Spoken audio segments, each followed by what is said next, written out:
You gotta Ogre and imagine Bat. that's the hero. This is when we see our So far, draw strats kick in.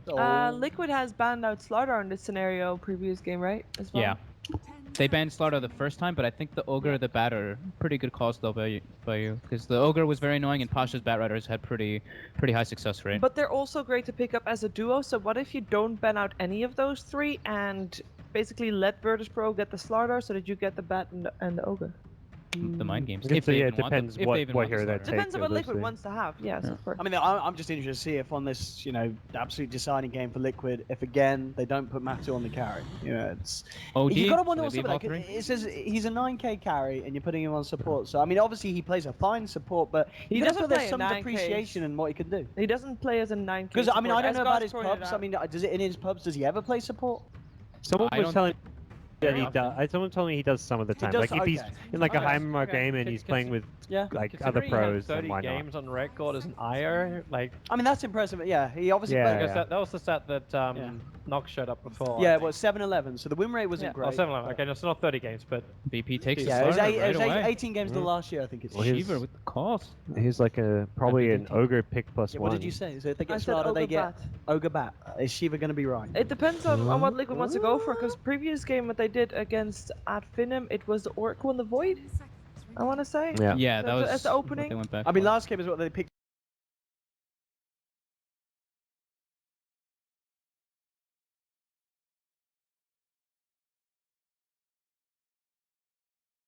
Here because Yeah. Slaughter Yeah. Lifestealer Oh, is yeah, like yeah, some game winning shit right there. So Yeah, that's like a little bit of a throwback, picking up the lifesteal in the first two. yeah. Something As to much like. as Lifesteal's been more of a third, fourth pick type here, this is one of those games where VP would first to it because it's Ramsey's hero and it combos with Slaughter.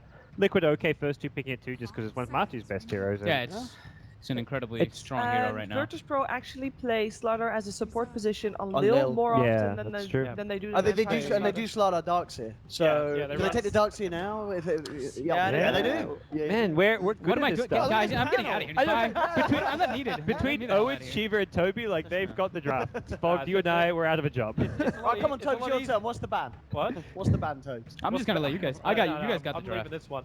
I was actually waiting for the Darkseer itself, but I didn't know if VP would pick it up, primarily because Lifestealer works really well in the lane against Darkseer. Yeah. Like, Darkseer does really good when he's able to chip away at the life and burn regeneration, but Lifestealer doesn't have to worry as much about that. So, I think the ban is going to be. I mean, did you ban the Liquid's gonna ban out supports. I think it's going to be Disruptor or Span. Oh, no one's Mirana. They're targeting Back mid to lane. the 3k caster. prediction was fuck, wrong. it's a very predictable meta right now. Yeah, We're it just is. gonna And- put it out there. well, it's a very we have predictable. been watching EU these games qualifier. though, like the past 4 days. even. Yeah, you watch all the same teams 4 days straight, and Yeah. within a single tournament, often you see it more at LAN events, but this qualifiers kind of is the same. A meta develops within this tournament. Come the major, it'll be totally new I picks. watched I a was little still bit of the feel very American chuffed at the start. qualifiers, and Fox will know this too, because American qualifiers, you see first pick Sven, I was like, what's that first pick Sven about? Yeah, every region has their own It's meta. like, it's this a is really different meta all this is the together, Europe so- meta. The Yeah. SD Lunas, the VP with their Sladas and Doxy the Ogre first pick every game. Southeast Asia is just like, all right, Warlock first pick. Yeah. Yeah, it is. Dude, Warlock, what was it? There was a stat saying I think Warlock was. Most It picked. was the 12th most. It was pretty high up on the It most was. picked in the qualifiers, wasn't it? Yeah, it was was the pretty most high. picked at first. I think it was like on the second day, but now I don't know. During I the didn't group get to see stages, everything. It was, and Yeah. then I think the It teams was that up didn't there pick in the- Warlock as much didn't make it through. For example, Escape picked a lot of Warlock. We had a lot of Warlock in the qualifiers. No, as well, there but you only go. during There the group you go. The stages. Ramses. That's more of a respect than anything else. I don't know Yeah, if you they're really don't let concerned that Ramses Sven would play lose that. against the Lifestealer. Well, Sven's pretty. Sven's good against Sven's Lifestealer, great yeah. for Lifestealer. You just can don't, go toe-to-toe with him, you and just they don't have go the combo. HP build so much. You Yeah. maybe go like an AC instead of your Satanic Maybe or do what Heart. Ramsey did last Yeah. game and get the evasion, get the butterfly. It doesn't, Yeah, you know, it's not buffing up your HP. It's buffing. No, I think Sven would have been a good pick, but and then you've got physical damage with the Slaughter amp, which is the way of fighting into Lifestealer. I'm surprised that Batrider is still in the pool, but they ban out Sand King, which is also a good offlaner for mind control, and it's a Oh, I mean, I wonder if Mag yeah, ban. Liquid takes the bat. You think know, the- the mind control Okay. bat lifestyle. The other hero that's there for Liquid is the Rubik, which can be a support or the mid. Yeah. Yeah. It's been one of their go-tos. It's good with the Lifestealer, good combo with an Ogre, so... You know, that Liquid's also next- just reveals Liquid's next nothing. level, it's actually a Kuro Lifestealer. Oh. It's not gonna happen. Bring him back No. original Liquid. I don't think so. Until he got freaking nerfed out. Maybe. But I mean, there's no telling. He's got to wait till level 11 now for the ancients. Yeah, this could be their last game though. I don't know if they. Yeah. I think that they're gonna put Matu. You back think that's going to be Matu live? Hey, it's a Yeah, Matu that's like Live, his of course. It's- one of his most solid And- heroes. I'd be willing to bet sandwiches or whatever that is. This is Matu Live. Sandwiches. Better Yeah, that's what we're betting around here. Well, that's what we bet on day one. But I'm the only person here that actually won a sandwich. Oh, look at him cracking his knuckles too. Yeah, Hmm. I can't. There's no crack. sandwich. There's no I crack. don't want to hear it. I don't want to hear it. I don't want to hear it. And I don't think anybody on the stream wants to hear it either. Oh, they can't hear it. Ooh, yeah, they I had do. that one. Yeah, they heard that one. You know, I didn't get good ones. that was a moist crackling. I It was. don't want to know. My hands are kind of sweaty. Palms are sweaty. Okay, so Liquid is I don't have taking their spaghetti. time. If Get they the would bat. have, Get the bat. well, they don't need to get the bat because Virtus.Pro is not going to get They it, need so to they get can the pick bat. it fourth if they want to. No, that's true. Yeah, they could get it third. Yeah. If they think if that they there wanna is a do that. support that Virtus.Pro or mid that Virtus.Pro I otherwise like would that have because picked I up. think that would have been nice for VP. So That's what I Liquid think picking too. it up, stopping VP getting it. Yeah, because Great normally, versus Darkseer. normally I'd expect them to pick like a Rubik there, but this is better versus Darkseer and also blocks solo from playing. Yeah. That was I almost love certainly going to be like disruptor. The block I'm thinking too, like, was Liquid's other two cores that Disruptor may have actually really messed with. Tide Hunter, but Tide Hunter is the big one that disruptor counters. If they wanted to pick a Tide as their fourth picket for their off lane, then Yeah. blocking that disruptor very important. Yeah, we'll probably see VP go for what, like an Ursa? Not now, maybe in the next couple picks though for Yeah, Ramses because it's such a Ursa, good yeah. That's matchup gonna versus be- the Lifestealer. Yeah. Bring And back it the benefits SF. with Slardar and Bring Darkseer back the mid SF. Mid SF in the I support. guess they wouldn't have a but then- clock with it. No, they've got Yeah. Slider. You've Yeah. already got the Slaughter. You can't do both. Lifestealer kind of eats Shadow Fiend throughout the entire game too, unfortunately. Omni Knight. Omni Knight. I like it. How But is I'm this not being sure why. laned? So Omni Knight Slardar. That could be the duo of But- supports, huh? Where's Darkseer? Oh, as in So duo if- supports. Yeah. Do you push Slaughter out into the one roll instead? Like, Ah, It might be a could possibility, be. yeah. Yeah, because Definitely this might is be one. really awkward lanes if you're doing Omni Slider as your two supports. And Slardar, if you're like, I mean, if you're super farmed, you can stand toe to toe with the Lifestealer decently just because of the bash. Of course, Lifestealer gets the feast and everything because you're a strength hero, and if you have sprint activated, you take a ton of extra damage. But bash is pretty good. But Pretty good Disruptor is going to have a marvelous time in top lane if there's an aggressive tri lane because he's the only ranged of the Yeah, six. but Disruptor doesn't really pack a lot of damage until he hits like level 3. He Like can he needs spam out like his 2 points up in the Thunderstorm. storm to battle against that kind of regen. I wasn't implying on aggro tri lane. Yeah, I was Oh, thinking that sorry. either. Like you could potentially do it, but it's very weak. I wouldn't really. Yeah, I There's wouldn't the really bat. prefer that. And, yep, they pick up the Bat Rider. Yeah. Liquid looks like they're getting. This is a What they better want. draft for them. Like they've Yeah. got better vision. They've got Ooh. better pick. Oh, yeah, they've got the better. Ursa. This kiting, is like they've got better MVP teamfight draft. control. 4 melee, run at you, the old MVP Phoenix. This We've is Yeah, it. you get seen- Iron Shell and Repel, so Ursa is pretty happy with Yeah. that. Last time Liquid dealt with Nurse, it didn't end so well though, and it was also the second game in the series. Ramses Ursa is. I think his top three has got to be what? The Lifestealer Sven Ursa. That was a very different Ursa game. Yeah, those are think probably it's- his three yeah. like. And then maybe Most commanding Slark's up ones. there for content. Yeah. We haven't seen it in. We haven't seen it in a while. Has he though. not played Ramses? No, he does, but we. No, I it's in thought like that- this qualifier. Not. I think he didn't play this qualifier. I haven't Right? seen it, but I think I've Hero seen just a kind of couple- fell out. I've seen a couple of Safety slot ban. bans, but that's Yeah. it.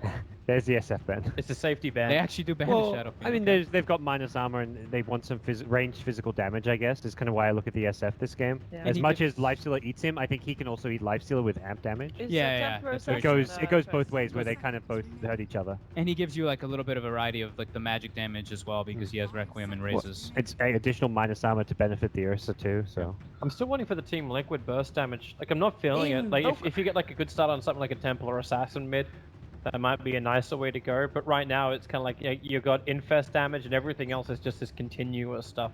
Yeah, they've got nice like vision advantage though over VP now. VP has the Amplify of course, but VP has of course the Firefly to give them the vision for the glimpses as well. And you know, lasso into a kinetic storm or a kinetic and a static storm is very devastating. Well, who can you put in the mid that will be able to do enough damage to Ursa without coming in range of him? And I'm talking the burst damage style hero as well.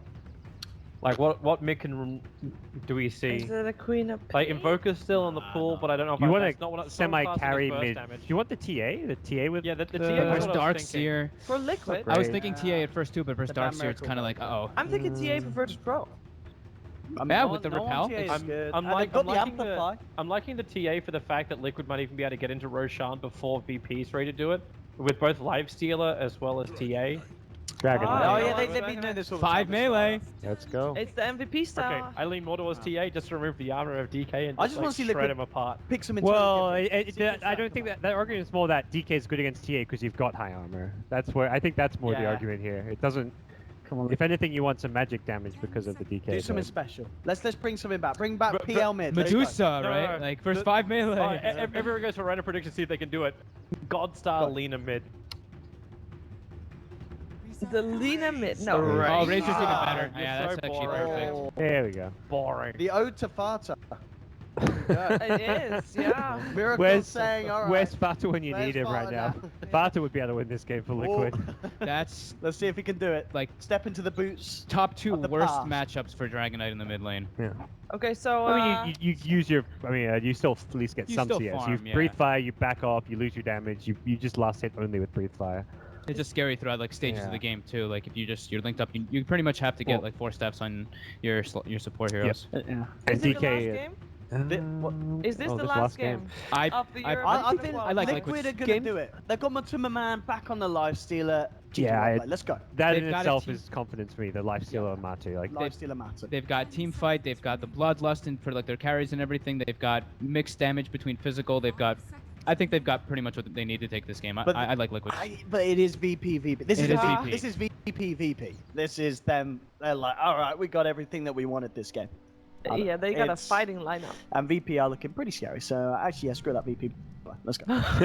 again, I don't think it's a major win on draft. It's just very different draft styles where Liquid have what appears to be a well-rounded lineup. VP are very much all in the aggression, run at you, push towers, kill heroes, let's dive, let's fight. And if VP get a good start, they could snowball and win it. What I do very like fast. about both drafts, it is Oh. both a draft that really is their own draft. They don't try to counter anything. It's just a draft that they are comfortable with and that they both are probably fairly happy with. So. He's got the new Darkseer set. Yeah. VP knows what's up. I'm VP back knows on what's VP up. as well. Okay, He's well. got the Darkseer set. Oh, over to you, WFog. Bye bye. We give up our cosmetic experts as we go into this game. I just wanted to quickly comment on it though. I actually love that Darkseer set. It's pretty sick. He's got the big book though. Like it's the book with the eye that moves. Yep. And he ports right away to the top lane, gets a nice ward down. But did I just see Kuroki pinging that? Did I see pinging it. mind control cut through a tree line and go all the way back behind a tier 1 tower? That's what Moo and Moon Meander were doing that, so they can guarantee themselves experience. They just cut the creep wave right away and guarantee that level 2 right off the bat. Brighter. So I suppose there's no one that really stops him. Like there's no like lion stuns. You've got no other stuns that are gonna slow him down.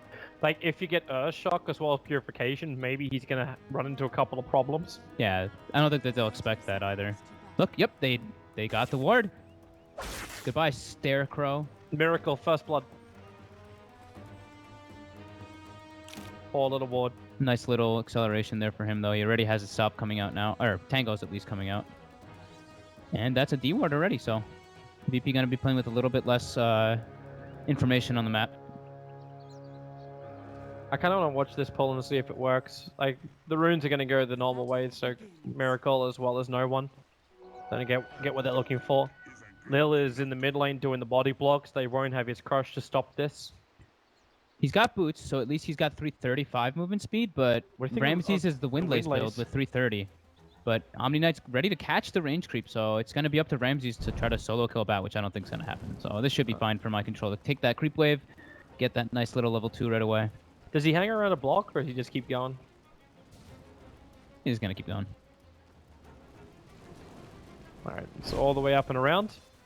They're going to pull it to the big camp of neutrals, make sure they get a little bit of extra farm. And yeah, it's an Ursa, so he should be able to last it pretty fine with those Fury swipes on that Satyr.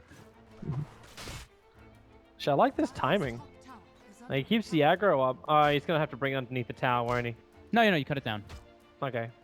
That's I like- thought he was going to reach it in time that he could cut it up that way, but it would have to take out a tree in order to do that. Yeah, it's like Moo. I think Moo and Moon were the ones who... I want to say were the ones who did it, but I might be mistaken. Okay, did Kuro just play mind games by walking up like he planted an observer ward? The ping came out, he showed himself just in this little area as he walked towards the hill and then just walked straight back again.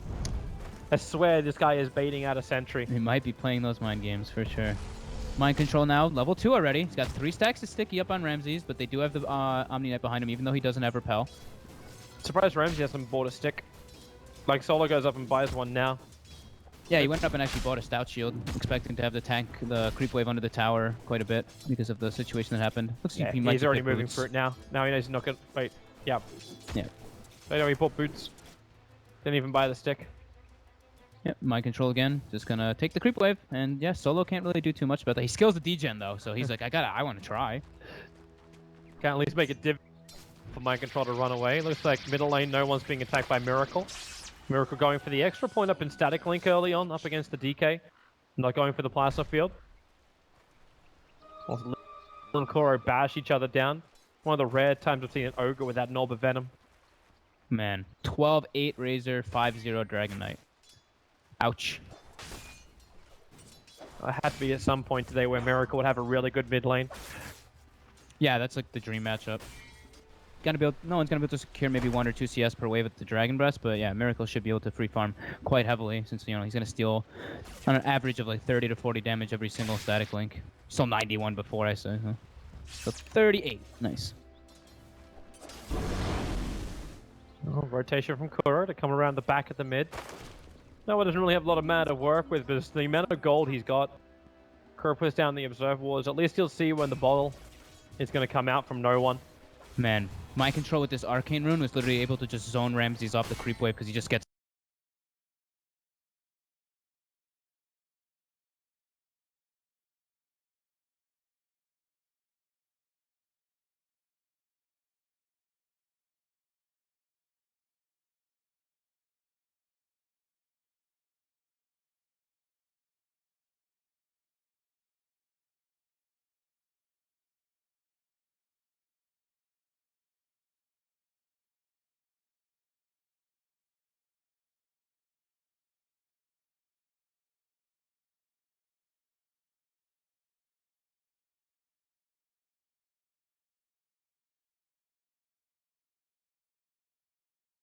Like an accident waiting to happen for Virtus.Pro. Like there's one guy behind us, Lil with a sprint trying to, oh okay, making a play on Miracle. No one does it. He's only got the Breeze Fire, so there's your first crush. He's holding it. Breeze Fire will connect and bottle charges is not enough to keep Miracle alive. First blood will be spilt by Virtus.Pro with a great movement in from Lil. I think Lil does this every game that he plays the StarLadder when they have DK in mid. He always rotates like right before the nighttime movement with an iron. Like I feel like it's always with an iron shell as well, and he always gets that play. Nice move there by him, picking up that much needed kill for no one. It's just when Liquid get more aggressive on the bottom. Like you've got your Bloodlust, so your movement speed's going to get higher and higher for mind control. Not sure if he always wins the battle of speed against the Ursa. Ooh, Kuroki though. Yeah, especially it's when only level 1 has... degen, but with the blocks, body blocks by Solo, Ramses with phase boots, Wind Lace, this should be a pretty easy kill on coRo. Burst heal from Purification, and Ramses having his phase boots completed means he's got the extra damage and the movement speed to more than easily keep up with the Ogre. Look how Ramses doesn't even buy a stick in that lane though. He just finishes up the poor man's shield, phase boot, Wind Lace, doesn't even feel the need for it with the 8 tangles that he had. Like when you think about it, like it's only going to assist him to get more aggressive, but then he's also got Solo behind him to help with that. Like he just needs the phase boots to be able to catch the Batrider, so and it's very smart by Ramses. Well, the only thing he has to expend mana on is Earthshock as well as Fury Swipes, which right now are pretty low on the priority list. But with this really quick start for Ramses, like he's almost got, like if he wants to, he can get the lifesteal. And think about, actually, can he even slip into Roshan when you got mind control hovering around this lane so much?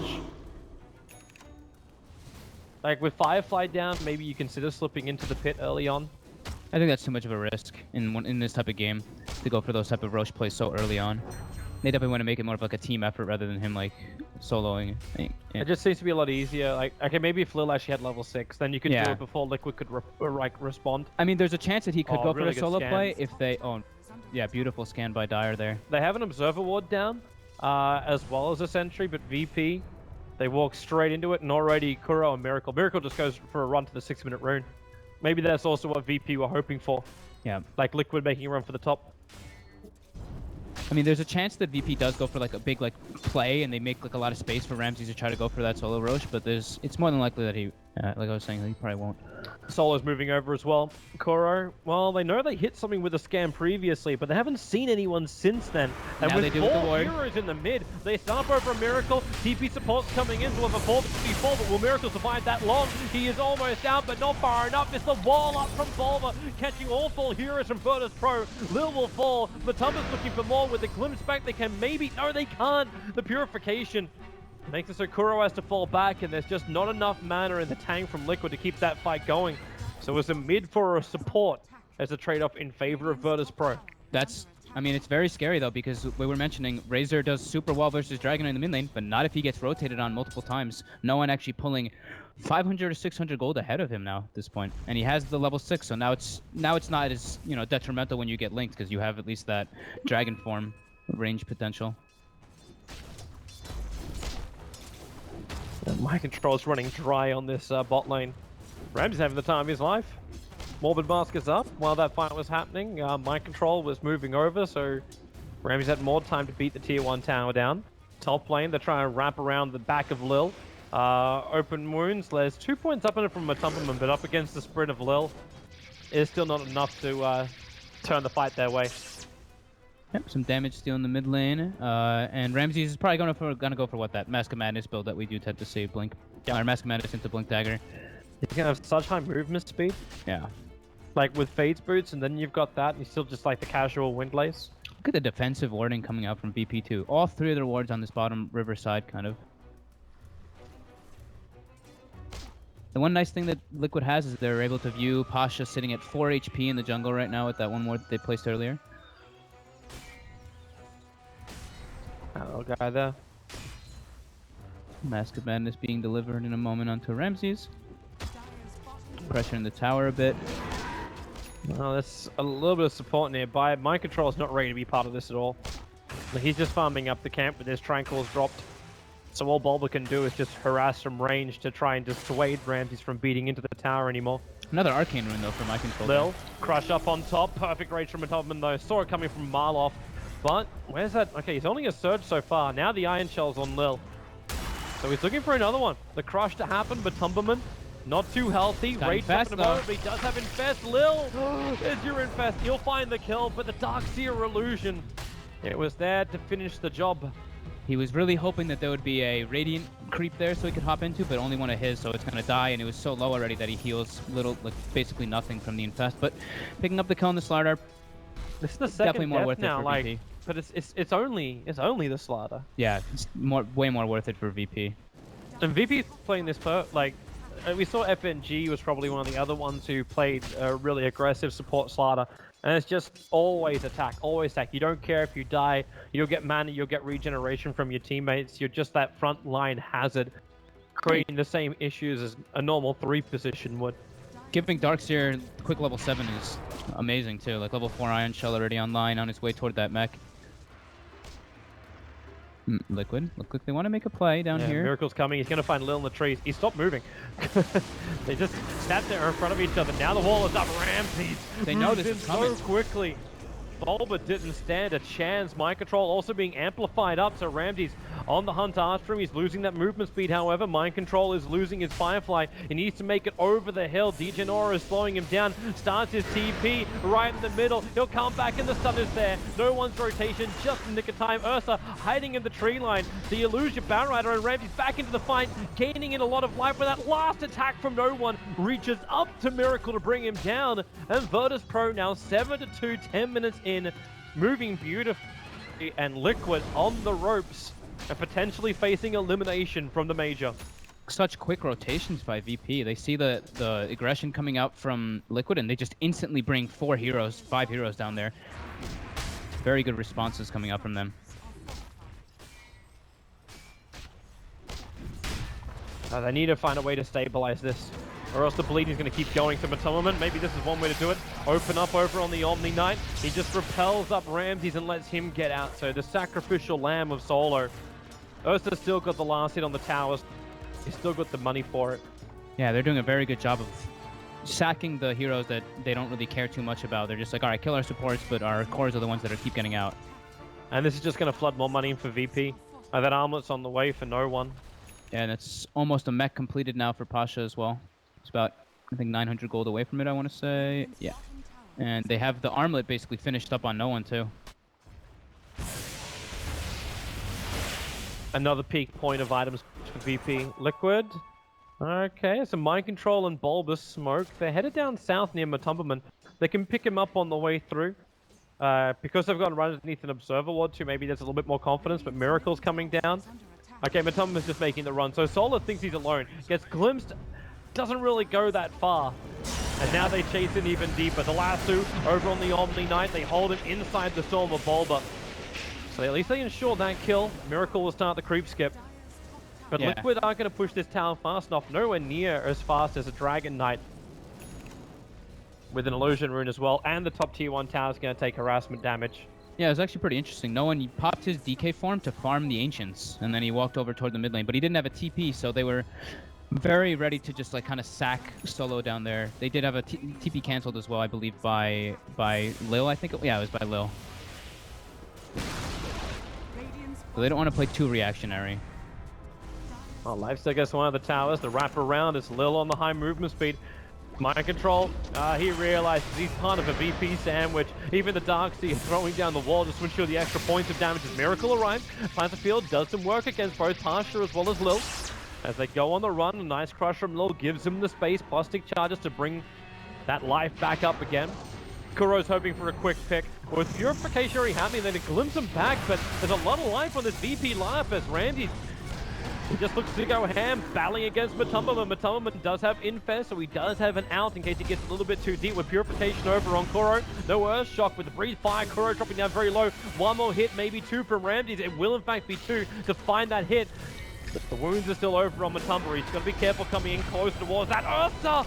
Infest very quickly pops back out. Nice build damage. VP fighting underneath this tier 1 tower. Now no one has to stand his ground. Keeps that toggling going of the arm as the Dragon Form back off cooldown again. The survivability, the sustain from Virtus.Pro is just unreal. Heals galore plus the toggle. Liquid just can't seem to catch a break. The Fury Swipe's duration just being ridiculous there, honestly. Like, the Lifestealer still had 4 or 5 stacks on him, so when he tried to come back in, he gets hit once and it's like 200 damage. Same thing with the Razor. Nice little kiting action by VP, and that was before they even had the mech on the Darkseer. So now they're gonna have even more sustain coming out, and look at Lil's farm. He's just been running around making plays. He is 400 gold from the Blink Dagger already on support StarLadder at 14 minutes. He hit that level 6 at like the 850-minute mark as well. He's having such an impact on this game. He's as much net worth as Mind Control. Like your 4 position of VP has as much net worth as Mind Control. That minus armor it's gonna hurt. Yep. Level 4 Crush, Blink Dagger gonna be coming out, so they're gonna have that. That's like their initiator already now. They're gonna have it on their 4 with a mech. Liquid though. Liquid has a lot of wards right now though on the map. And they were still so paranoid that they scanned in front of Roshan. Like, they've got 3 wards perfectly covering around the front of Roshan, and they still scan thinking maybe VP smoke to go in. Yep. Solo now smoked up. He does this a lot, actually, I feel. The solo smoke mission, and he just... it's funny that his name is Solo, too, but... And then he does this. Oh, God. he put the elves right top of the sentry. Now the glimpse back. He'll repel himself up, so there's no real follow-through here. Ramses wanted to go in, but there's no repel for him, so... Well, Ram's got a Blink Dagger, and he's just itching to use it. Yep. Like, that Blink came in after the mid-fight happened. Yeah, so much mobility with the Ion Shell and Surge. So if you're Ramses from here, what do you want to do? Like, is it worthwhile going BKB up against the Disruptor, or is there a better choice?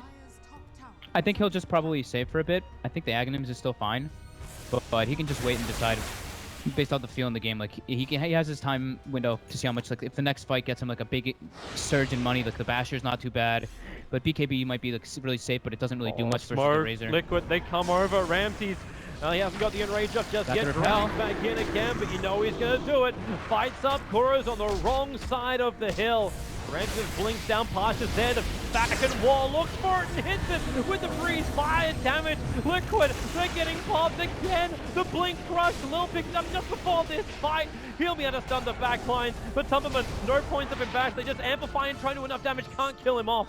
But the disruptor dies to the Ursa. It's 4 for 1, and it's right next to the Roche Pit with everything active. DD on Dragonite as well. They have the amplified damage on top of it to accelerate too.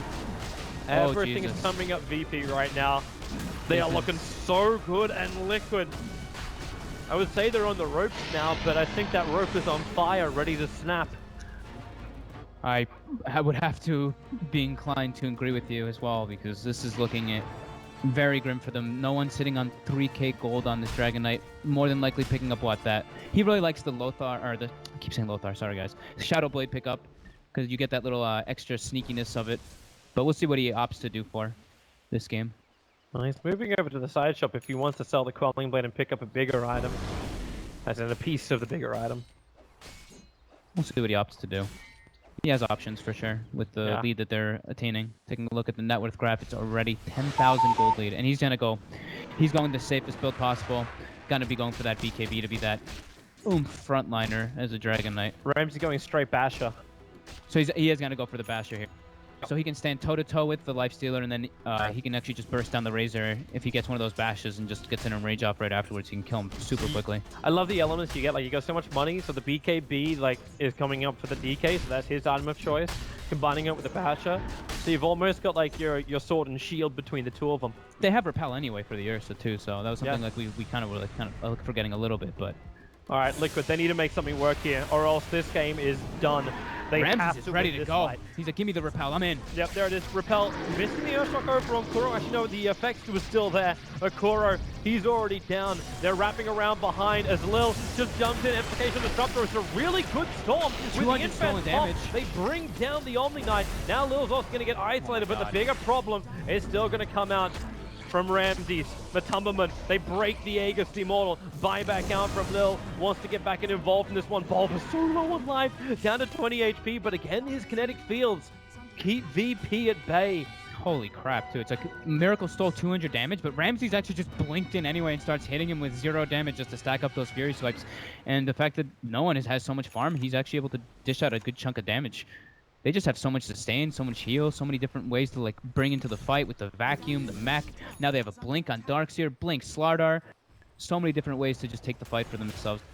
They're not showing any hesitation in diving towers. You think you'd be at least slightly scared of Matumba. Like, Matumba does a fair chunk of damage. Yeah, he almost has the Desolator as well, Echo Saber. Like, he's hitting pretty hard. The Bloodlust as well. But they just don't seem to really care that much. There's so much sustain already. Like, Omni Knight is enabling such aggressive plays early on. And the Battle Rider hasn't really been a controller either. Maybe it's gonna be maybe it's a little bit better for Liquid once he finishes up. What appears to be like, I don't know if he's just holding on to the casual win lace and then he gets a 4-staff. Or if he's thinking, oh crap, I need a Yule Scepter to try and maybe keep this Ursa out of play. I need to get something. I think the 4-staff to peel the Razor away from people because Miracle is having... He's really struggling this game. 0 and 6. He's sitting on phase boots, and he's picking up a Blade of Alacrity, looking for like I guess like the Manta style, or maybe I guess Diffusal if he really wants to versus the Omni Knight. But here we go again. Squishy. Dragon Knight. This time I think Liquid, they understand that tier 2 tower's already so low. There's no reason to fight over it. Yeah, they're gonna lose lots of map control though. This should be the opportunity for VP to put a couple aggressive wards down. They have one already now placed on that high ground there, and. Yeah, one defensive ward, and now they play a super deep ward to watch the movements of Liquid. So they're gonna go for this tier 2 top, and it should be, I wouldn't say easy to take, but it should be okay because they have the BKB, DK, Omni-Net, Repel, and everything, and yeah. And also Liquid have no intention of fighting. Yeah, it looked like they were going to because 2 people ported back to the tier 1, but they just kind of stood still after that. Looks like they're going for maybe a Desperation Smoke. I don't know what they're really wanting to do. Like, that's like if they smoke up right now, they're going to arrive. They don't even have a smoke. The Dragon Form will wear off, but there's still going to be a double damage rune over on the DK. Yeah, none of them actually have a smoke on them, so they're all just kind of grouped up. Like, they have a fresh Deso. Okay. So Matumberman is bought out to try and do this fight. Does it actually have any? There's no buybacks whatsoever. Everyone's short of money, but they know it's like they have to win a fight or not. Lil's kind of up on a hill at the moment. Do they have a 4-staff? They don't have a 4. He's just going to TP out. He TP's the tier 1 tower. They saw the rotation from Liquid, that ward that they had placed before. It got dewarded right where that sentry is, where you're looking, yeah. Yep. right around this area. Yeah, so they saw the movement coming out, and they should probably predict that it's an infested Lifestealer because they haven't seen him on the map. Top lane is pushing in. They're so close to having the force stuff, though. I don't know why Liquid are trying to force this issue as opposed to just like farming up the lanes and then waiting for VP to hit the main point, which is push high ground, right?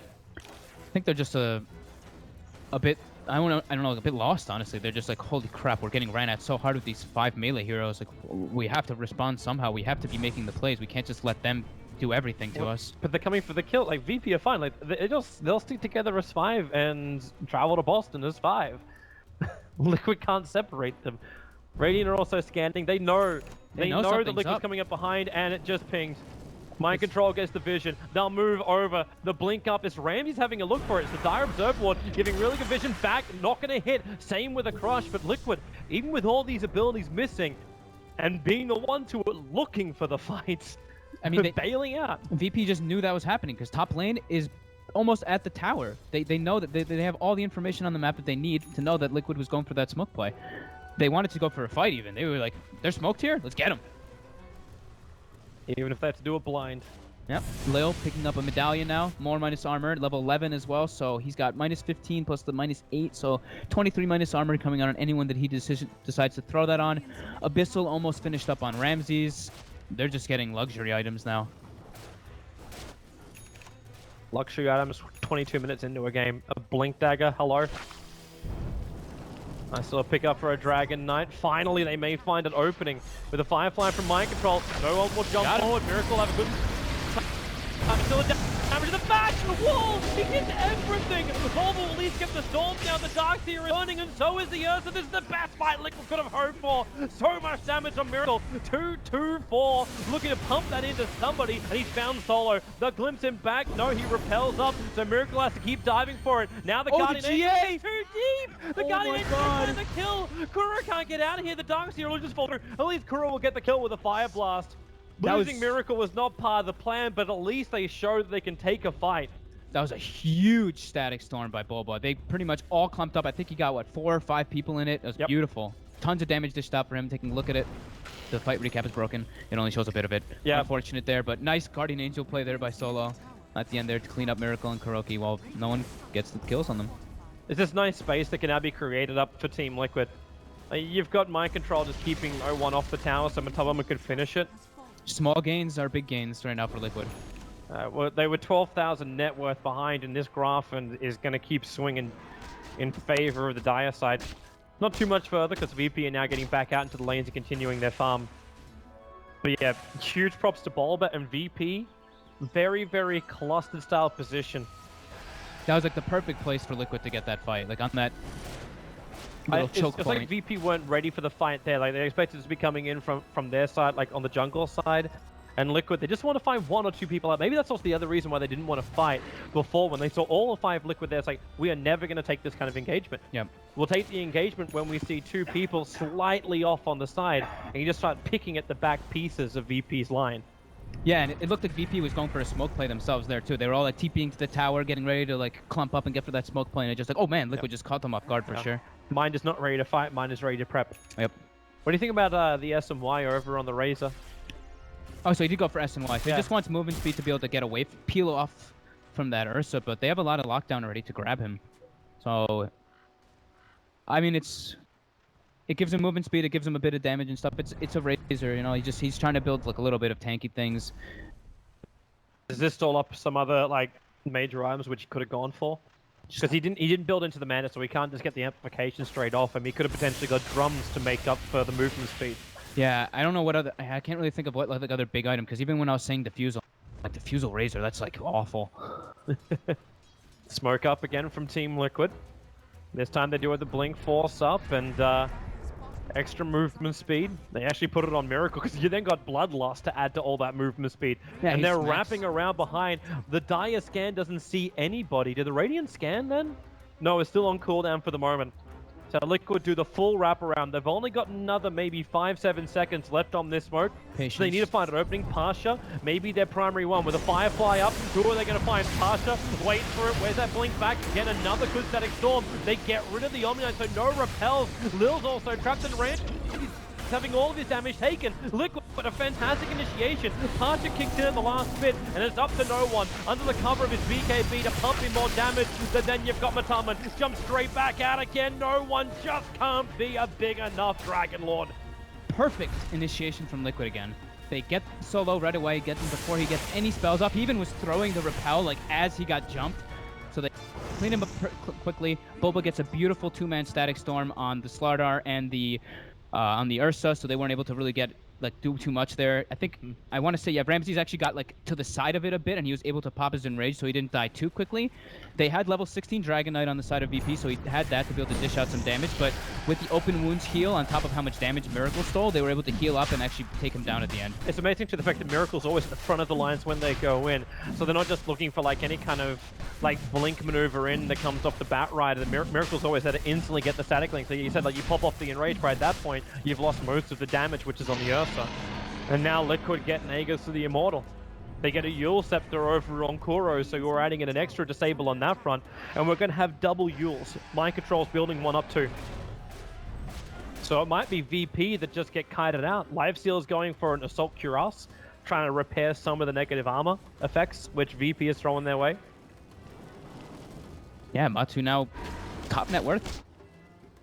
14k net worth, 500 over the Dragon Knight for the first time in this game.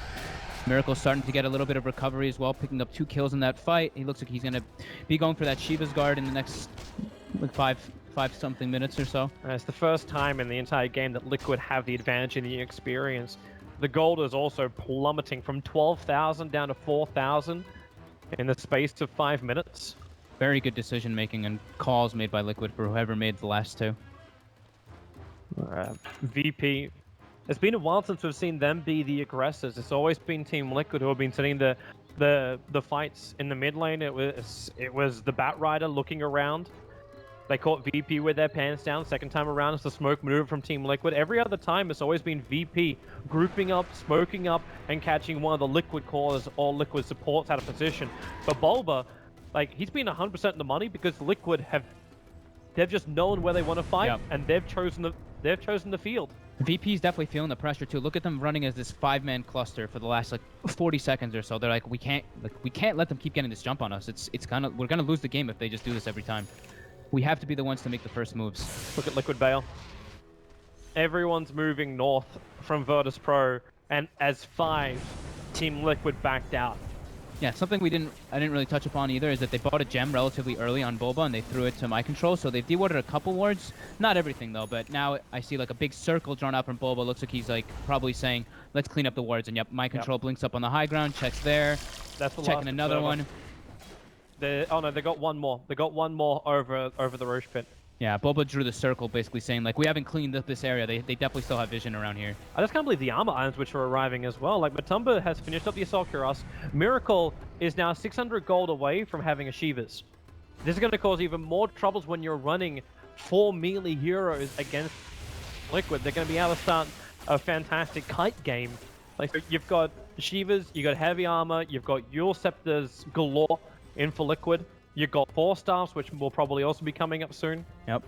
Matu, 8, 1, and 7. So he's part of 15 of the 16 kills for Liquid in this game. So he's having a they have to let Miracle farm more. Impact. Yeah, he's gonna have his Shivas in 300. So that's gonna be a really big pickup to kite the Ursa around, as well as deal a little bit more damage and make him a lot tankier. By the time they ready to fight, maybe they can attack the tier 2.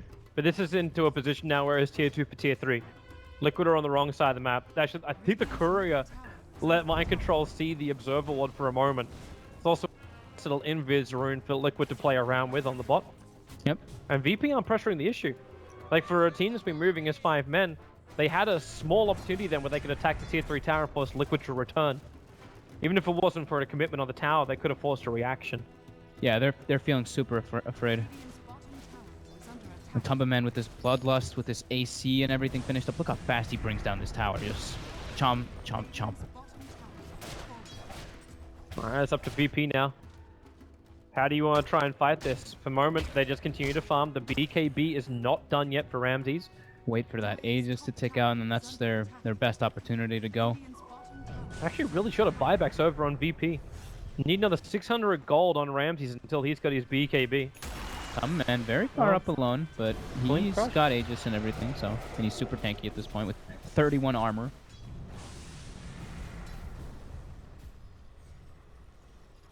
Obviously going to drop when he gets amplified, but Rage is such an easy way to break free of that. Hey, it said he had 31, didn't it? Now it's 27. Whatever. Does he come in range of... No, there's an extra +2. No, I'm not sure. That's still only hitting 29 though. I don't know. Oh, when he turns the armlet on. That's right. You get 5 armor. I was like, I swear I saw that. No one just bought a plate mail before this fight. So there's no buyback. Actually, the DK's still got enough money for buyback. If he wants to, if he can farm just a little bit more, he'd finish his own Assault Cuirass. But I don't know if no one wants to commit the money just yet. Yeah, they're also feeling big pressure. Like Ramses now is like, I can't rely on solo getting the repels on me. I have to build my own BKB. He's gonna stop and go back for it instead of finishing up the Abyssal Blade, it seems. But he doesn't really have a slot for it. That's nice until he gets rid of a TP or drops the Vanguard, Mask of Madness, or Basher. For the time being, of course. Shame for him, he can't complete both. No. Recipe's going to cost a little bit too much as the Dire Observer Ward from Liquid. VP bought their own gem now. Oh, they put a sentry down. It's like, oh, boys, they know. Yeah. Gem picked up on solo as well, as I was mentioning. Oh, Mike. Okay, everyone just watch Mind Control. That's almost Liquid got to do anyway. Watch a D Ward. Yep. Yule's Tranquil Boots with Bloodlust. He's pretty much hasted movement speed on the Batrider as well. Oh, that's nice. Matumba's going to pop out to pick up the DD rune. They know Roshan's still a long way away. Finally, VP. It seems like an eternity since I've seen them group up and do a smoke maneuver, but they are finally going to do one. And the line is drawn. They want to come to the Dire Ancients. Yeah, they actually didn't have any smokes up because they were all on cooldown for quite a bit, so... You see the Liquid this is line, their big move to go. Liquid's line is like straight across the river. It's like these guys are going to be coming around this point. Matumba's still on the front line, halfway through the DD rune, but can they kill him off in time? The extra bashes, but the storm is up. StarLadder has to stand there. Ursa can't break free. The GA will buy a little bit of time to back pulling Miracle back up the hillside with a crush combined. Miracle will drop in a second, or will he? The DK, the sun is there. Razor will fall with no buyback available for both the Batrider as well as the Razor. Liquid are running home with a towel between the legs. Okay, Solo picks up the secondary gem, so that's the big swing there for VP, grabbing that gem, getting 2 nice kills there. They clean up Miracle. It was very close to being a beautiful static stone, but with the new freshly like BKB picked up on Ramses, it was like perfect timing. Lose racks? Did they buybacks? No. There's no buyback, and now you might get a jump. You just brought down the Ogre. They might lose more than just 1 Rax. They have no Razor for 33 seconds. This might be 2 sets. Yep. VP are probably thinking, hey, the Razor's going to buy back in just a second. But what do the Razor buy? Like, what did he spend his money on?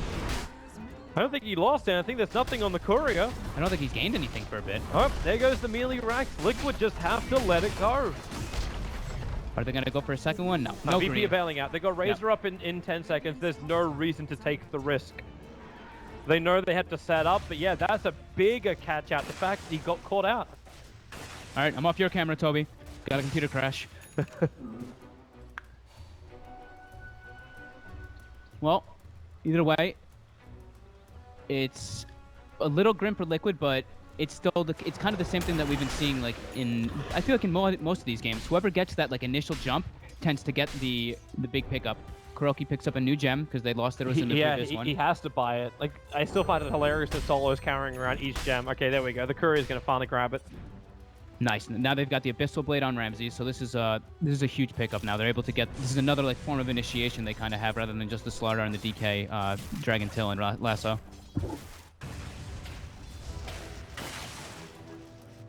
Oh, and fresh line now being drawn up again by Solo.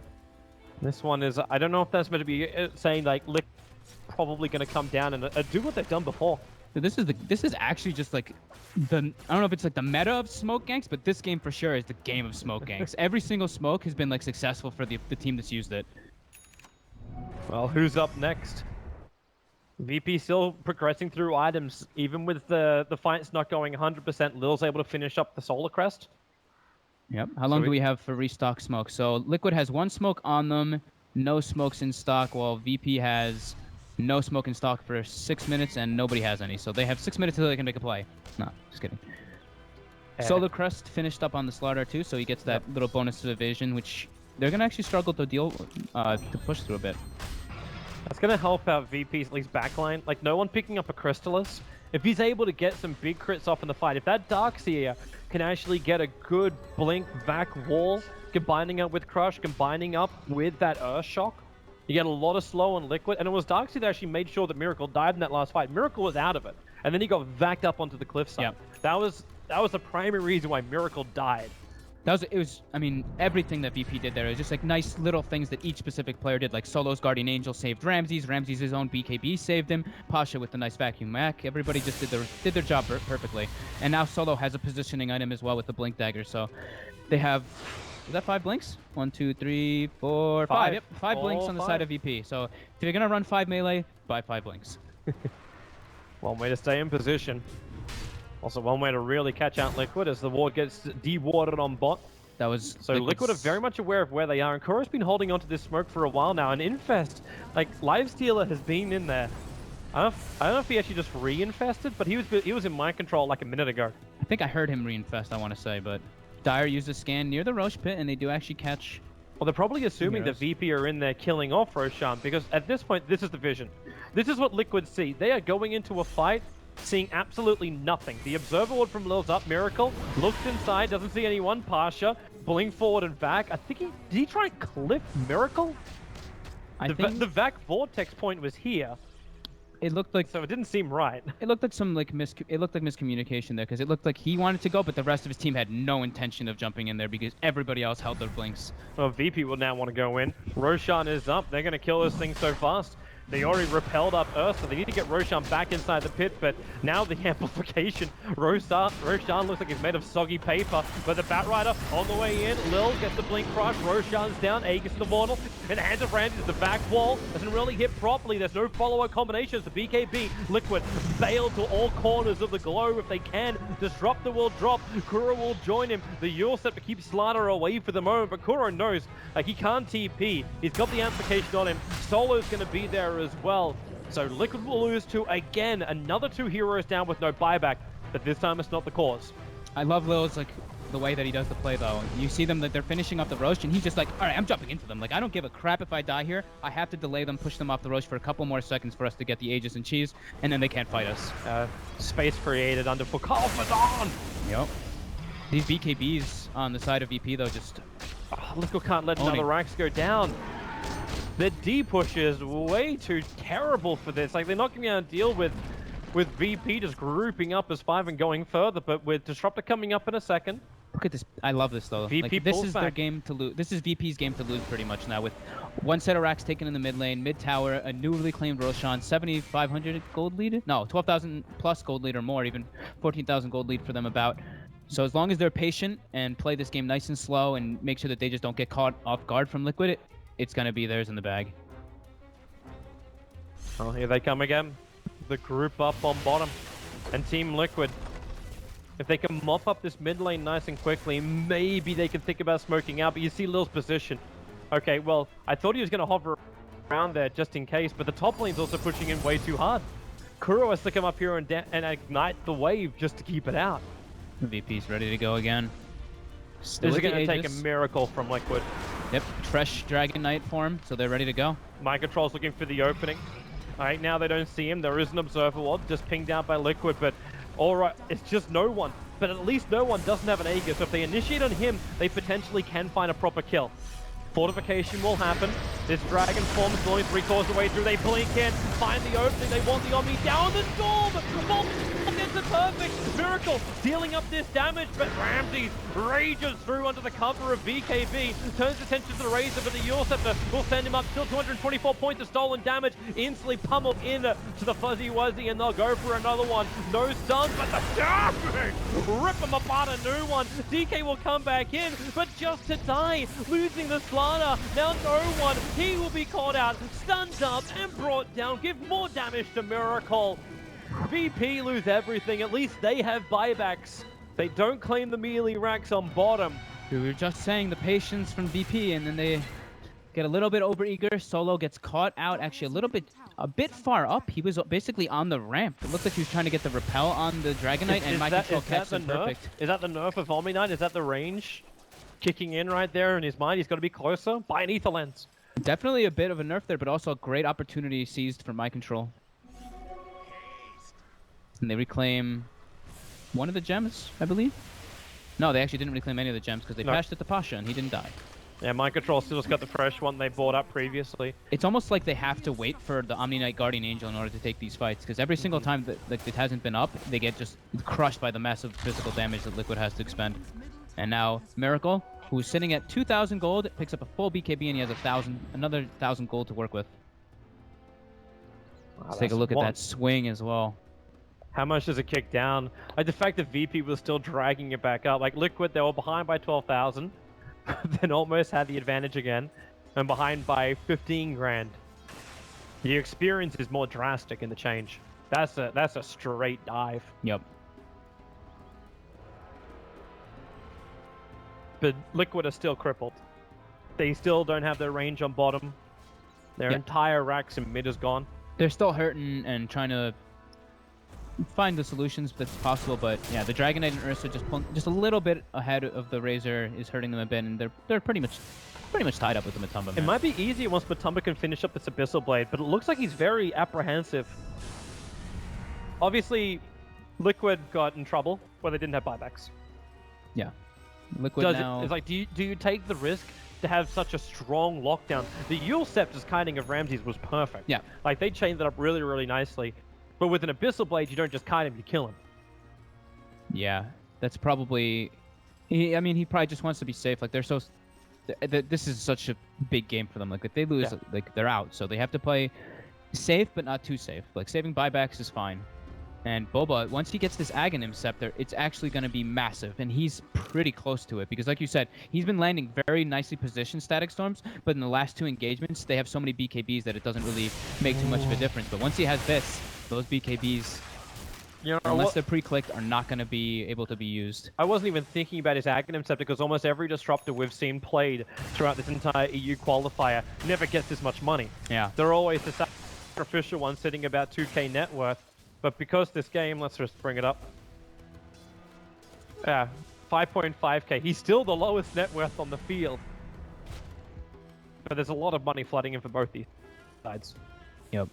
Ramsey's now going to be going back for the Aghanims so that he has a way to peel out a couple of the stuns, remove those disables. Obviously not the Static Storm by any means, but... We have Solar. Okay, this is a nice way to keep him distance. He's getting an Aghanim Scepter. Yep. Like we said, the Guardian Angel seems to be the success for them in the team fight, so if he can just use it from downtown, he doesn't have to worry about anything. Bulba's got his. He's got it finished up already? Yep. Okay, so he probably sold something to pick it up. I think so.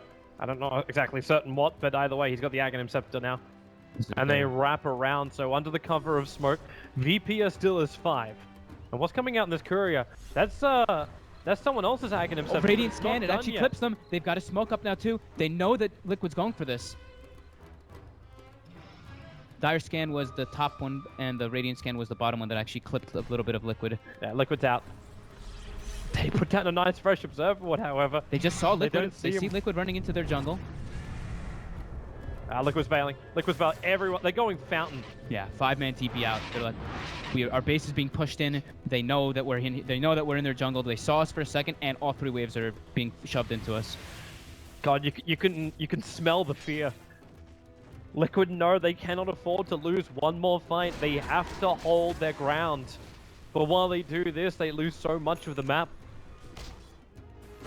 Because the lanes will continue to push in. Yeah. Like the bottom lane is already pushing into the tier 3 tower. Someone has to go down to deal with that.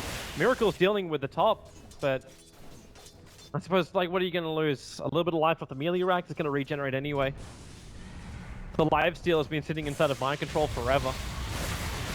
Still looking pretty good on net worth though. He is the top one still. And he did buy something now. And it's on the courier. It's almost the full Abyssal Blade.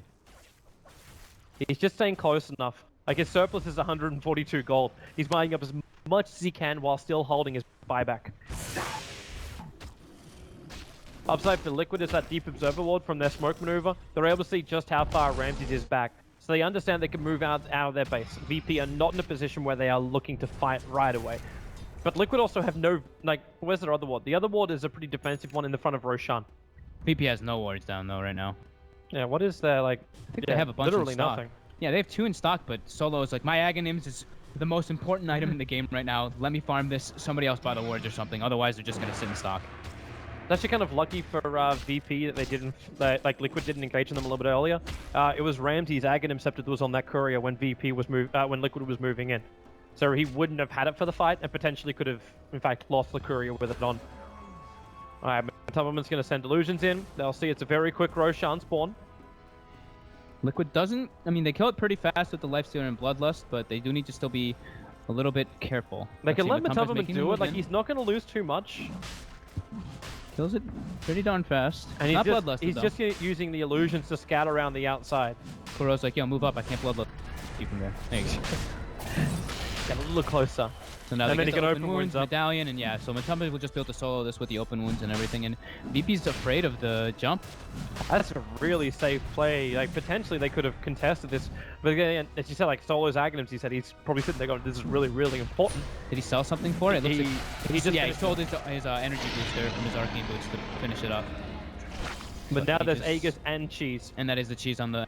so Aegis is on Miracle, while he also has a Talisman of Evasion, plus a fresh BKB that he still hasn't used. He can buy the full Butterfly because he's got the security of the Aegis too. Like, he's still another 3,300 gold on him. Yeah, he's almost got it. They might be worried about the tier 4 towers, however. Yeah. Yeah, taking almost half damage. Matu is 400 gold until he can safely buy that Abyssal and have a buyback if he wants to. Oh my goodness, though. Matamba still hasn't finished his Abyssal. This game. Come on. Yeah, he's very close to, like I was saying, 400 gold until if he wants to buy it safely. Whew. I think this is as safe as he's probably going to get for now. Yeah. Like, Miracle's also, like, he spent his money already on the quarterstaff. And it's on its way out. VP, they are bought out. They have not saved for buyback, I don't think, at all. No, everyone's trying. Liquid currently hold 4 buybacks. So they can defend pretty well from inside the base. The problem is they seem to be a very long way out of position. Lil shows himself in the mid. Blink, Crush, and amplifies up. Instantly moves himself inside the Glimmer. But then the lasso. This could be big. Taking out the StarLadder, taking out his amplification. They're not hitting him up quite properly just yet. And maybe now... No, VP just didn't even rotate. They push the creep wave to the tier 3 tower. Liquid will come back to defend. That is a dead StarLadder. Was he just trying to get info or something, or did he like jump on Kuroki? He moved down to the creep wave, and then the creep wave saw him, and then it looked like he moved back up to the dire jungle, like he wanted to escape, but he saw a hero and just went, YOLO. So now, Miracle, like you said, finishing up with that Butterfly. They have Solar Crest as well on Kuroki, so massive amounts of evasion that Ursa and Dragon Knight aren't able to really deal with because they don't have MKBs. Can they push fast enough before the StarLadder comes up? I suppose there's still fortification, though. No, they can't. Still, they're starting to hit pretty hard, and with that Bloodlust, they're pretty intimidating with the Lifestealer and the Razor. Oh, they're still moving down the mid. So still no buybacks for VP. 50 gold away for Ramses to get his. And they're going to at least knock on the front door of Virtus.Pro. There is an observer on the hill. Mind Control is going to see it with a sticky napalm. So all that wonderful vision VP has been basking in. Oh, the jump. Lil with a crush. Razor is the only one taking the damage, but they couldn't get good Lil hit. getting death. Is down. 1 minute without him. They blink into the backline. Dodging Knight. He can't get to the GA off. He's dragged back into the storm. Ramsey's in the middle of it too. The damage is too much. Even the bat is coming in from a Tubberman. They've got him. That could be it. 80 seconds without the Earth of Warrior. If Liquid cottoned onto this fact, they may even just go for... Oh, he does have it now. Okay. They're going to try and defend. There goes your tier 3 tower. They can focus on the racks. There's still no Omni and StarLadder for a long, long time. Oh, man. Jump in, Pasha trying to back it back into the wall. The sun's over on the life stealer. Ramsey's trying to go ham, but then the armor turns on Matum and still has the infested. Too far, down too long. Miracle have done. They know he's not coming back after the buyback, and this is the time for Team Liquid to force into a third. GG is the call, as Virtus.Pro will be forced into a decider against Team Liquid. Pulled out a Miracle, honestly, in this game. VP being a little bit too eager going in, but Solo's positioning in those fights really kind of screwed them a bit. Like, he tried to step up to get that repel off, but even though you can say it might be Solo's positioning that might have been a little bit off for himself, it was just Mind Control seizing the opportunity and getting into jump. That was... Oh my goodness. Yep. It looked like it was going to be Liquid's demise pretty early on in that game, but Multiple Shown times. such fortitude though by them. That Holy was good. crap. And I gotta say, you know, for the flack he gets, Bulba, he pretty much, you know, those static storms. They were very in the clutch. mid-game, swinging it around, getting the axe at the end, as you said, you know, that catching the Omni and such. You've got to give credit to Bulba. I mean, not just the whole team, but you've got to point out that Bulba did have a good performance. Throughout this entire tournament, I think we've also kind of made a bit of a point of it because we know Bulba got a lot of flack for like all past kind of things and failing teams and stuff. But yeah, he has been on the money, and it's not just because we're like, hey, let's all bring more attention to Bulba. He's just playing so much better and so well.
Solo puts down a staying ward. as He's close ready as to he break can. it. They're going to Moonlight Shadow up, but this time the gem is on Mind Control. No, he blinked the wrong way. Oh, but Why he defensively disrupted? Now Mind Control can walk in, the arrow's flying forward, Legion Commander get hit by this one. They still have the vision, wait for the RP, Guardian will protect Team Liquid. SD is down, the Batrider self-fuels himself up, Miracle, Shockwave's gonna miss. They glimpse him back in again, the Flame Ray pushes him away, Pasha, he's living on 18. No! In mid-death animation, you will pause as there is a lag, but as you can see, he is dying death by electrocution. This is the VP mile. That's a gem too on the floor there, so someone's got to run and pick that one up quick. They're if pinging they can though. Save it. They also have to get back home. That top lane's pushed in. Liquid did chase out a long way. Like So Lil no was one can even get over there. We're going to blink the Legion Commander over? Nah, I think that's gonna be. They're gonna go back. I'm pretty sure Liquid's just gonna, with this pause, they're gonna determine what they want to do. They're like, all right, we're gonna just have to get back to our base. We don't want to lose anything. Lil is already on the move toward that bottom lane instantly as soon as that all happened. Did you see the ping as well? It's VP. The ping came from no one. He's like, I've got this. He'll have to drop his Ring of Aquila, and he'll get the gem. Liquid, The movement's they're coming going for over, so he'll get the gem. He's got leap to get away. Yeah, Kuroki put down the sentry and started running for it right away, but now they're at least able to hit up this mid tower. Glyph though, it is a tier 1, so that resets the Glyph once it goes down. And top lane, tier 4s are getting hit a bit. Lil as well, pressuring the bottom. Yeah, it's just easy farm now to get slowly work up. VP. That was... I don't know exactly what all those abilities were meant to be, but it all started like avalanching down with that defensive disruption after the miss blink. Yeah, he thought he was going to get like grabbed or dueled like right away, but disrupts himself, and then Pasha tries to go in and help out his buddy by grabbing the Lifestealer, but then the Static Storm on top instantly by Bobo doesn't let him get the spell off. So nice little reaction plays by Liquid there and getting a small little kills. Well, this is a nice item as well. We've seen Miracle having a hard time getting in position for his RPs. Now he's got a Shadow Blade to work with. Yeah, that'll help a bit. No, it's like Miracle is looking at this going, I have to get in position, I have to get in range. You're talking about the same kind of thing with like our Dark Seers earlier today, like you pick up the 4-staffs and things just so you make sure you get in range. And he could have gone for a 4-staff too. But instead he decides Shadow Blade is the choice. Yeah, now are they going to give the gem back to Pasha, or is no one just like, I'm not going to die. Like, I have BKB and Lincolns. There's like little to no chance I die here, so I'm going to hang on to this thing. Here they come smoked up. I think they saw that overwhelming odds. The yeah, gem they did. is still with no one. The arrow flies out of the pit. They definitely saw. Oh, Miracle! He blew it! He blew it! Did he RP? It is only H2O that gets hit. And they grab him. Through, they break through the repel with that. Magnus will drop. There's no RP and no Miracle for a minute. That is so devastating. Top tower's even been beating on. VP's on position to push this as well. Do they have the Drow aura as well to pressure the side lanes? They already used it. So lanes are going to be pushing up pretty hard for them.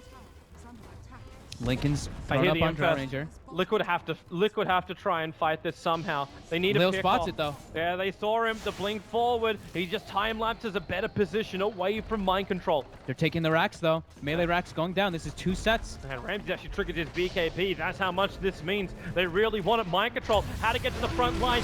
TP out. Then the jump forward. A very quick pop. They bring down the Batrider. Mind control gets back. Disruptor will not be so lucky. However, while the mid lane Lil is taking out the mid racks, trying to force out the Megas. It's only the melee left. The Drow Ranger has the extra damage for him. This could be it if they can get the Megas up and running. Mind control wants to walk forward, but the Megas are already up. Liquid double buys back. They get the glimpse out, but where's your control? Solo has enough money for a ghost step from Atonement running forward with the open wound. Solo will not be able to survive this, but the damage is more than done. Liquid have lost everything and now are facing up against Megas and even a bloody Aghanim Scepter up for Lil. There's saving graces everywhere for VP. And they're taking the Roche now right after that.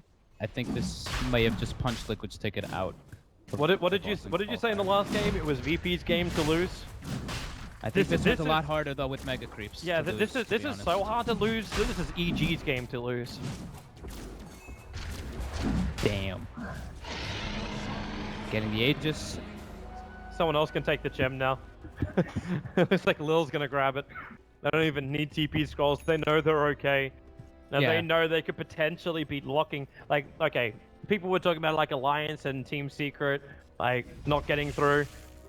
Liquid not attending. Like these guys, the ultimate twos when it comes to Valve majors, and now they're sitting here, potentially not even attending. They had a couple moments of glory in this game, but VP just aware of the movements every single time. It's just aware of who's going to get the initiation. Just is winning so hard in these, and yeah, VP did a great job of cutting.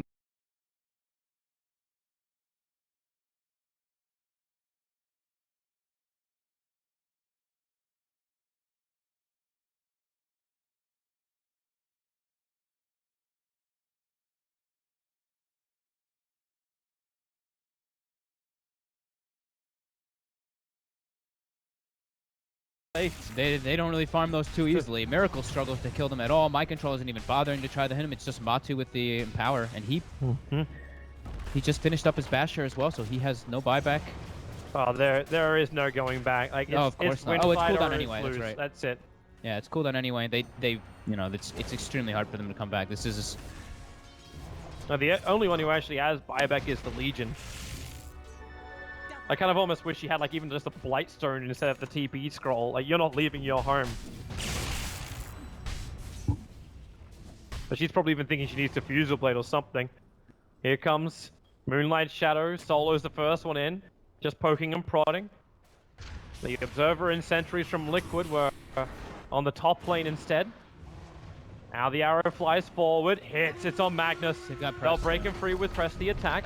A little bit earlier, but the Towns are taking damage, and there's Yolasu. They catch up Matubberman. Where's the save? Where is it? It's there. He gets the Infest down. The GA was also triggered. The bash is over on the Weaver. Lil still has his timeless available. It turns to the Diffuser Blade, bringing down Koro. The Legion's already bought back. Liquid, what have they got? Is there anything else left? Diffusal, there's your RP catching out two, but he only skewers back one. It's Solo, and he goes Scepters. They can't even attack him, but this is it. The Fortress is gone. Are out, and Virtus.Pro, they top their group, and they get through in the second position from the European qualifier. Honestly, the Mirana Moonlight Shadows were so game-winning in this game. Their positioning, like, they just read the movements from Liquid every single time. Beautiful scans coming out. Holy crap, VP have done it. There they have.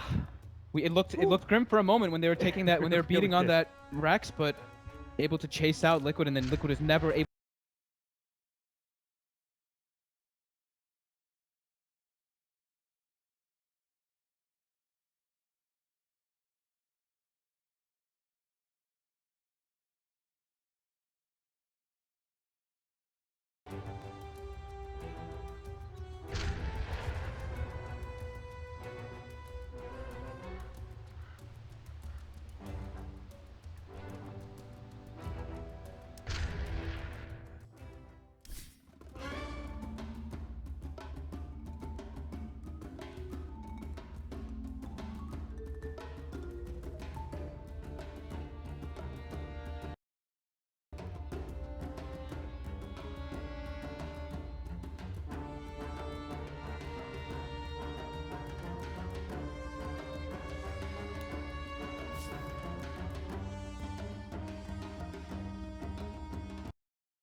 Radiant structures are fortified.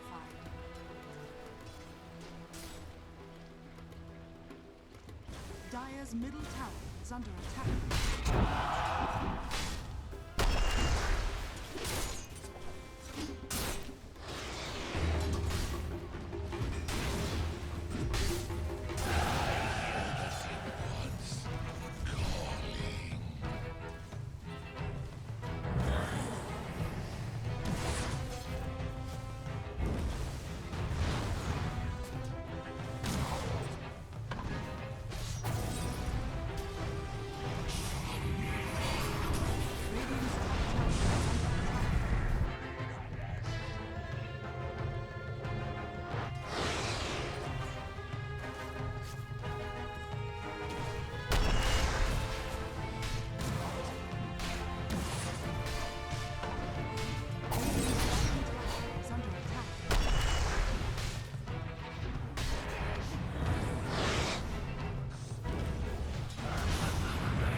Radiant's middle tower is under attack.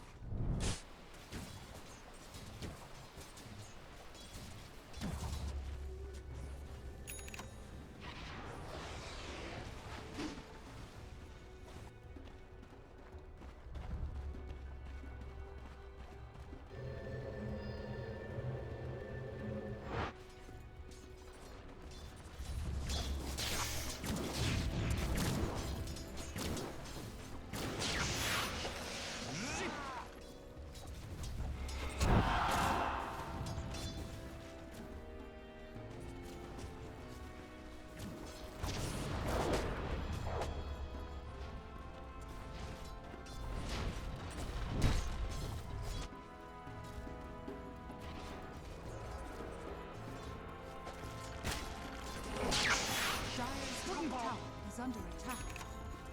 There's a bit of all.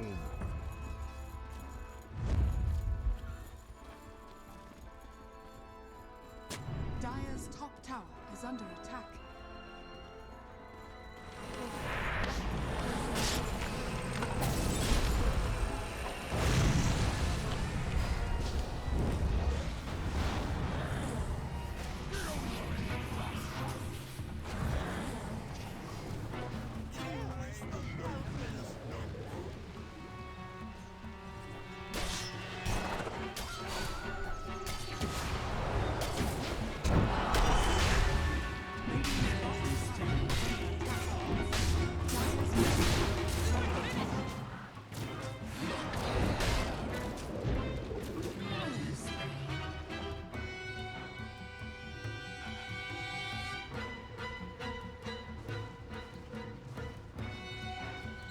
Radiant's bottom tower is under attack.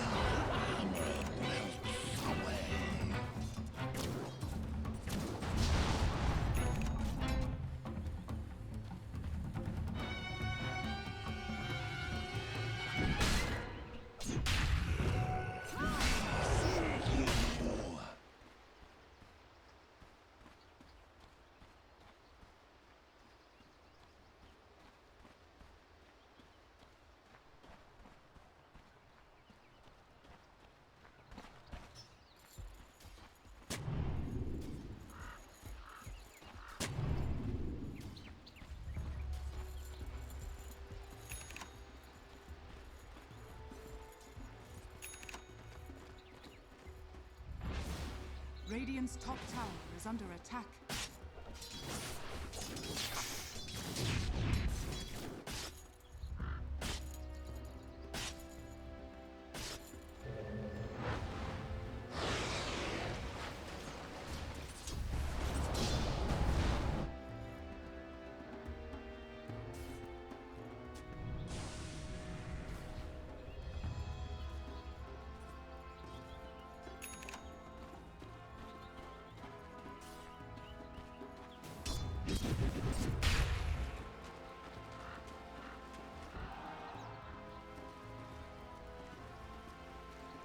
Dire's middle tower is under attack.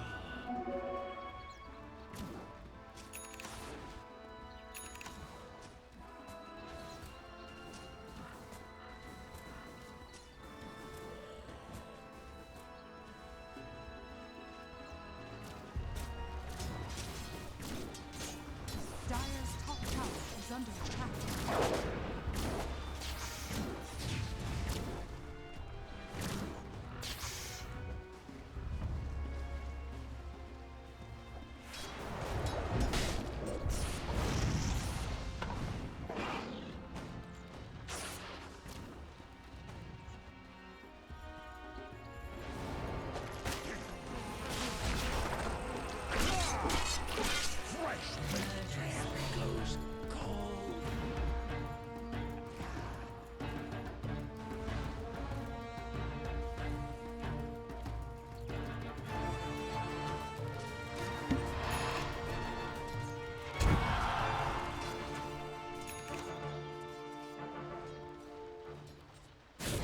Dire's top tower is under attack.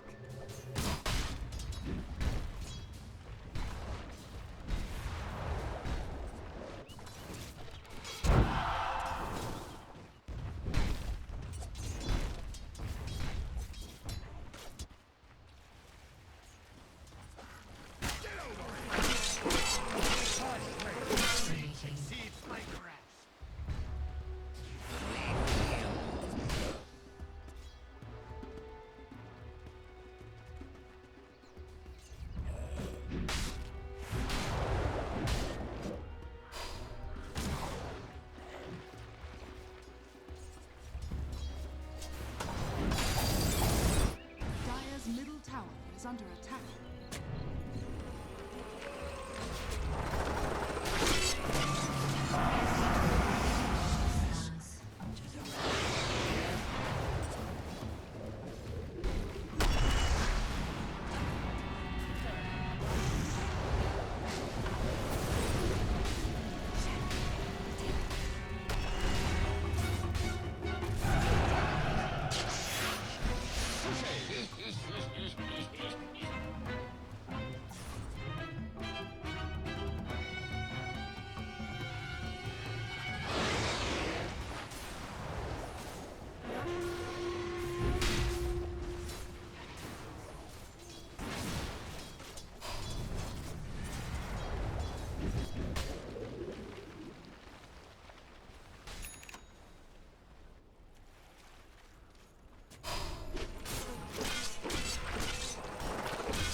Dire's middle tower is under attack.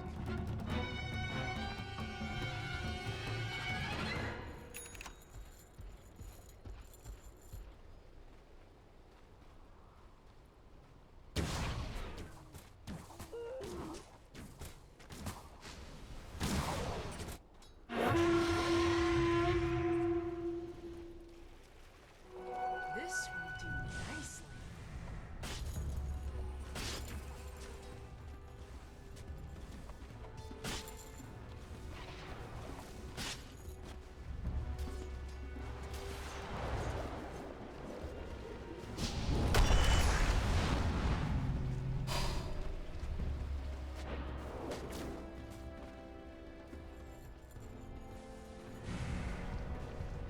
Dire's middle tower is under attack.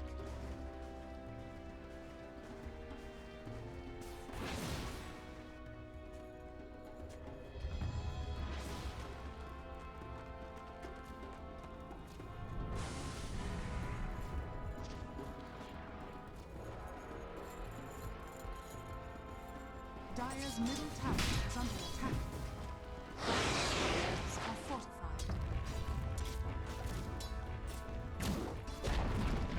Dire's middle tower has fallen.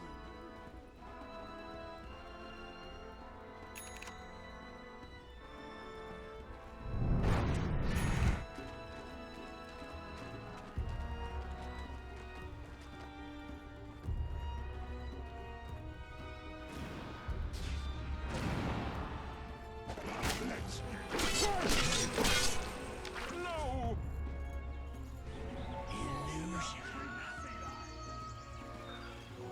The prize is mine.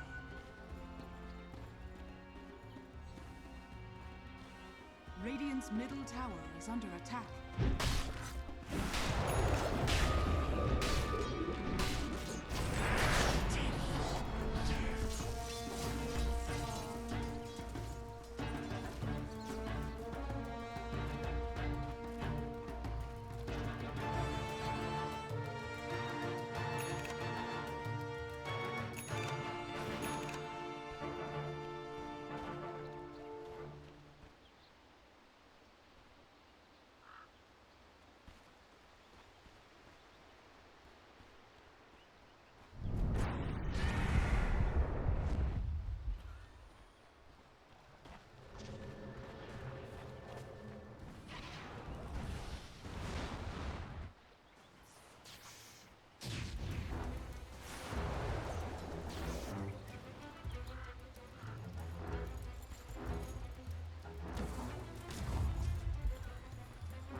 Haste!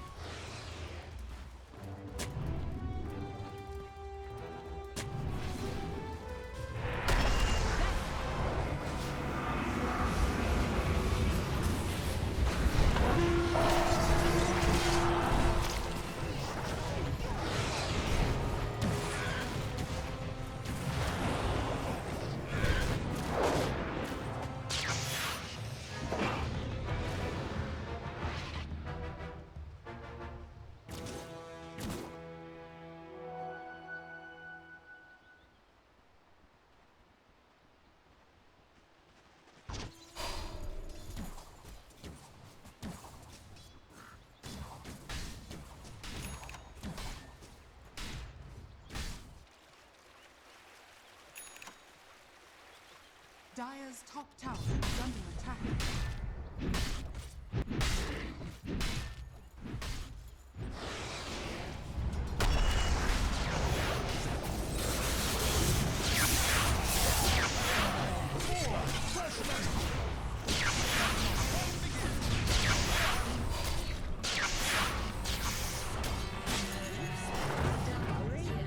I just got lost.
bottom tower is under attack.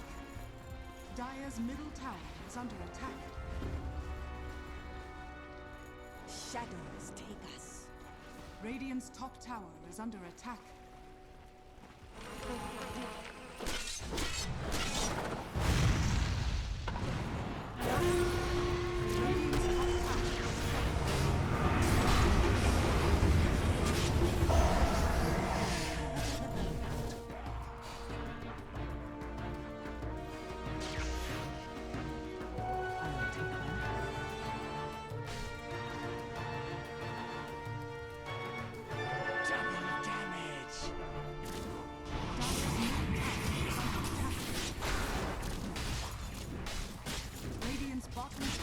Under attack. Dire's structures are fortified. Dire's middle tower is under attack. Dire's middle tower has fallen.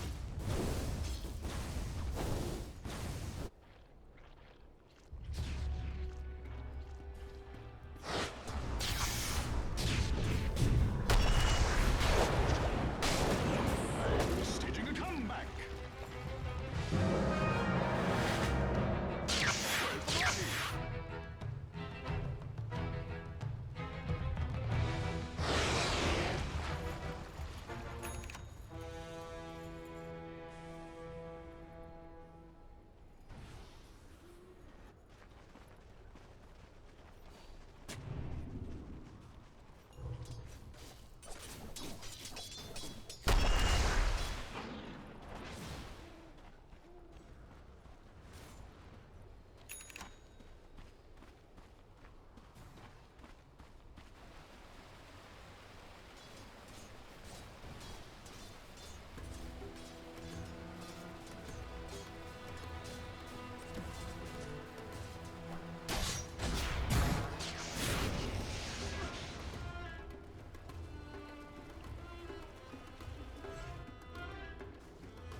Dire's middle tower is under attack.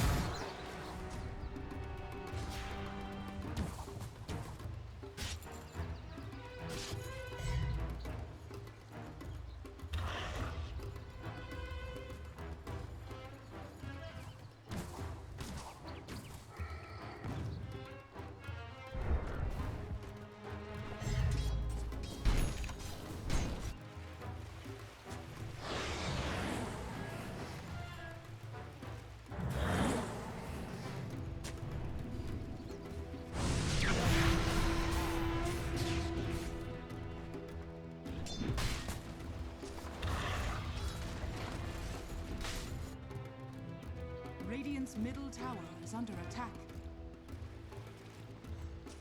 Radiant structures are fortified.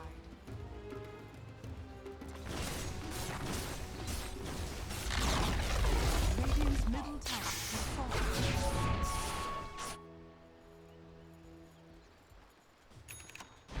Radiant's bottom tower is under attack. Dire's top tower is under attack. Radiant's bottom tower has fallen. Dire's top tower has fallen.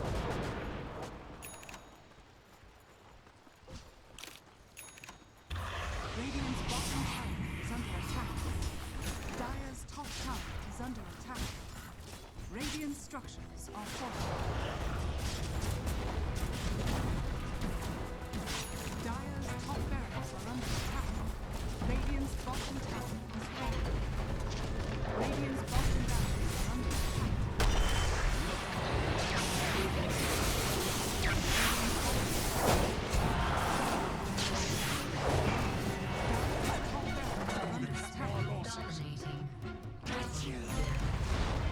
Dire's top barracks has fallen.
structures are fortified.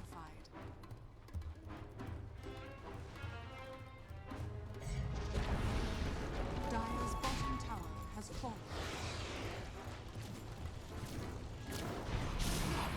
Dire's bottom tower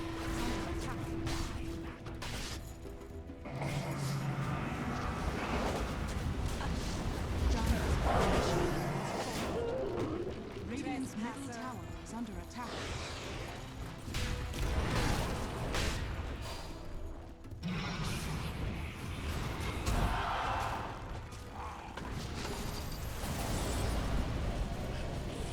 Dire's bottom tower has fallen. Radiant's middle tower is under attack.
Dire's middle tower is under attack.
tower is under attack.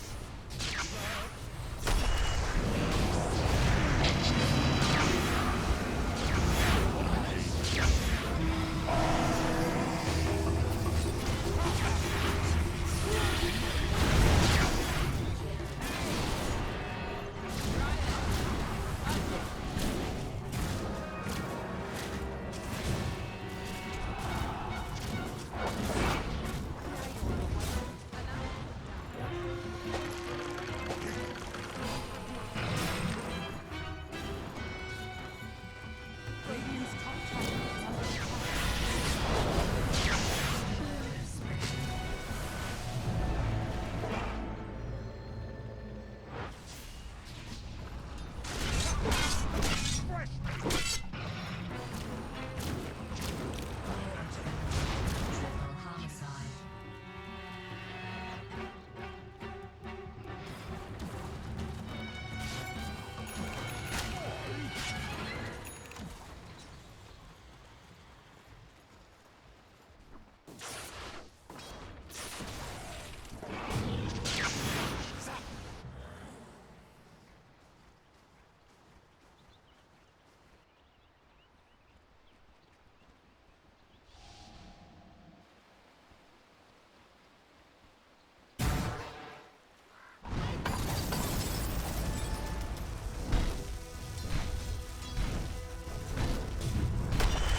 under attack.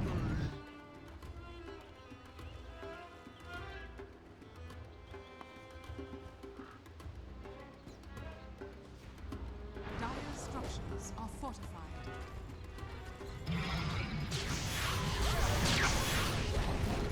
Dire's middle barracks are under attack.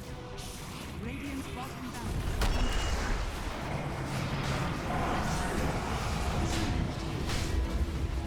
Radiant's bottom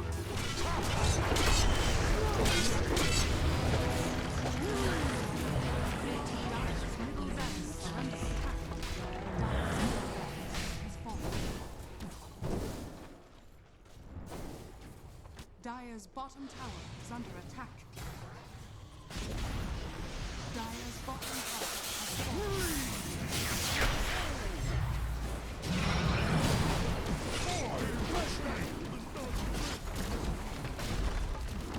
Dire's bottom barracks has fallen. Dire's middle tower is under attack. Dire's bottom barracks has fallen. Radiant is now protected.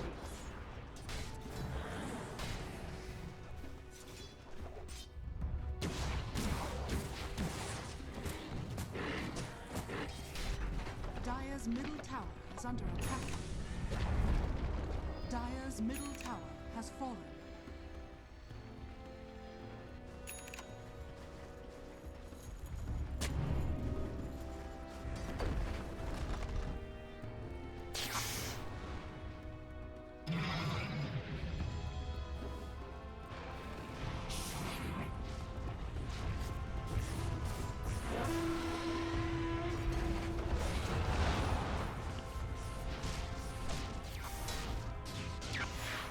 Allies disappear.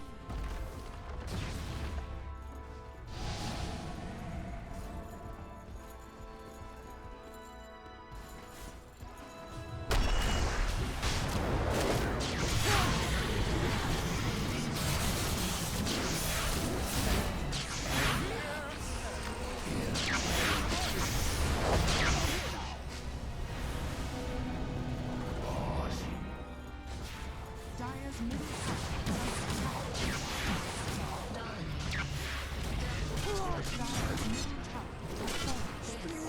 Dire's ancient is under attack.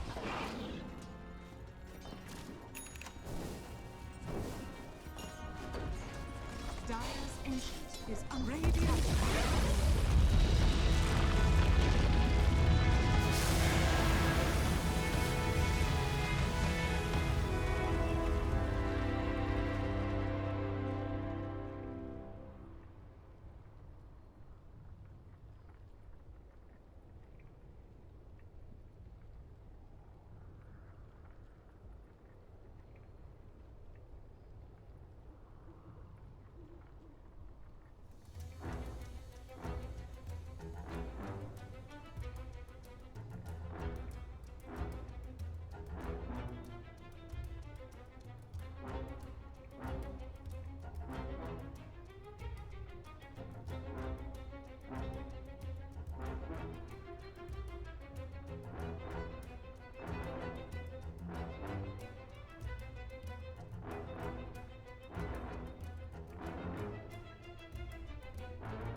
Welcome everybody. Welcome to the KingCharlie show, guys. It's gonna take a while for the next match. That's gonna be between NP versus I guess it's NP versus. Let me cross check. NP versus Complexity. Another 53 minutes. So yes, we're gonna be covering that up. But till that time, in that nick of time, we're gonna be playing some Overwatch. So yes, I'm gonna be playing some Overwatch, guys. So if you guys want to be the part of the crew, just hopping up. And had been a hell of a day, man. Getting all those matches, streaming. Okay, took a lot out of me. For the last 3 days, I was not able to sleep properly. Giving you all the matches and everything. What the fuck's wrong, bro? Yes, everything. So let's play some Overwatch, guys, and I hope you people enjoy the game. And let's do NP versus Complexity. Complexity is gonna be starting in another 30-40 minutes. So yes, I'll be playing some games during that time. So I hope you guys are having the fun part on the stream and getting things done. So yes, let's play some Overwatch. It's an exciting game, and I hope I have some friends online right now. If somebody's there, I'm gonna be getting him in the game. Let's see. Another day. It's like a day away from I can get all these people. Okay, I can't invite them. They're in competitive game, I guess so. Or the other is gonna join in, I hope. If not, then I'm gonna be finding a game. Quick play game. Whew. Can't join game with pending invites. Okay, I have one of the buddy. If we can in Skype, Lumnia, we can do talk in Skype, man. Yes, we can on Skype as well as in game. Wanna come? Wanna be part of the crew? Come in quickly, man. Quick.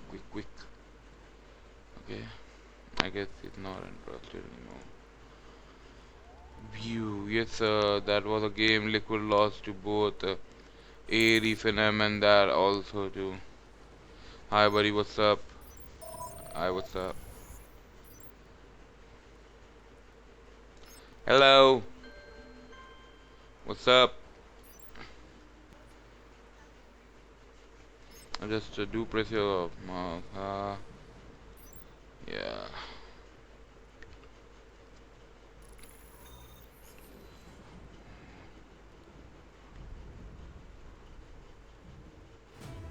Traveling to the right.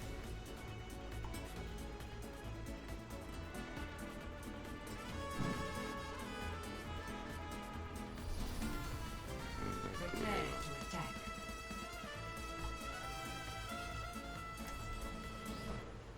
Okay.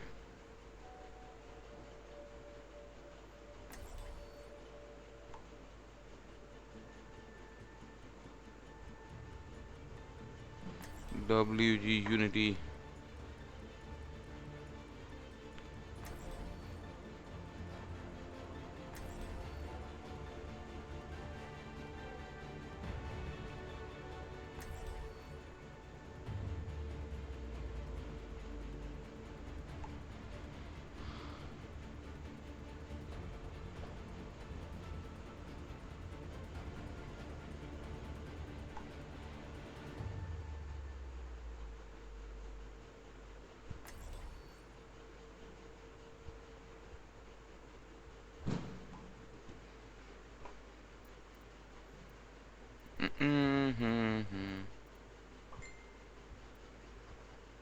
Let's go with the Reinhardt. Why do we have two mercies? Why do we have two mercies? Why do we have two mercies, guys?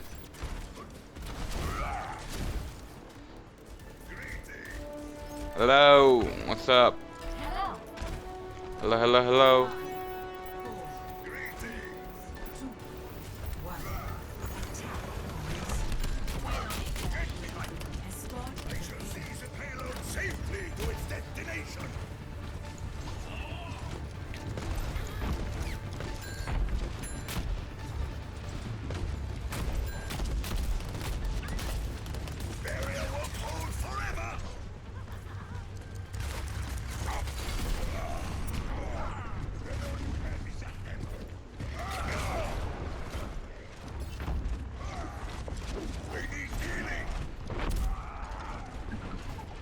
I require healing guy assistance.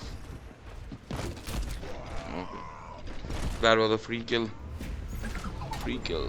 Oh. Fuck yeah. I need to take that bastion down, guys. Need to kill that bastion. Kill that bastion. Below me. Get that bastion.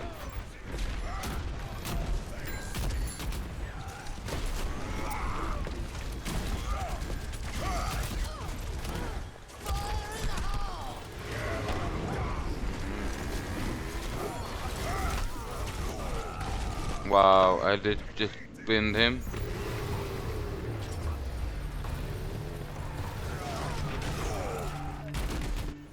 Get the payload moving. This is not over. This is not over yet, guys. We're gonna go in, screw some asses up. One more.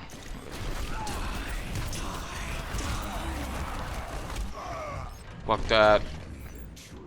Fuck it, man. What luck. Heroes never die. Oh my.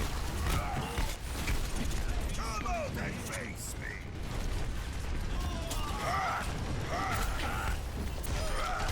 Did I get the loot? At your service. Let's keep it moving. I can't hold forever.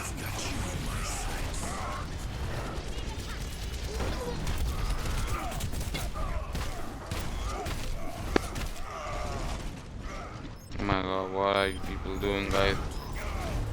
Help. I'm not able to put the little card. Wow.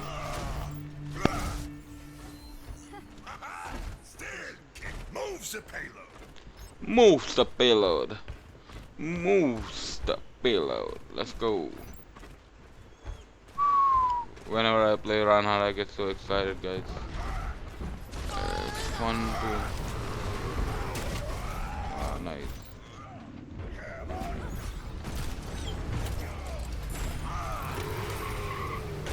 Boom. That was good. My ultimate is ready. Join me.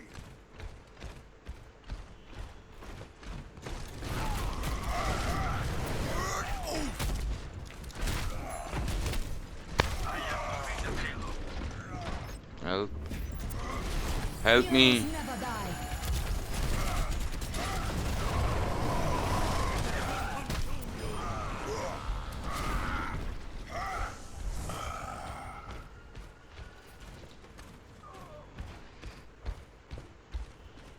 Moves the payload. The payload has come to a point. Get it moving. Behind you.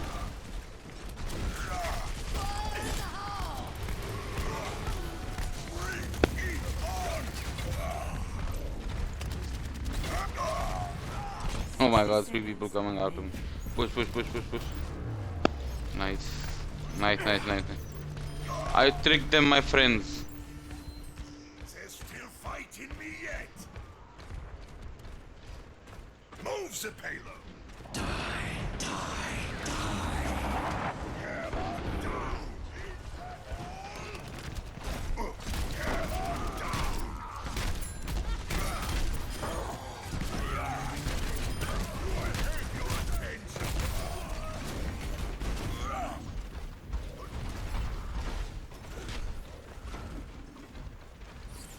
Helden sterben nicht. Oh, I need some HP, guys. This will help me.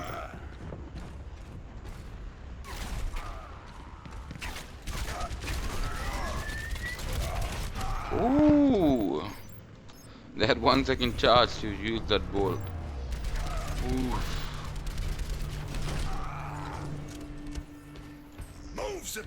For all the new people tuning into the stream right now, we are playing Overwatch. It's around another 40 minutes to the game, so I'm enjoying the game, guys. Yes. Be my guest. Soldier 76 reporting for duty.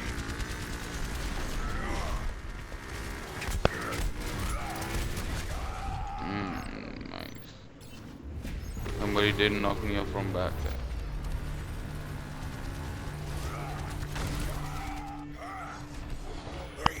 Move the payload.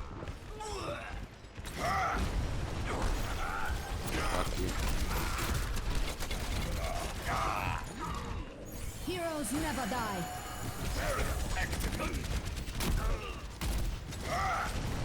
I'm escorting the payload. Let's keep it moving.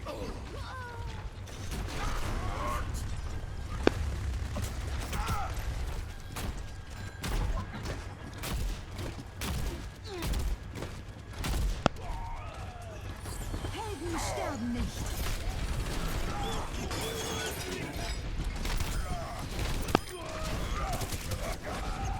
Oh my god, that Bastion.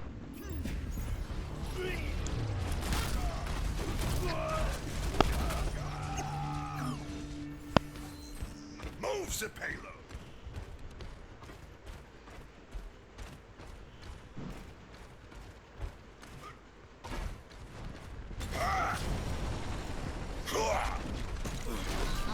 As young as I used to be.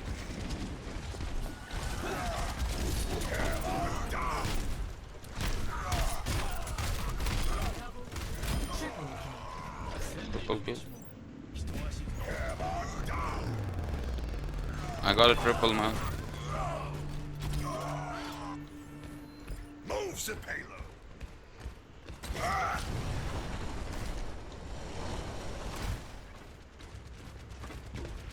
Go, push. Go.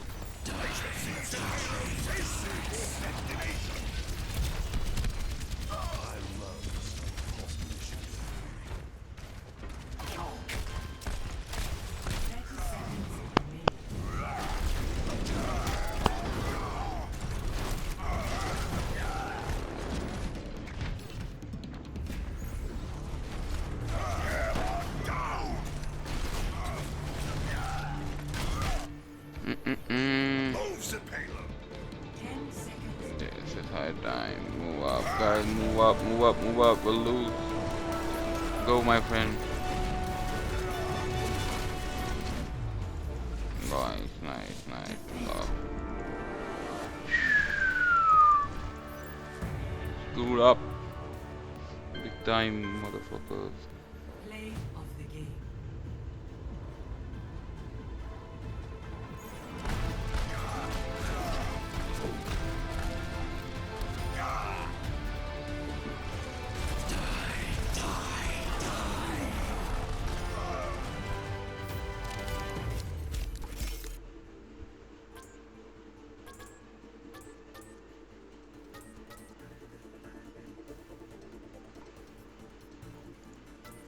Well, let's spray them up, I guess.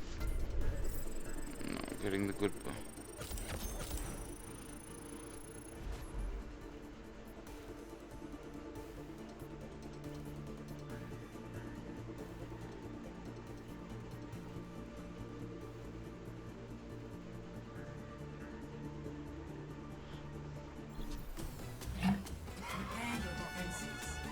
Okay, guys, it's time I play some hero that is like funnier.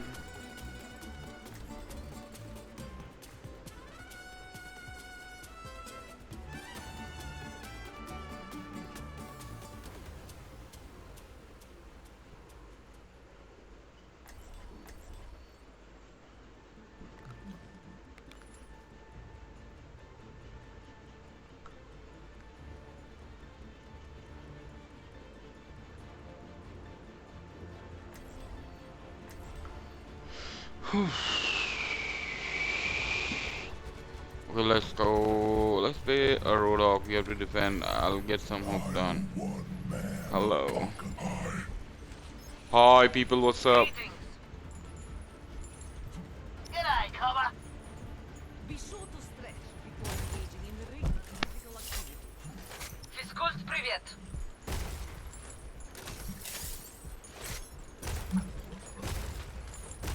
Attackers incoming in 30 seconds.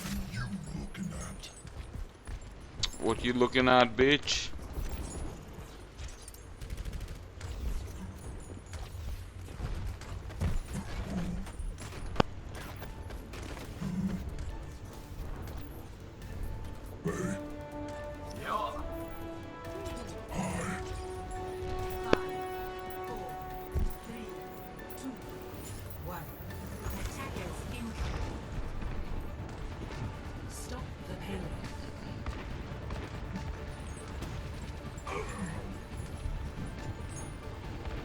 Can't come out.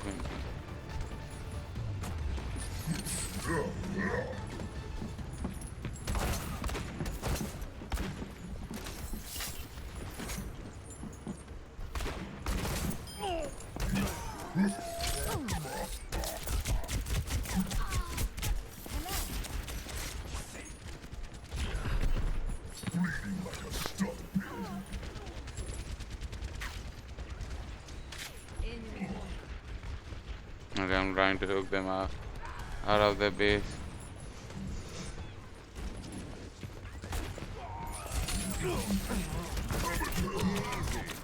Oh, Mercy's also hitting me up. Wow, nice. To.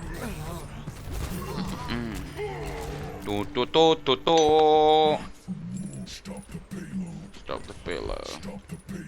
Stop the payload, guys. Stop the payload, guys. Stop the payload. Stop the payload. Stop it up. Get that payload up and running. What are you guys doing? What are you even doing, guys? Don't die, please. Don't die, don't die.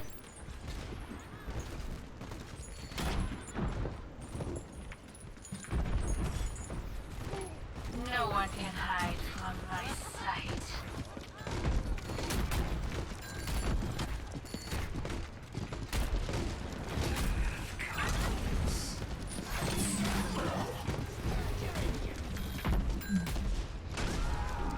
Oh my god, nice, man.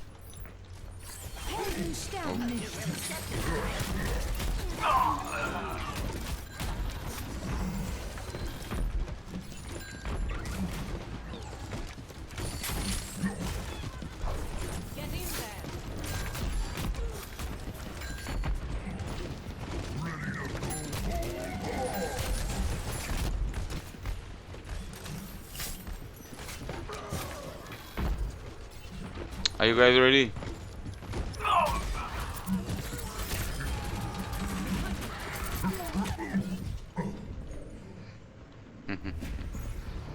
I wanted to take that Roadhog so bad. Stop the payload. Stop it. Stop the payload.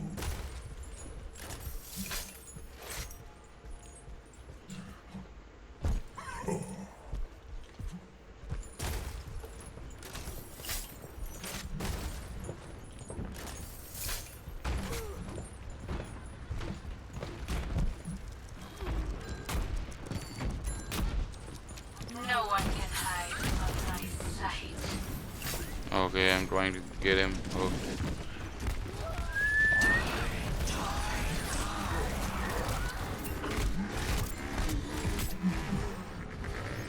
Goodness. Young Real.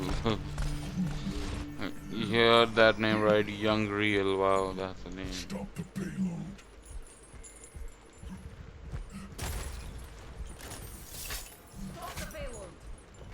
I understand.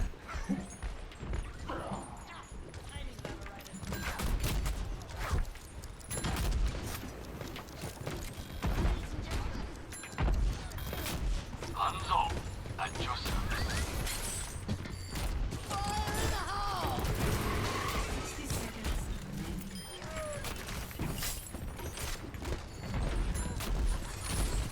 Ooh, that was close.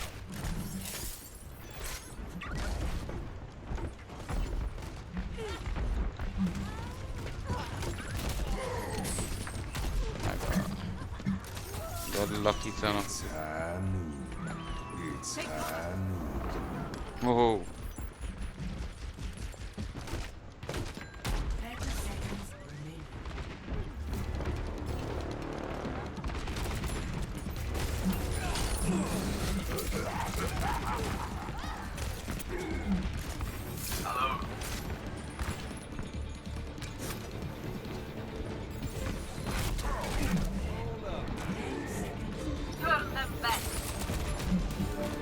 My HP.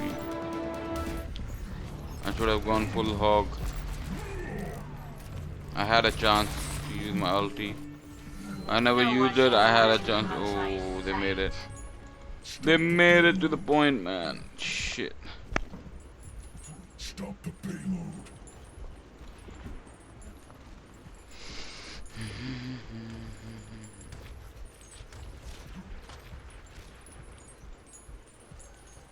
Enemy corner.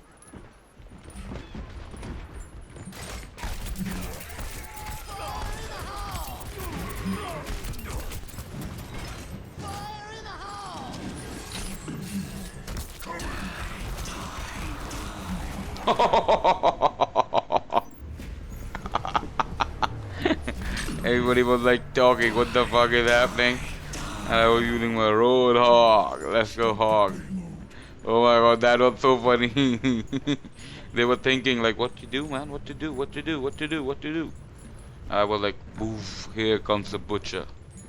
The butcher has you in the sight. Right? I hate these nades coming in.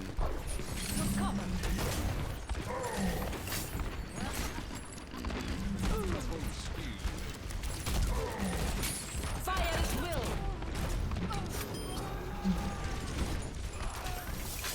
Helden sterben nicht.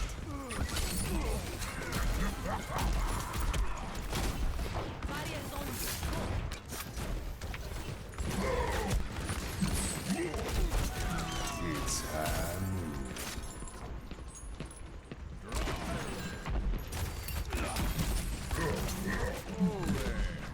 Trying to get me up.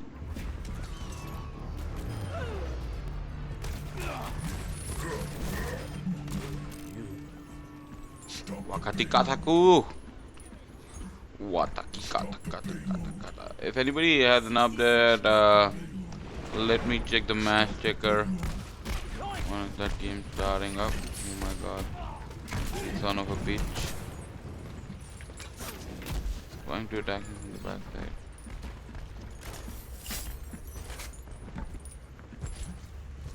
Trying to catch me up from behind.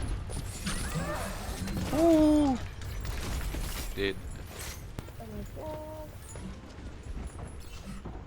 30 seconds remaining. Wow, nice. Oh.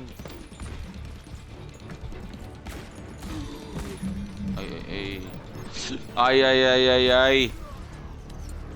Andre. That was bad, man. Seriously bad. Can we defend? No, not another time. Come on, guys. Come on. Fuck you, man.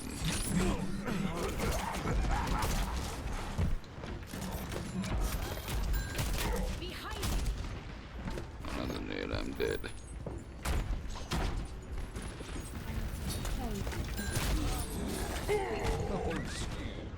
I did hook him, but yes, I was not able to pull him. 1 second to hook, another one to pull up, so it takes some time.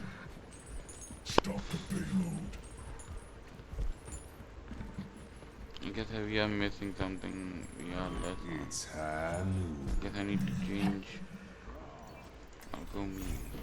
Our world is worth fighting for. Junkrat primed and ready.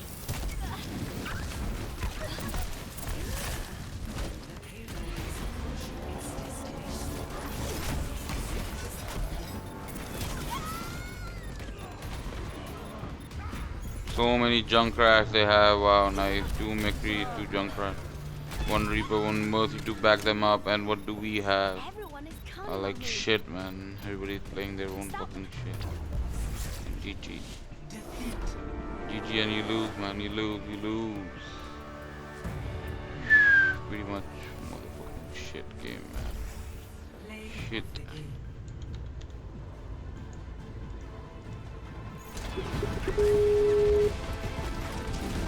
Coming online, man. Hello, my friend.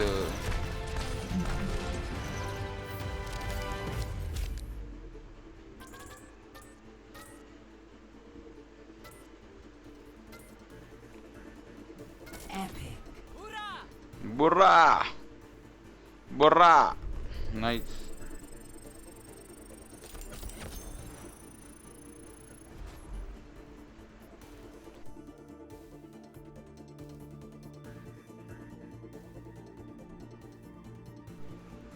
अभी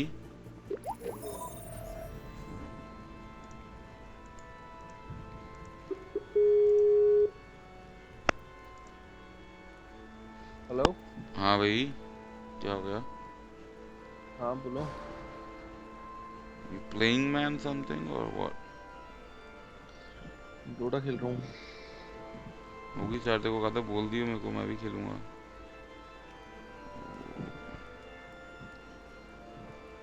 stream पे बोल रहे हैं आप इतना boring stream क्यों कर रहे हो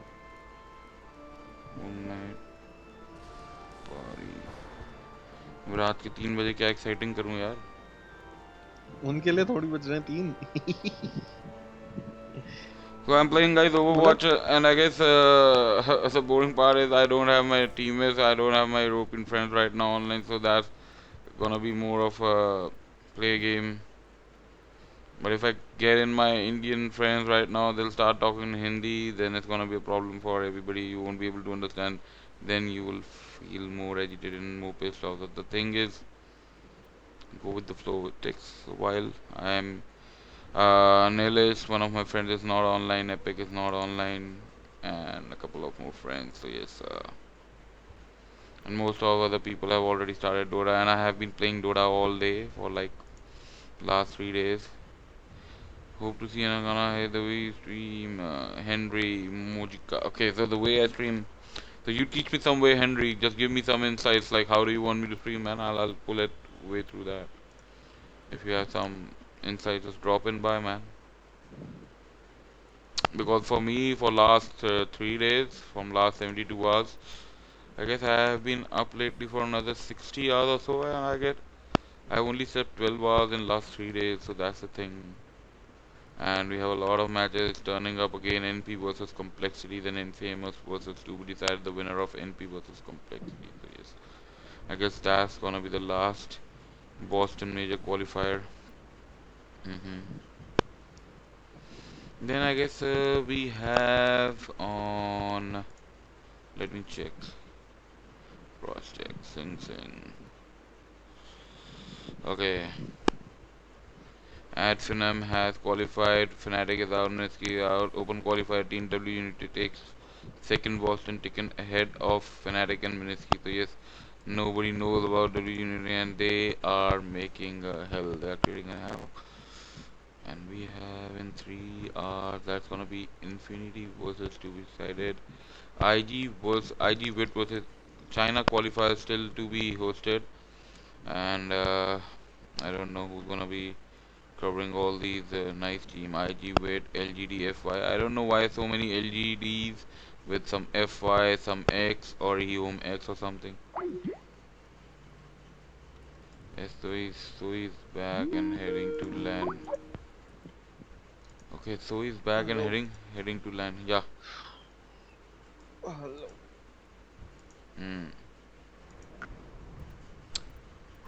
So I'll go one more game and I guess the game is about to start.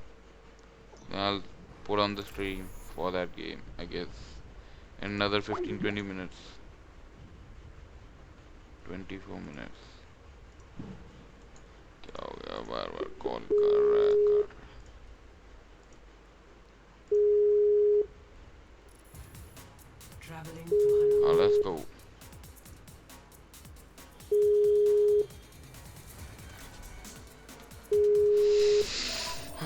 I'm trying to hone my skills for some heroes, and I'm trying to hone my skills for some, characters. I really want to practice this Reaper. I'll go Reaper. I also go Reaper. 2 Reapers in the house. Let's go. Let's go.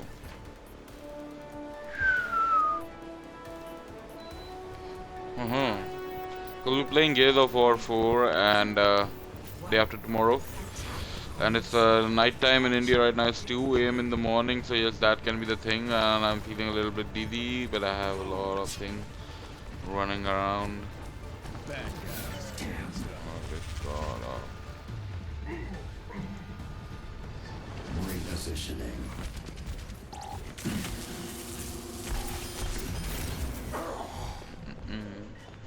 Symmetra getting all those turrets up. Wow, nice.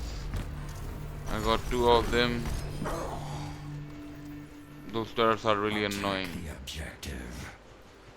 Attack the objective. And we have one more day. One more day entirely to end this thing up.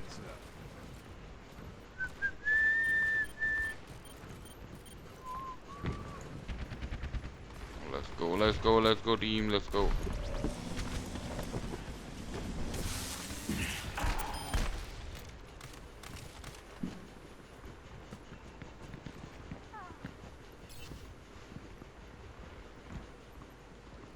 They're looking for me. With my HVR.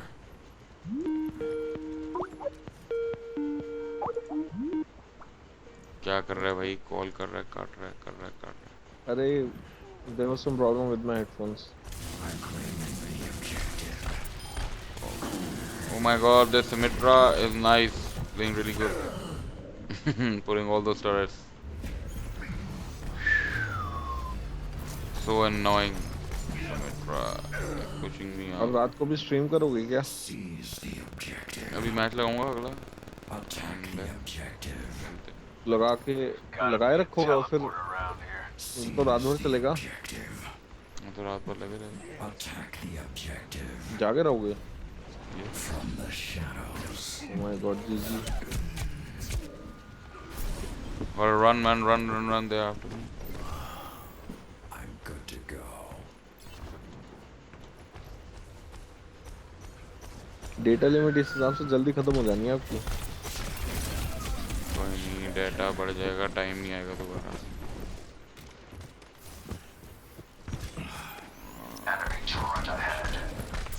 This me is after me, you bitch. Oh, dead. Me is after me. Abhi. Can you do one thing? Go to my stream and check. Is the stream working on 60 FPS? Somebody is telling me the stream is working on 60 FPS. ये बस बता दे 720 पे 60 FPS है कि नहीं. 1080. मैं 1080 time वो लो हो चलेगी नहीं, घर पे हो ना. नहीं, just have to check what all options you're getting. Options, check the options. Good. I'm getting 1080 60 FPS. 720 60. हाँ. Oh my God. HD.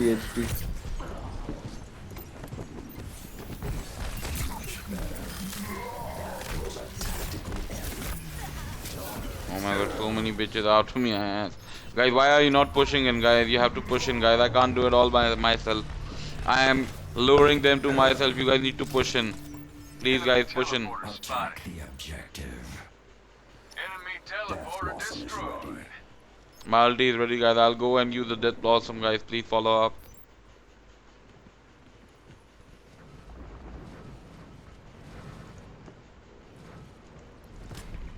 From the shadows.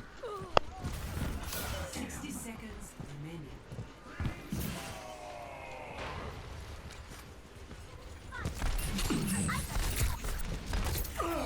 Oh my God, Roadhog.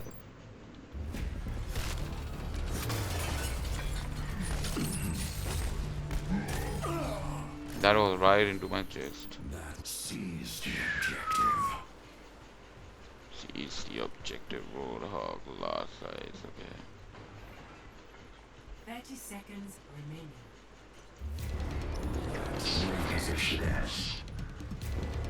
Wrong delivery.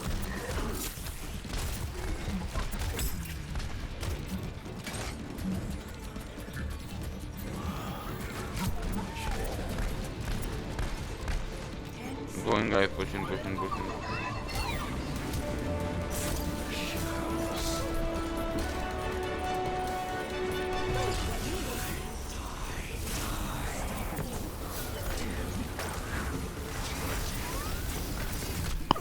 Oh my god, they grabbed me. Why do I get this shit team always, man? That Symmetra was really playing good. Oh my god.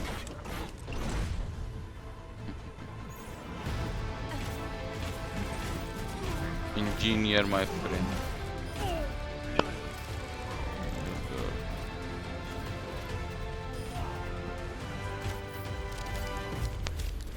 Nice.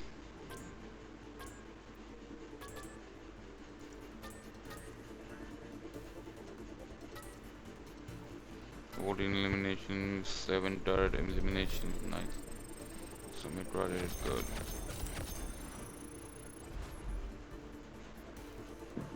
I'm losing game 1 by 1 all the way. Watch gaming, Yeah,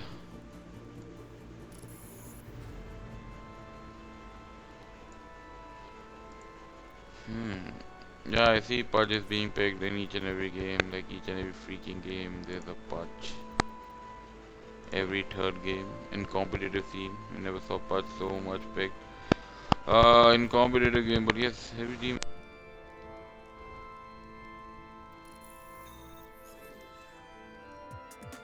Traveling to Hanamura. Prepare your defenses. Okay, I'm getting a chance to defend this time, so how about I go to mid-draw and try something risky, like what?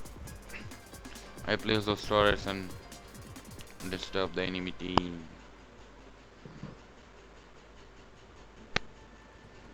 Being a nuisance.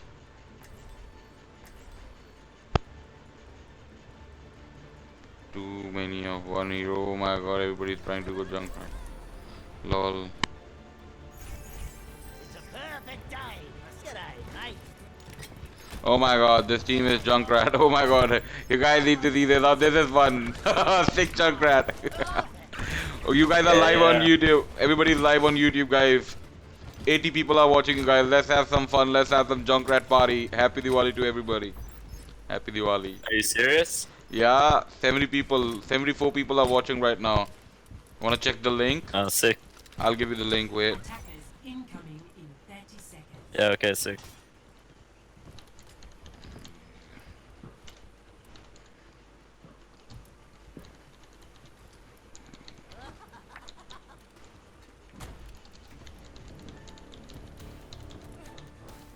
Oh, that's my link, my channel link, okay? You can go in, and the very first live video that you encounter is everybody's watching us. Let's go, 6 Junkrats. Wow.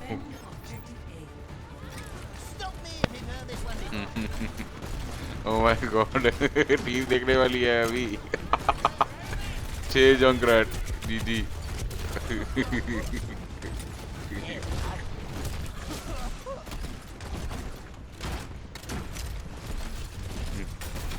One pushed in.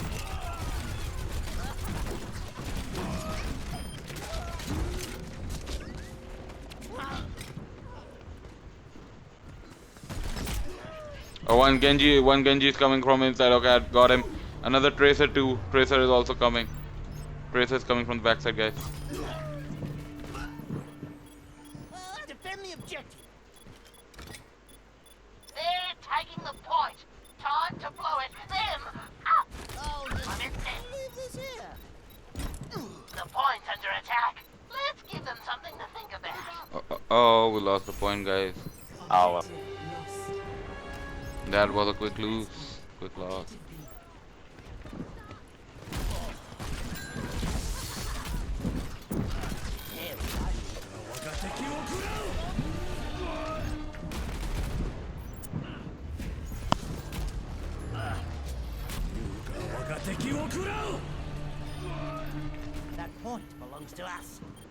end it. Everybody throw your traps. Throw your traps, guys. Trap.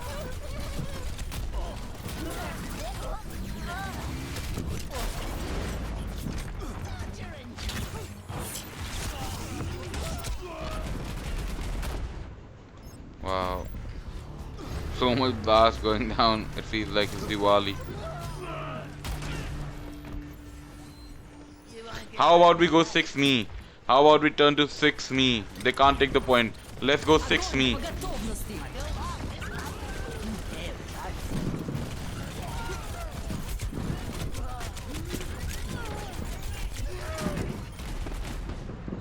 Oh.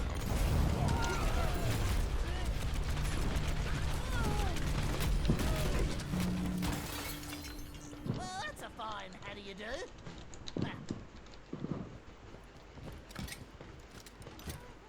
Let's go 6 my.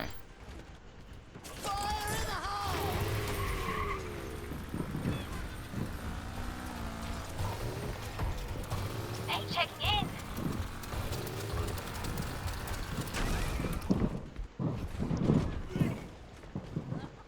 Let's switch over to me, guys. Hey, checking in. Our world is worth fighting for. Go me, go me, go me.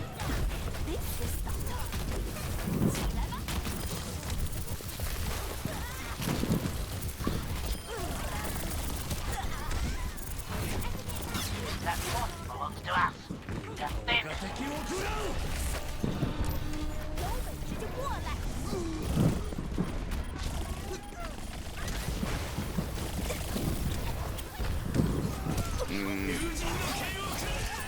Make those walls, make those walls. Haha. Oh. Helden sterben nicht.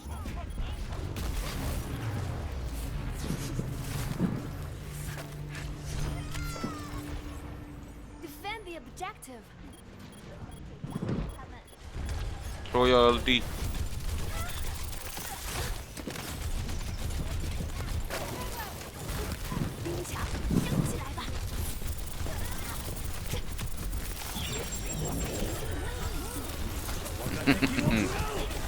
Oh my god. Let's see you get this.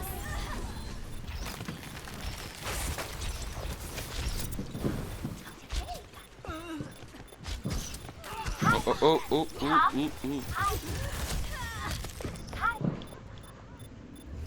Hide behind the wall, guys.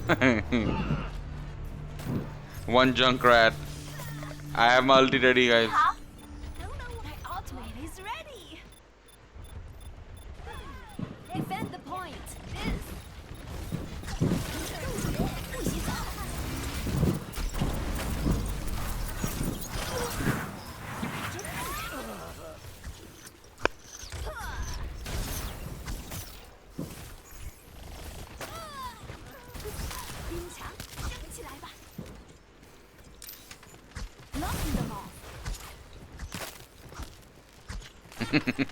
Creating those walls. Keep creating those fucking walls. Oh my god, this is so fun.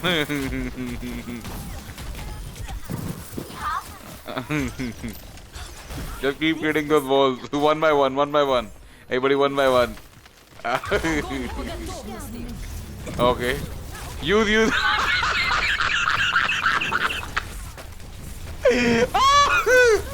Oh my god, what the? Oh my god. this shit just got real. Oh. So many walls. Okay, this me. Oh. I thought that racer got trapped. Oh, okay, she's jumping in and down. Don't never chase a tracer.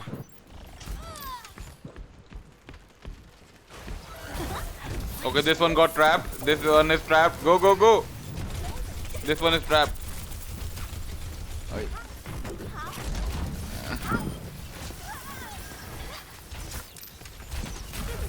Oh, this one is also trapped. Ooh, this one is trapped. Trap. Our point is under attack. Go on the point, please. On the.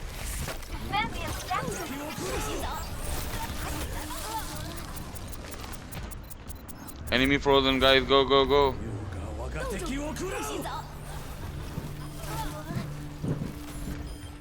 Defend the objective. You can do it, guys. Don't use just say it. Okay, when you're using a skill. Knocking them off.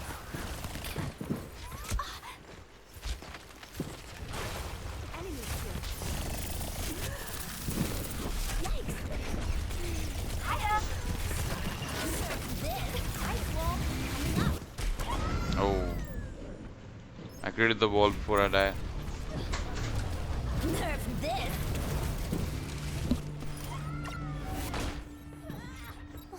That could have gone better. Defend the objective. Oh no! No, no, no, no, no, no, no, no, no, no, no, contestant 999. Don't.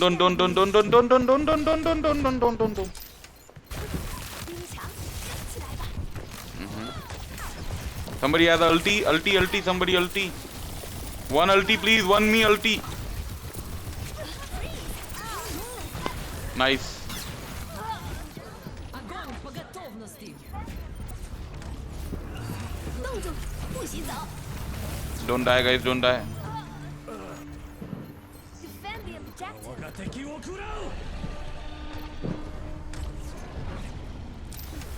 Nice defense, guys. Good job. This tracer. Kill this Zarya, man.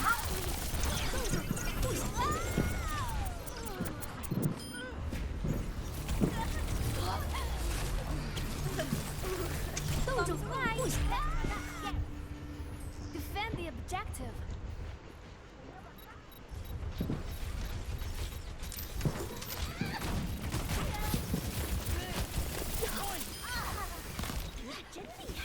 Another tracer incoming. There's some Mercy upstairs healing everyone. Yeah. I'll take her out.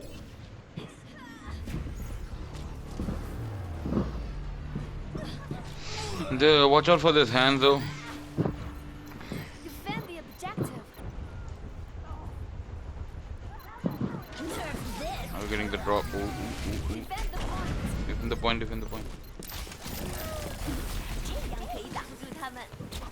Checking in. Don't chase the tracer, 30 seconds. Defend the objective. Everyone stick together. We can do this.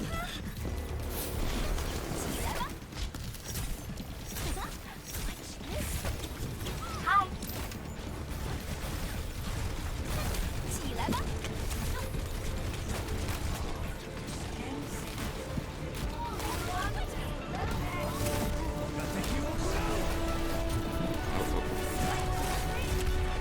No, come on.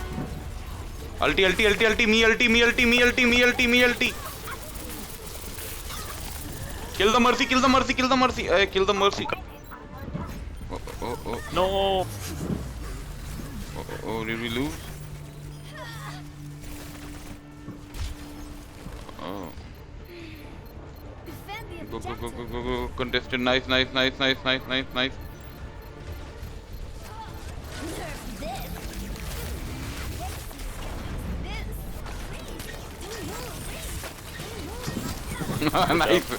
Fuck them. Oh my god. Nice, guys. Nice. Awesome. Fuck. Good job, bro. Good job.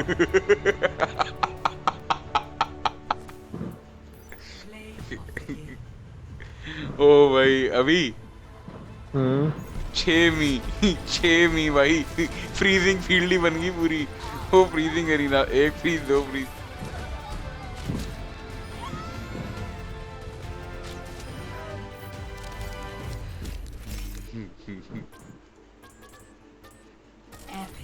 Thanks, everyone.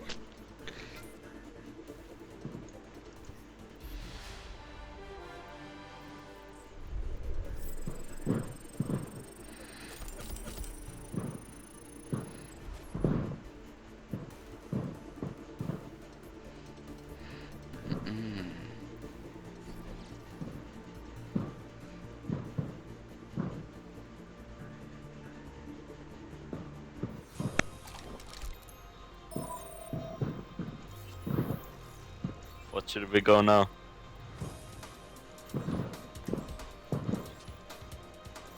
Join the group, guys. We get more EXP. We should go. Let's go. Engineer, 6 engineers. No. We have to attack. Let's go Diva. 6 Diva. Okay. Orion Heart.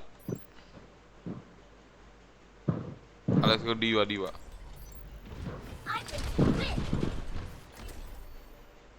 Prepare to attack. Go Diva. Soldier, no soldier. Go Diva. Yes. One Lucio to back up. Nice. So many ultis. Nobody can freaking take the point. 1, 2, 3, 4. Boom.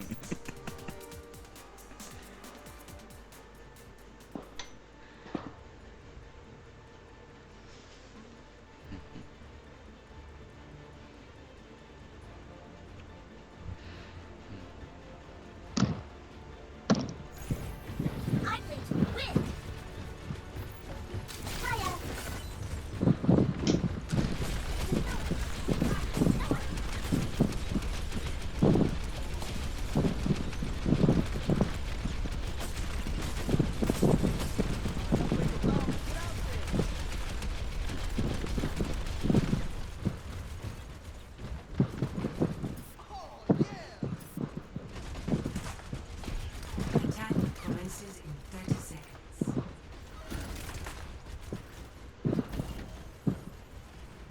Understood.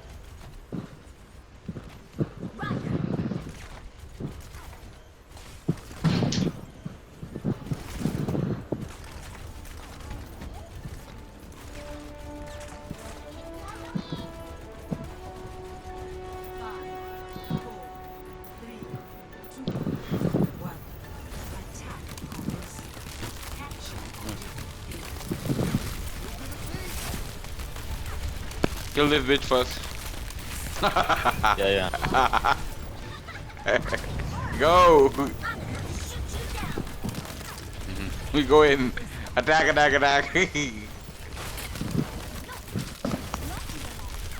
Oh, we can jump up. Guys, come from this window. Window.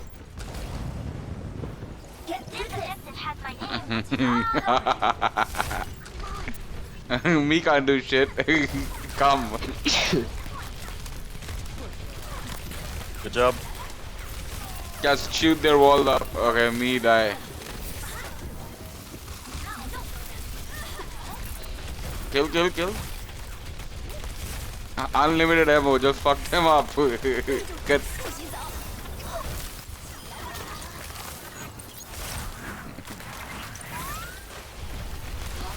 Kill the one at this. Get your ultis, guys. They're going after Lucio. Save the Lucio. Nice. Go to the next point.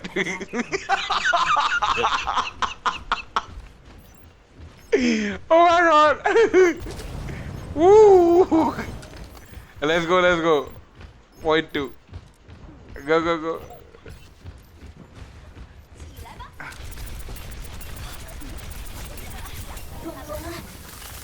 I am ready to activate the sound barrier. Oh, I got my. Throw one Diva ulti inside. Then the other one. They'll use the cloud. Just time it. Okay, just time it. Time it properly, one after another. They'll use this thing. They will use this thing to trap themselves. Okay.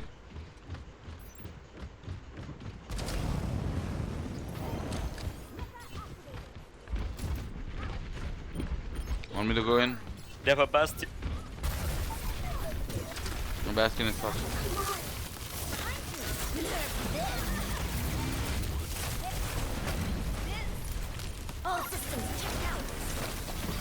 Now use the other ulti, man. This was the plan. Oh, use the other ulti.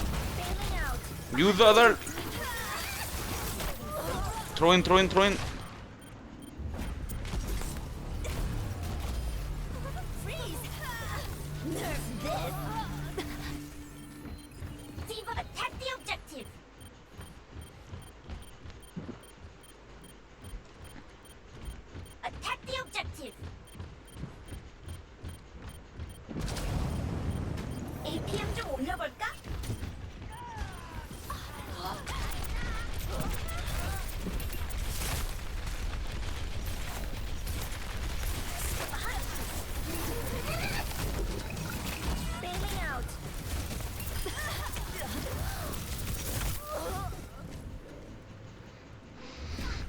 Okay guys, we'll try till 5 minutes. After that we'll go 5 Reinhardt. 5 Reinhardts. We'll get the Earth Shadow. Earth Shadow. How many people have the ulti up? I'm on 54%. My ultimate is charging. I'm gonna have to shoot you down. Go, go, go. Don't.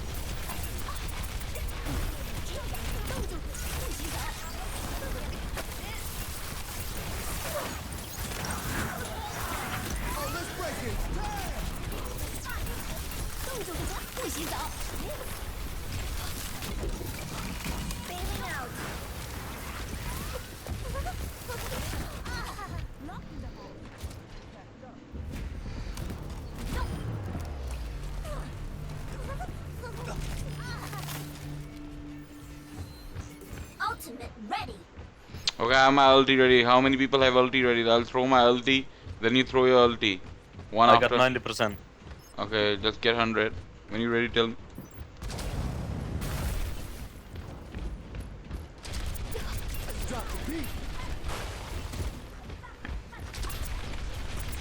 $95.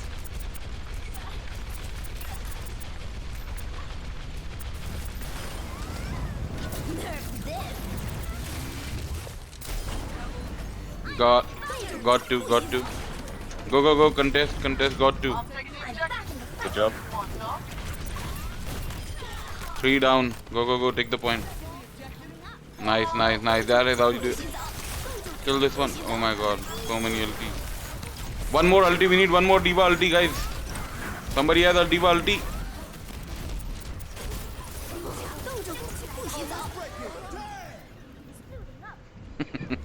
Somebody got D.Va ulti.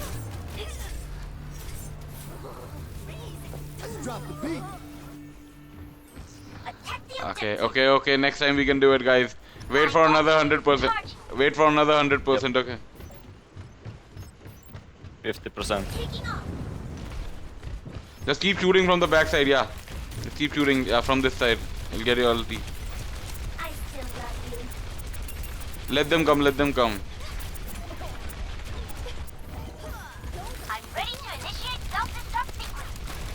Wait, don't use it now. Wait for us. We need to back one after another.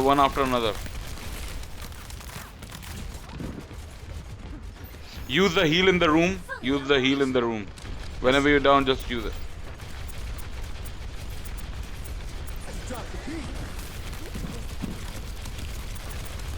Use it one after another, okay.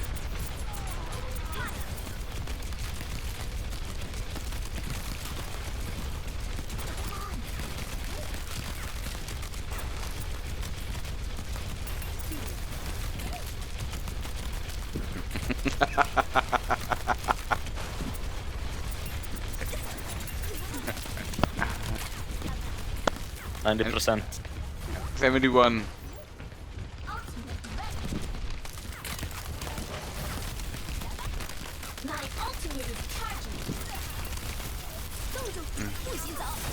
Go, run out from the ult.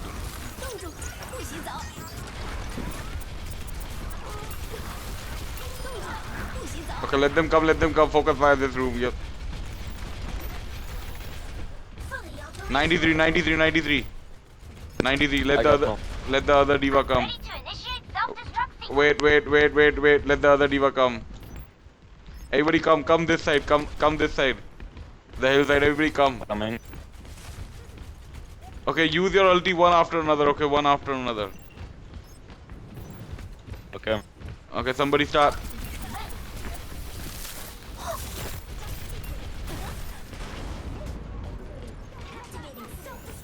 Go.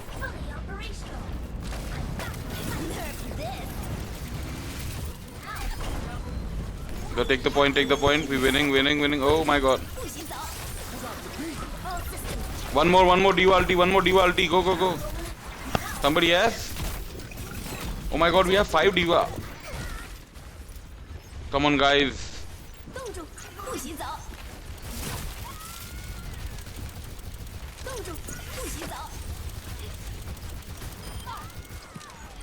Stay outside of that field, right?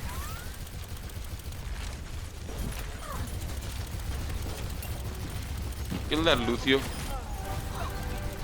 Nice! Nice! Good job. Good job.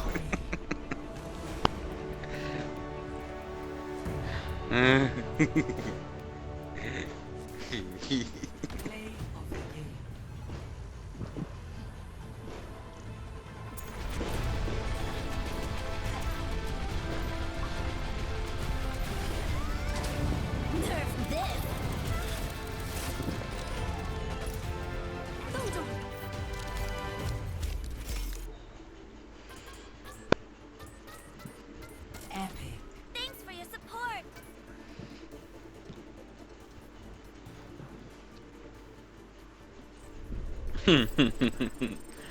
क्या ही game चल रही भाई क्या ही game TV में चल रही है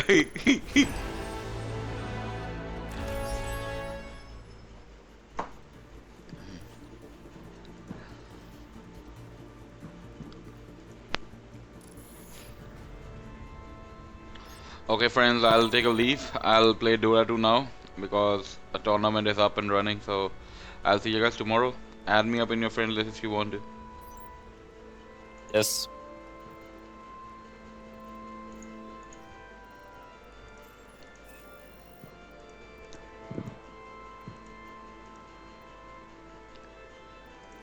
Bye. Happy Halloween.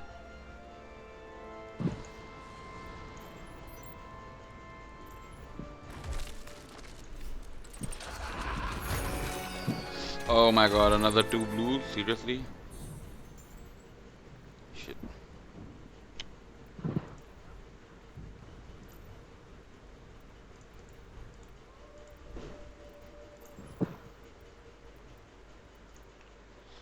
Okay, I guess the Dota 2 game is about to start. Let's kick in. Dota 2, my friend.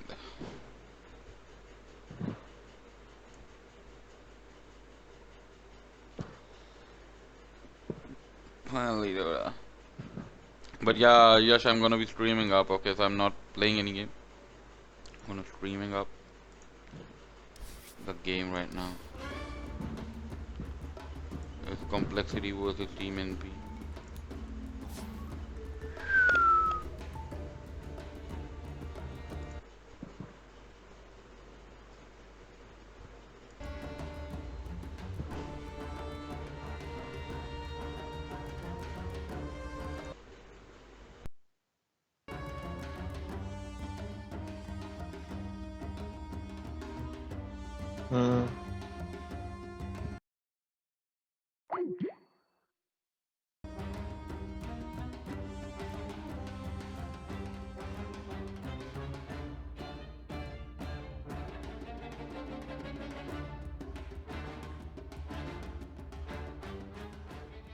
Reserve time.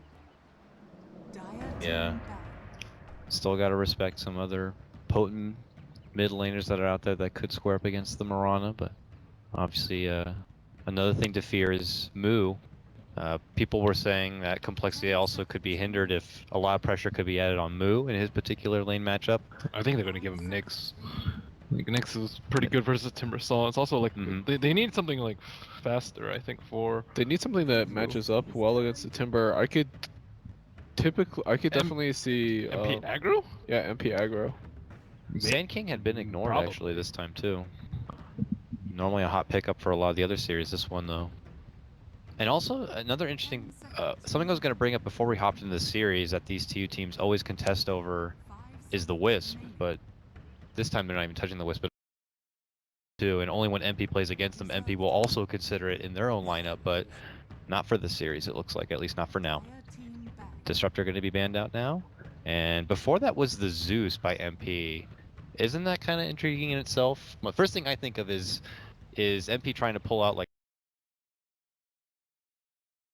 up or something. It's a lot of magic damage against the Timbersaw. Yeah, it's kind of seen as a Timber counter, but we've seen way more teams go for the Skyrath over the Timber. Oh, it is. coL are going to be one of those teams like you're talking about, like intriguing picks. Zeus, yeah, they get cancel Zeus a lot. I mean, Swindle loves Zeus too. Swindle used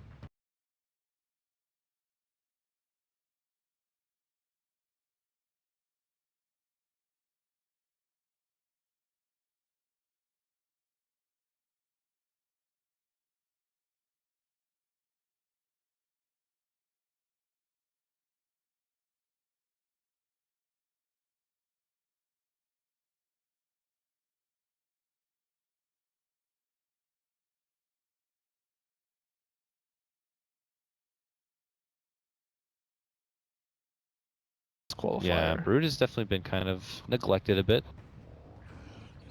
Ursa going to be the one to take out. Typically very good, of course, against the Timbersaw, but yeah, I mean, this tells me that like they're heavily prioritizing. It's probably MSS Timbersaw, him having a good game here, taking out both counters to Timber. many used to say coL was a pretty good laning counter against Timber, but we don't get to see a lot of coL in America. He's not an American hero, apparently. Does that make you sad?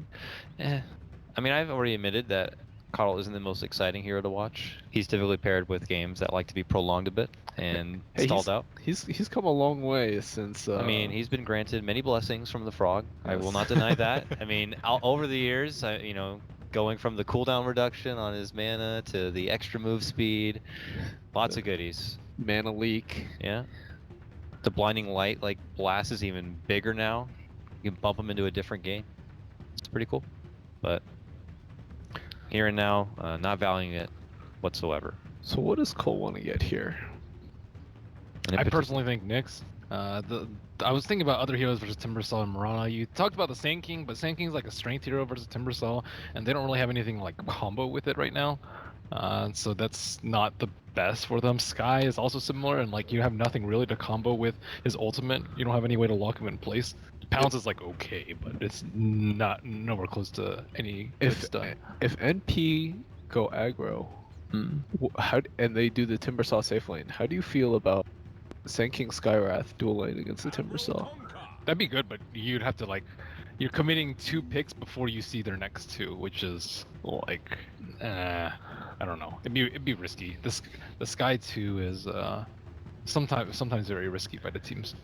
It's a pretty solid pickup, a classic for Z Freak. It done a lot of work already through the qualifier and pretty much this Dota season on the Kunkka, and can be a good pick. High mobility heroes like Timbersaw and Mirana could be snagged and pulled right back.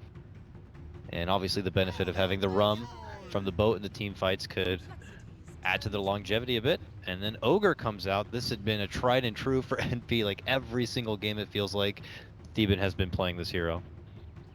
And he just like soaks like a lot, like late game in particular. It's always notable that he's always the one getting ganked, but it always takes a little bit of extra force, and the teams end up having to commit 1 or 2 extra spells they were hoping not to commit to just take the Ogre down, and then they're left without those spells in the following counterfight from NP. So outside of that, it doesn't deserve a ban, so I think we might see Theben play this Ogre like this whole series. That's a very sort of blasé pick. I know. I mean, it's not exciting. It's just he's just there, you know. It's good in the sense that it's a support that can't be bullied out by the Warlock and the Kunkka early, but it's bad in the sense that you're gonna have like melee overload already. It's like 2 to 3 heroes are melee and they're like high armor heroes, and then they have a lot of magic with the Kunkka, the Sand King now, and like the Warlock even with the, like the bonds and the ultimates. Like they're gonna have a lot of issues actually doing stuff in the team fights. Laning stage is great though. So they do go for that's probably a Moo Sand King. Yeah. It matches up okay against the Timber. Just like if you caustic, I know Sumail's like tested that matchup out mid a lot, like mid Sand King against mid Timbersaw, and like caustic allows you to like usually what happens is that you trade farm because the Timbersaw can't really approach the wave, and then Sand King pushes out the wave, so and then Timbersaw just last hits on the tower. I would imagine a pretty good win-win regardless. They'll both get a lot if put in a head-on-head kind of a matchup. That's if MP, again, go along with some sort of aggro matchup. But now they pick up the Sven here, which is the NP Sven, so... They have so much magic damage though. He's actually like not as good as the other games that I've seen him in, but he's a BKB carry. He's versus 3 melee, so there's a lot of cleave potential. Even like with the Infernal, he's always gonna have a good target to hit, and it's gonna be okay. I think scaling late. I prefer NP's lineup if this goes like pretty late right now, and a nice setup for the Mirana arrow. Their team fight is like way weaker though than Complexity. This is like the biggest glaring error I see in NPs. No small chance, only because it's been done once before by Complexity, that this is a mid lane cancel Kunkka. It could be. Yeah. How's that matchup against Mirana? You can get it like a Stout or a PMS and just last hit trade farm. I mean, there's potentially kill potential for both heroes if you get like a rotation. But overall, 1-on-1, I think it's fine. It did not. I remember watching it, and it was all right. It was put together with an Ember Spirit type game, but it wasn't really able to take off so fast, and it wasn't super convincing in the lane. But we'll see if it's something Complexity go to or not. Maybe this last pick could decide that. It's on MP though, and they are looking for what I imagine to be their 4-position grab. They need a teamfight support. Teamfight support. Teamfight support. Witch Doctor had been a trusty pickup for them a couple of times. Yeah, Witch Doctor I would like a lot. What else is there? Skywrath Mage. Right, they take the Skywrath themselves. Okay. Dude, Sky looks very vulnerable here. I guess he's good in the like to zone out the laning stage. The laning phase, but feels like Slark food. It's like over. I think it's like. I mean, if they do very well in the lanes, I think they can transition that. But if their lanes somehow go poorly, which I think is a potential with like the combination of like Sankey and Kunkka, like they could draft an Invoker last, have Sunstrike for like all 3 of the lanes, and just be in a really bad place. And the OD will come out. As I mentioned, usually NP in all their previous matchups against Complexity have banned out the OD and the Drow for their first 2 bans. They didn't do it this time, as they put more favor in banning out that Complexity Lesh, and OD will show his ugly mug as their final pickup here for cancel. I like the OD. It looks like it's going to be OD versus Envy mid lane, and you can bet your sweet Bippy that Theban's probably going to be hanging around that lane too to help things out. Or SVG. True. The supports on MP have to play very well in the first 6-7 minutes of the game. They have been, but this game even more so than others. Like if OD gets farmed, like Force Staff counters like so much of their lineup. Yeah. Defensive Astro also like owns like Sven Burst, Skywrath ulti, Mirana stun, Ogre stun, like all these things they can just counter initiate, and then then you're gonna deal with boat and stuff. But their team fight is like way wimpy. They need to win the lanes or do very well in them, or stack a ton of ancients and not die to them. I think they definitely have the potential to win lanes though. They have Skywrath, Mirana does great in lane, and Ogre can run around. All right, gentlemen, let's get into it. We can start things off with a couple of predictions here. Total number of trees destroyed. All right, I have no idea what. Easily 300. I mean, it's almost always 301 plus when there's a Timber in the game. I can't believe that's actually one of the questions. I've never seen that before. I saw it a lot in Seems a bit ridiculous. TI qualifiers. All right. Player with the highest total physical damage done to heroes at game, and Sven feels like a pretty safe bet. Player with the highest net worth by 10 minutes. Could be like probably maybe Envy. Yeah, I would pick the Sven or the OD. or the Mirana. Yeah, could be Justin. I would say Sven or Mirana too. I don't. If Sven was safe lane, I'd say Sven, but I'm not sure if it'll be safe lane or not. I'll just put a casual Mirana down. We have 1 minute left. We can wait. Okay, whoever gets first blood. Time for the first tower of destruction. They don't really have good heroes. I think both of the teams want to stay in the lane, so I'm gonna say 11 to 14, or maybe 8 to 11. 8 to 11 is pretty common. Oh, they're coming around. Yeah, they're doing Melons. a long journey. Oh, Melons. All the way, and the closest person is Melons himself, the Warlock. But look at this, he actually heads south. They ping him out, but he's already way down and below here.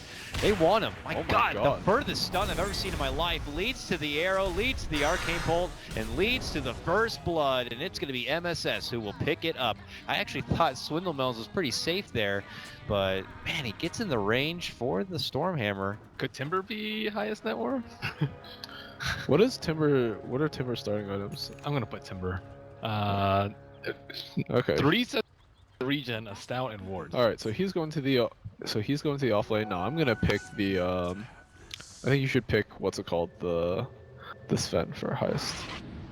Well, it's too late now, I guess. Too late, but oh no, we'll put you down for the Sven who just. No, it is an aggro tri lane. Okay. Yeah. Okay, I was right. It is an aggro tri lane. So Demon will be hanging down here at the start then. Where does that put SVG? Also down here. So they're gonna let Envy, fend his own devices in the mid lane up in the matchup against OD here for now. It looks like. While coL will do a dual lane here. Seafreak is going to be joining Moo at the start to go against MSS up here, who has that first blood advantage now. So The aggro try by MP makes it way easier for them to go onto the OD in the mid lane too. Like Ogre plus, I think Ogre plus Mirana can potentially kill the OD. Sky plus Mirana can kill the OD. From top lane, it's just really difficult. You need to use a smoke, or he needs to be very liberal with his astrals. And top looks like MSS will be able to eat and reserve reward if he ventures that way. Oh no, that's his sentry. Z-Freak seems to be on it here, and not going to allow MSS to kind of be too free in that lane for now. But back at bottom lane, Melons already getting bullied back by both supports here. So he can casually farm away in the lane without too much trouble. The Warlock heals surprisingly good though versus the Skywrath. You can neutralize a lot of his mana dumpage. Yeah, and it's not too expensive either. And with a clarity or so, he'll be able to continually dish it out. But still, ideally, Justin would love to be up there with the creeps, hitting them where they are. But everything in MP's power to make sure he can back off, and they'll have to kill themselves and come back with more mana and do it all over again. They still have a lot of regen left. Like 2 more heals from the Warlock, and then 1.5 set of regen left on Justin. They are threatening Melons though. Melons looks like he could be the second person to die this game. Possible. He had to be forced to use the heal on himself, and that's when strike. They do stack the stuns up a bit, but it doesn't matter. The burst and the damage alone is going to be good enough, and nicely done, Ben. As Swindle indeed will be the next one to go down. Yeah, with the he needs to be more careful about that. When you see someone die to Roche, they're almost always gonna TP back to lane. So he just didn't wait. Like, all you need to do is wait like 5 seconds for someone to show. Either he's gonna pressure mid, he's gonna go top, or he's gonna go bottom, and he's gonna show himself like immediately after the TP scroll. Like you're not gonna just sit there as a Sky at level 1. SVG's back now with full mana, and he just popped his second level into the concussive shot slow. Yeah, I think Z-Freak should move to another lane here because he's not really doing much top. And the Sinking can do fine against Timbersaw solo. They might be able to get a kill on Envy. He doesn't have anything coming on Chicken. He has a Fairy Fire. Astral is up now, but not enough creeps to tank the tower. This next wave, Mirana could be in a little bit of danger. He's on the south side though, so that makes it a lot more difficult. If he were right next to range creep, Cancel would almost certainly go for the kill. And Envy definitely seems privy to why Z-Freak is missing off the map. Yeah, with the bottle coming, it's not going to be even pings right where Z-Freak was, and now he has the bottle. Z-Freak will have to adventure either to a different lane or back to top. It looks like he'll go for the latter, journeying back up to that top lane. And I agree with you, Charlie. I mean, Moo's definitely doing fine. I mean, he's top of the CS charts right now, 19-2. But yeah, it's actually a really good matchup for Sinking, because you just hit the creeps a couple times with Caustic, and then Timbersaw can't actually approach the wave. He just has to wait for the creeps to die, and then try and last hit on his own, like under the tower or something. Casual strike top lane. They continue to trade, but we keep our eyes back towards bottom here because we have to keep tabs to see Justin and his regen. Still has a Salve, still has a Tango. Swindle's got a couple of wards now as he attempts to scout out where exactly they might be blocking out their pull camp here. SVG's on the other side dewarding as Swindle is warding, so he didn't get the body block. If he got the body block, it would have been way more effective than actually killing the sentry. But he didn't block the 4-minute pull. They really need to be able to pull in this lane because Warlock is like he's their kill target. So if he can just chill behind the tower and soak up neutrals, that's ideally what you want to do. Oh, Envy up in arms with Cancel, dished out the Starstorm. Here comes Rose, now in from behind. He needed another shot, but they get a good angle as he leaps back it away, lands off the arrow, and will get the kill. Nicely played and manipulated by Envy himself. Envy pull ahead 3-0. Envy again, showing his early game prowess on the Mirana. Definitely looking like his best hero of this season so far, at least in my opinion. Yeah, he's owning. Baited him with the raindrops too. Raindrops before boots. Ooh, Z-Freak getting off the torrent, but will TP back in a way as there was no stun available there by T-Bin. But he makes his first appearance to the top lane now as they're looking to aid probably MSS a little bit, plus putting that hand in hand with the fact that Moo is definitely farming up nicely here. See, AUI knows the importance of the block. He actually just sat in the camp for like 10 seconds to make sure that he didn't get into the pool. And it's supposed to be a support's job, but if support's not gonna do it, Howie's like, I got plenty of support experience. I'll do it. I know what to do. It's super important versus a Warlock. Like if Warlock just free pulls on bottom, like it makes him a super strong hero and worthy of a first pick. So Swindle's now at 3.5, but still has a ways ahead of him. Tries to go for the side pull as much as possible, but will take a couple of them. So that will certainly help the case for Justin a bit more. Z-Freak smoked to mid. Envy has max bottle charges, a stick, and raindrops. I don't think this is going to be a kill for him. Yeah, level 2 torrent now, but yeah. Envy again.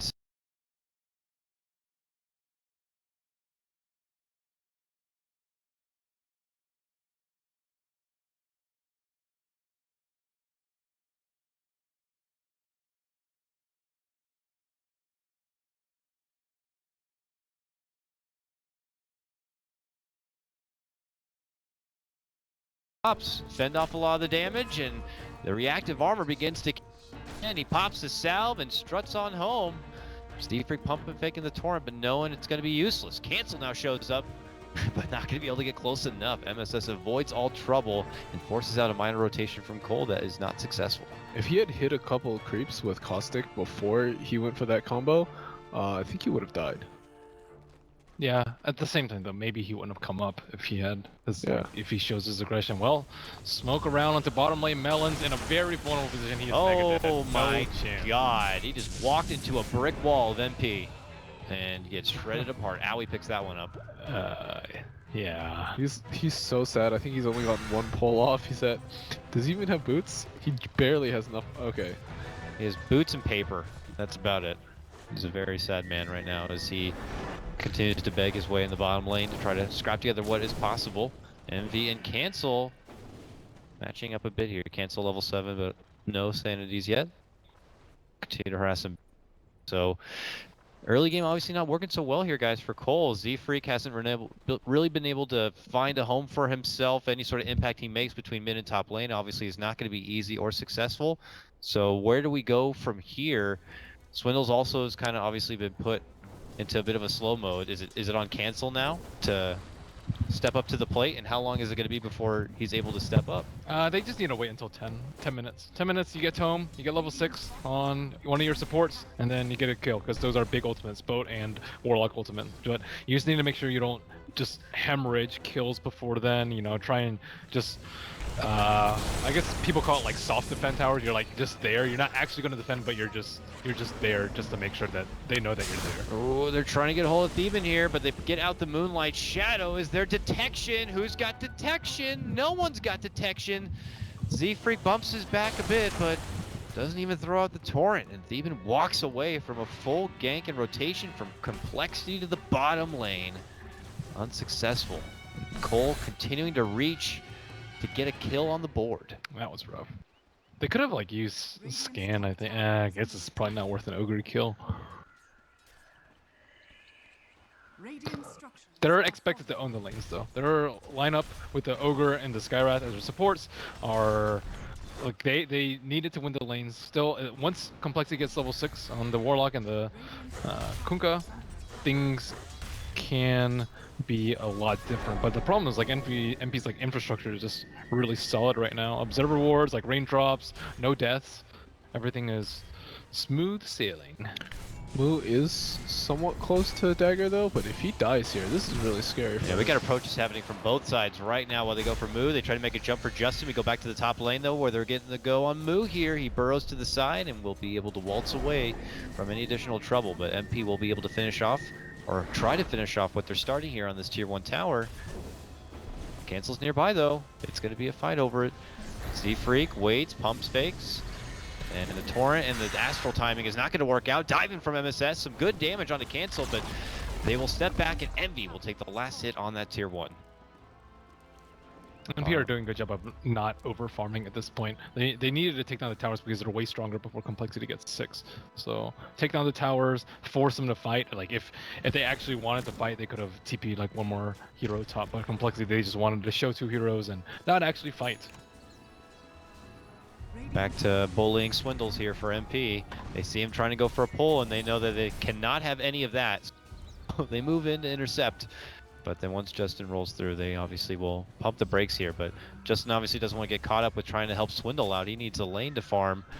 And Swindle is starting to feel very uncomfortable with this positioning. So this is just even more farm being sucked up by MP as they pretty much control the complexity jungle now. But almost in tome range for Melons. Almost. Almost. It's fresh level 5, so still got a little bit to go before we can have the rock. But Ancients are stacking already for AUI, and his net worth is already #1 securely by 1,000. And I think it's going to continue to get worse because Complexity can't even go into their own jungle, let alone the enemy Ancients. I mean, Swindle has a ward. Let's see if he's crafty to try to... Okay, he'll plant it right there. Under the vision, unfortunately, of MP. If they were watching, they will take care of that. I think, though, that once Complexity goes for this initial smoke gank with their level 6s, it's going to be super obvious. Yeah, I think so, too. Moo will have his Blink Dagger now, but at that same moment, we see Aoi already chomping through. An easier stack to take this to go around, and he'll be able to easily take it apart. 1,800 gold now sitting in his pocket, and soon to get more. The smoking look like it's coming now. They're all grouped up. Yeah, suddenly everyone from coL missing, with the exception of Justin at the bottom, who is getting jumped at this moment. But obviously not enough to pull out a full follow through. Still coL missing. MP could begin to go into a bit of a defensive state, and they begin to hustle and hide under these towers. It's already gone. They're pinging out the Ancients, but... Yeah, like, the Warlock deaths don't seem like that big a deal, but, like, if he didn't die 3 times, this Ancient would probably still be up. His HD would be a little bit slower, there'd be one less stack, and they would have waited to take it out. So, Ooh, they spotted Envy going for the bounty rune. That's where Moo makes his jump. There's going to be the boat and the torrent, and I think Envy might pay the price for that one. MP know it, and know they can't help him. That's a good smoke gank.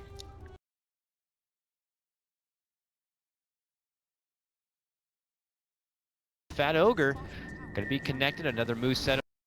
Cancel follows it up with the Astral. Rotations starting to come in. Can they finally burst him down? Let's see, it can, but again, it takes a lot of work, and Envy's already back. He actually bought back to come back into this one. Jumps in, gets a Starstorm, and they get a kill.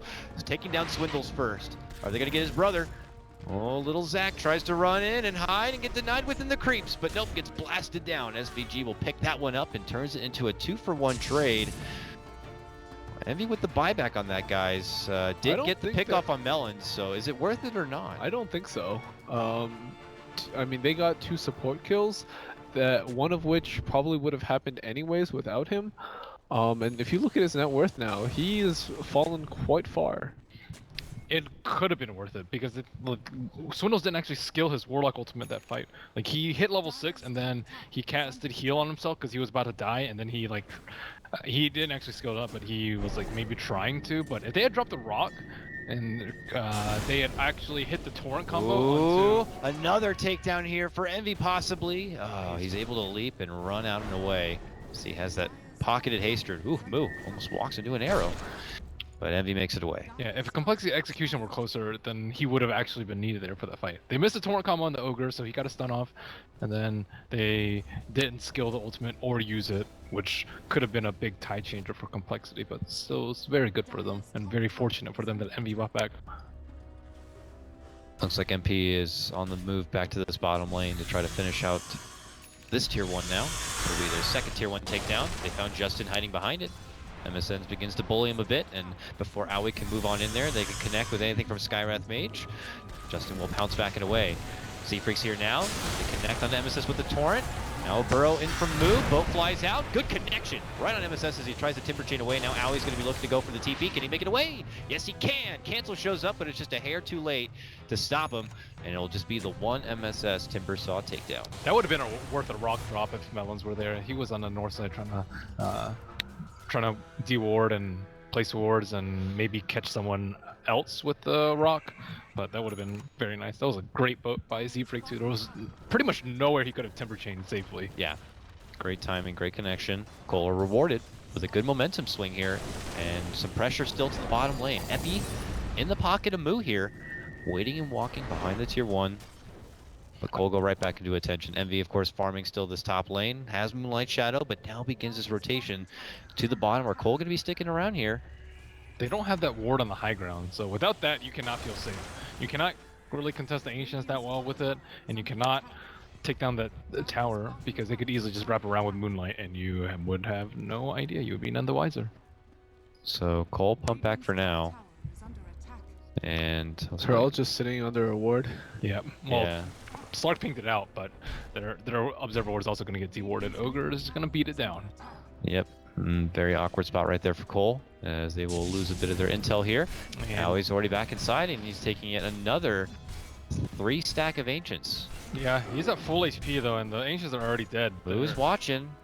Moo nearby. For Epi? He's going to go in with the burrow. No commitment for the Epi, but they will get him with the bow. And the Torn combo coming out from Z-Freak. Then Justin sweeps it from the rafters, gets good connection, and then Cancel will finish it off with the ulti. And now they're looking for the follow-up here. They get the Astral, and then they wait for the follow-up, and they'll easily shred on down MSS. MP flies out on top of it here. Connection, good arrow for Cancel, locks him in place, but MP have lost a lot of their firepower, and they cannot fall through with anything else. coL take another little skirmish.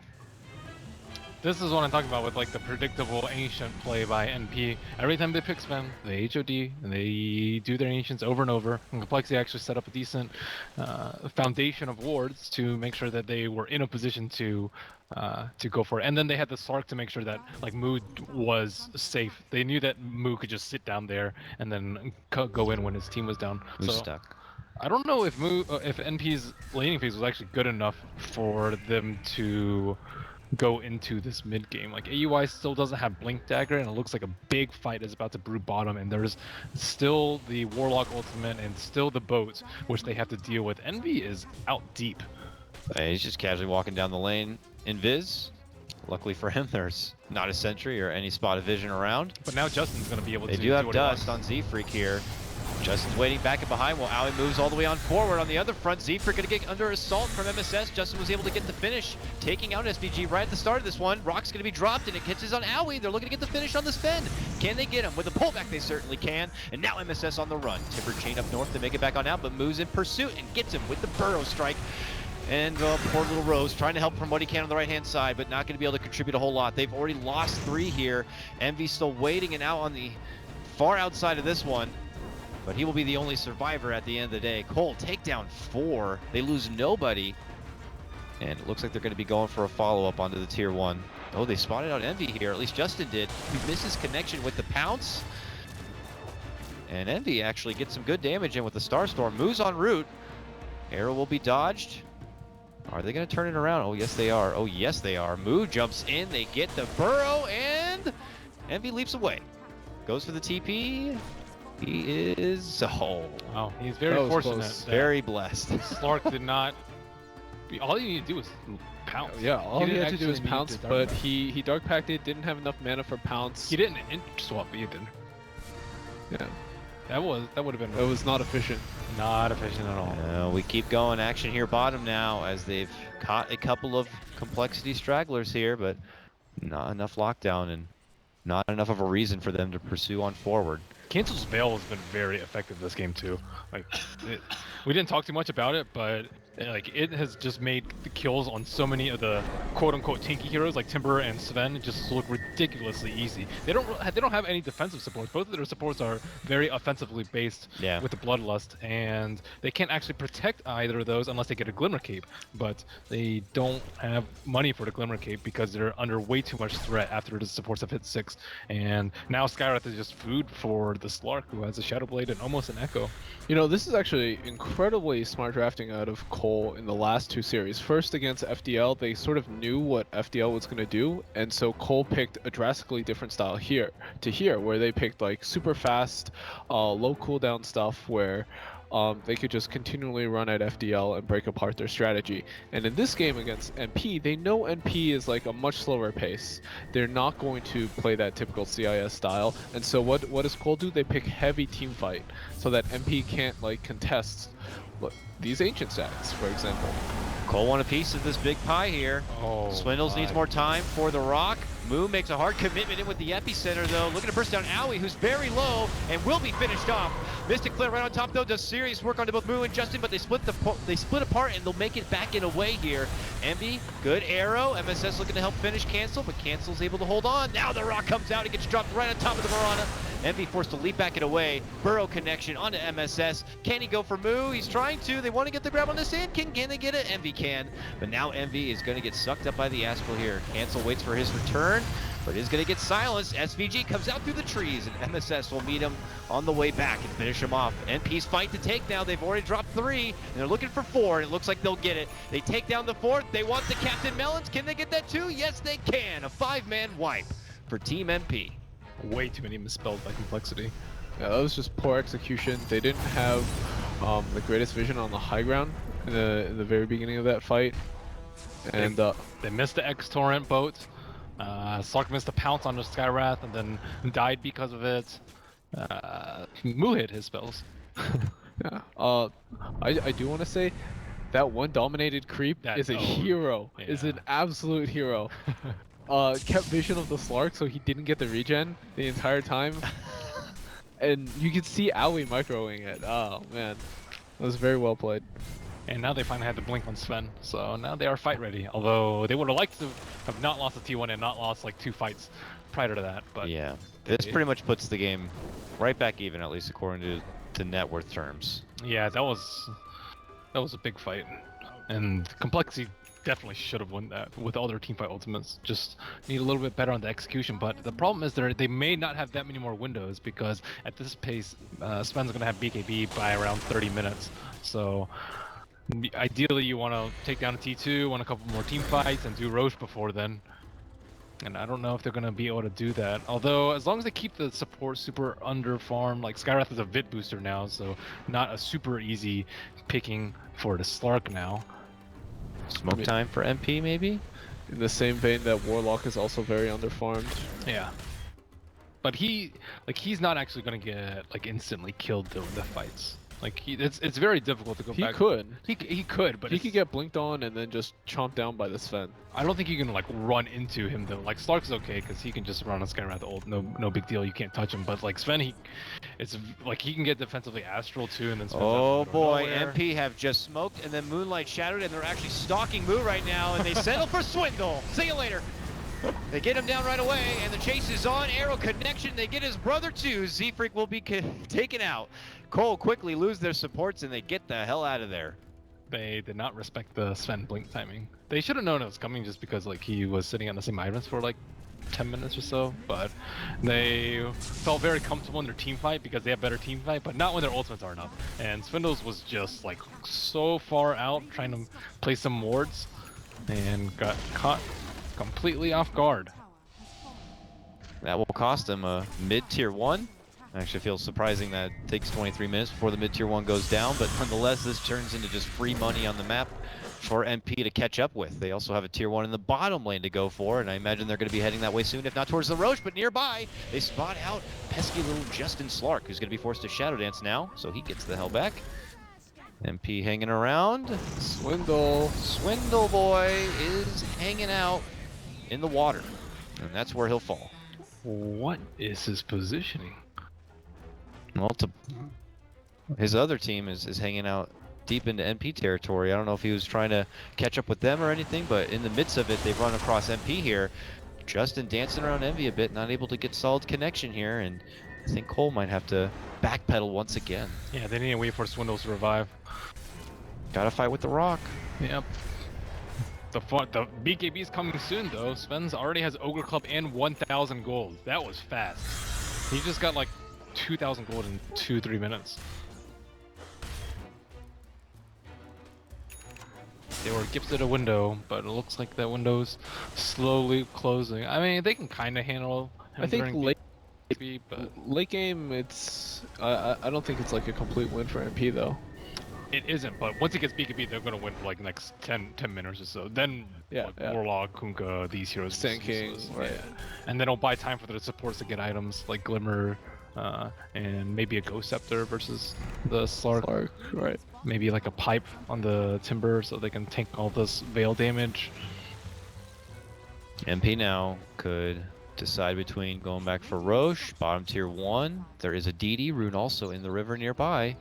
Moo also close. Hitman Z-Freak both in this bottom lane, and a Moonlight Shadow helps them set up the takedown with what looks like little effort here. Gets off the Yules, but it's only going to be into a Mystic Flare. Even an MD getting in on the action with a KSing arrow. They spot out nearby Z-Freak, and they'll take him down to ruthless mid-game now for MP as they take, what, 3 straight skirmishes? They take that bottom tier 1, and now it's Roche time, and the cherry on top is that DD rune that was also right out the front door. Complexity have such poor vision around the map. Like, Slark is not really getting solo picks or de-warding the majority of the observer wards or scouting out Moonlight Shadow ganks. He did get a chicken, but that's kind of the only thing he's done vision-based this game. And then the Warlock has just been constantly dying trying to place wards, or what I presume to be him placing wards around the map, and just been caught in really really bad places for his team. He can't die that early in the fight. Maybe if he had max fatal bonds it'd be okay, but he has max upheaval, so he needs to stay alive. Yeah, I think Complexity before those pickoffs really wanted to fight a 5-man team fight. I would have expected them to like group up, smoke or do something, but sort of just caught all around the map solo farming. Yeah, they weren't able to take down any T2s. If they take down one of the T2s, they can like smoke around behind the Ancient, and then they can actually take a fight there. But with that T2 still up, they can only approach from like 1 or 2 different angles, and Sven is being beastly. He's like covering one end with a Helm of Dom, and then they can just all be prepared for the other end. And now it's MP to the top half of the map here as they push down, and it's, you know, they got an Aegis, time to take down some tier 2s here. Are they going for double pipe? I see a hood on Timber and a hood on Ogre. I expected Ogre to get a Glimmer Cape. It might just be poor communication. I mean, pipes, the Aura stacks. It is a lot of magic damage out of coL. Yeah, it is. Oh, they just double smoked. So yeah, you're right. But I was just gonna chalk it up to poor communication. Yeah, you gotta get double smokes for double pipes, guys. They need a gem on Slark, I think. Like, it's getting to that point where they just constantly keep getting caught off guard, and Slark is Shadow Bladed, but he's running away from his team because he doesn't know where they are, and they are about to get dumped on bottom if they went down a little bit more. Whew, that was close. MP don't go close enough though, and coL are suspect, so they wait back behind this tower. Like, look at Slark, he's like at their T3s because he needs a BKB really badly. I don't think he can really fight now. I know, he's an item behind. Catapult down as NP are back towards the bottom lane now. They continue to just pressure all fronts, keeping past the river. coL doing just the opposite here, trying to prolong their life and stall things out and avoid any sort of confrontation while the Aegis is still up. But that's only going to last them so long. Nice DD rune is going to be picked up from Justin here, but it's a farming rune. That's only going to be a farming rune. They have the gem on him though, so this, like, now they can actually put the gem do on him? stuff. Yeah. So now they can actually like scout out Moonlight Shadow. They can de-ward. They can go for solo picks. They can do like a lot more things with this gem that they couldn't before. Ooh, Burrow, he has Silver Edge hit, I don't think you want to go for him. Yeah, this is fast. They hit him with the first couple of shots, they pull off. Maybe they didn't realize he had Aegis, and then someone like yelled at them. That sounds likely. I don't think you like give out your positioning like that just to get half HP on a Timber. If someone's yelling at him, I think I know who. Why? He needs to de-ward though. He's farming with it, but he needs to sweep the map, make sure they don't have any wards. Envy knows that they are in the area, and he quickly leaps away before getting potentially caught out and pounced upon by Justin. So coL will continue making the work down that top lane. But at that same moment, Envy have also made their advancement down here south. Tier 2 is going to be theirs for the taken. And things will just be split here as they continue to move on in. But it looks like MSS will go towards that top tier 2. They have a Moonlight Shadow, and they'll see if they can catch anyone lingering behind. Slowest to swindle, but MP don't pursue. Just more avoiding, more objective taking. More of coL not looking to fight. He still has not de-warded a ward yet. The Slark, yeah.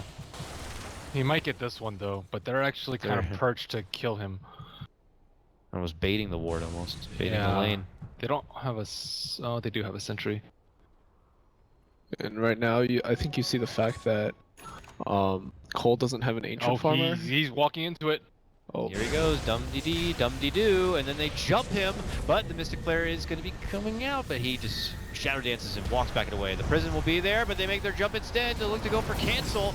They get the scoot, he walks back it away. Here comes Moo going in with the epi, finds and isolates and is able to take down Envy on one front, while Owie looks to go for another. Gets the swindle grab, now goes to bring down the golem, we'll get that too. Demon up ahead, gets stun connection for Moo, but Moo should be able to make it away without too much trouble. MP now down in Envy. Wow. They get back out. How did he dark back that? He like, I don't know if he actually like saw the Sven and the Ogre like sitting on the side because he came up from the north, or he just dark packed it as he was hitting a sentry and an observer ward, but like that dark pack just completely saved the fight. I thought he was just gonna die. Oh, go for the... Oh, no! He saw the Sven maybe in that spur of the moment, but Moo's here. Jumps in, gets the burrow, but it looks like they might be able to get Justin. They will get him! That's a gem on the deck. The Moo, only Sand King survivor in the area, and he's also going to go down. Ooh. He died because he didn't kill him, too. Oh, man. Yeah. Just stumbled across him, and I don't know, maybe just got jumpy and knee-jerked an attack onto Owie instead. They didn't even have Epi, so I don't think there's any way they killed the Sven there. Man, that put coL so far behind. That was actually like a decent fight for them, alright, because they killed Envy, but... And now that's... The Skywrath is like... Actually has some items now. Yep, now they're back in the dumpster. Yep. Oh, he did well. Like, he was aggro tried. He got a Shadow Blade at 16-17. He got a free kill on the Skywrath, and then after that, it's just been...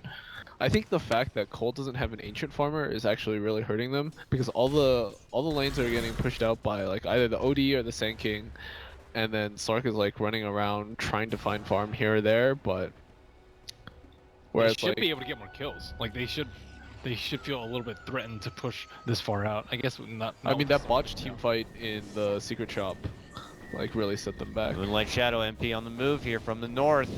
Envy looking for the setup. Nearby is going to be Swindle. Crosses his path. They're actually right on top of each other, but no commitment made yet. Now it's going to be coming out. So SVG spots him out, but gets hit by Moo. Quickly bursts down Seafrick, and now they look for the other side. God's Strength going to be popped as they wipe the floor with the 2. Now they want cancel, and they'll be able to slow him down. Shocker will be there to assist it, and they get him. He's going to be gone. Self-Astral prolongs it, but it'll be Justin as the only survivor. Owie secures a double kill, and people will take this tier 2 and go into the high ground. Maybe trying to force out a buyback here from the OD. He has one. You know, they had an observer ward up there the whole entire time, and it's about to expire right now, but it's the Slark's job to de-ward those. He kept farming neutrals, he like kept pushing out lanes with the gem. Like he had 2 minutes of the gem, didn't take down a single ward, and they like took 2 really big fights because they didn't feel threatened at all, and they had very good awareness about the map. Like it was a first pick Slark too. They don't have that great of heroes to counter him. But oh, the Timbersaw is decent against it. Yeah, but Timbersaw hasn't been against him like most of the game. Timbersaw. I mean, I think it's been his own like poor decision making. Yeah. It has been. I think it's a little sad to see. Now that he has BKB though, maybe he can make more mistakes and get away with it. We'll have to see if it's too little, too late after. It's still salvageable, but they have to make something big happen before the next road. They need like a really massive game-changing team fight where they need like a chain feed. Like you kill Mirana and they fight S4 and he like buys back and something weird happens. Like they need something like that to happen, which is it kind of happens. I mean, it's an NV game. It's an MP game. They need one of those kind of MP games. Yeah. But I don't know how forgiving they're feeling, at least in the matchup history between these two teams. MP have been able to close out each time, so we'll have to see if coL can kind of break the trend or not with the new BKB on their Slark. I mean, I don't think Sama is that generous. He already gifted a game earlier. Yeah, I don't think he... They could easily just give him the Aegis too, and then there's very little that he could... actually, I've seen Envy too. Oh, nice. Stuff. Bloodthorn now complete on Owie. Yeah. And that will be in great timing here. Oof. Double BKBs now. So they have 2 BKBs and 2 hoods right now. And a Glimmer on Sky. So everyone has some sort of magic defense now. And it's still pretty early into the game to have all those defenses. They are going to possibly T-bone Complexity. They already take out Justin. You're hoping for a 1-by-1 kind of a situation, but it's coL who will be in that unfortunate side of things as they do lose Justin. Then the follow will be there, and now they're looking to chase anyone they can. Z-Freak's nearby, going for the TP, will be able to make it out. MSS continues to chase, and Arrow flies, but the rest of Complexity will make it safely indoors.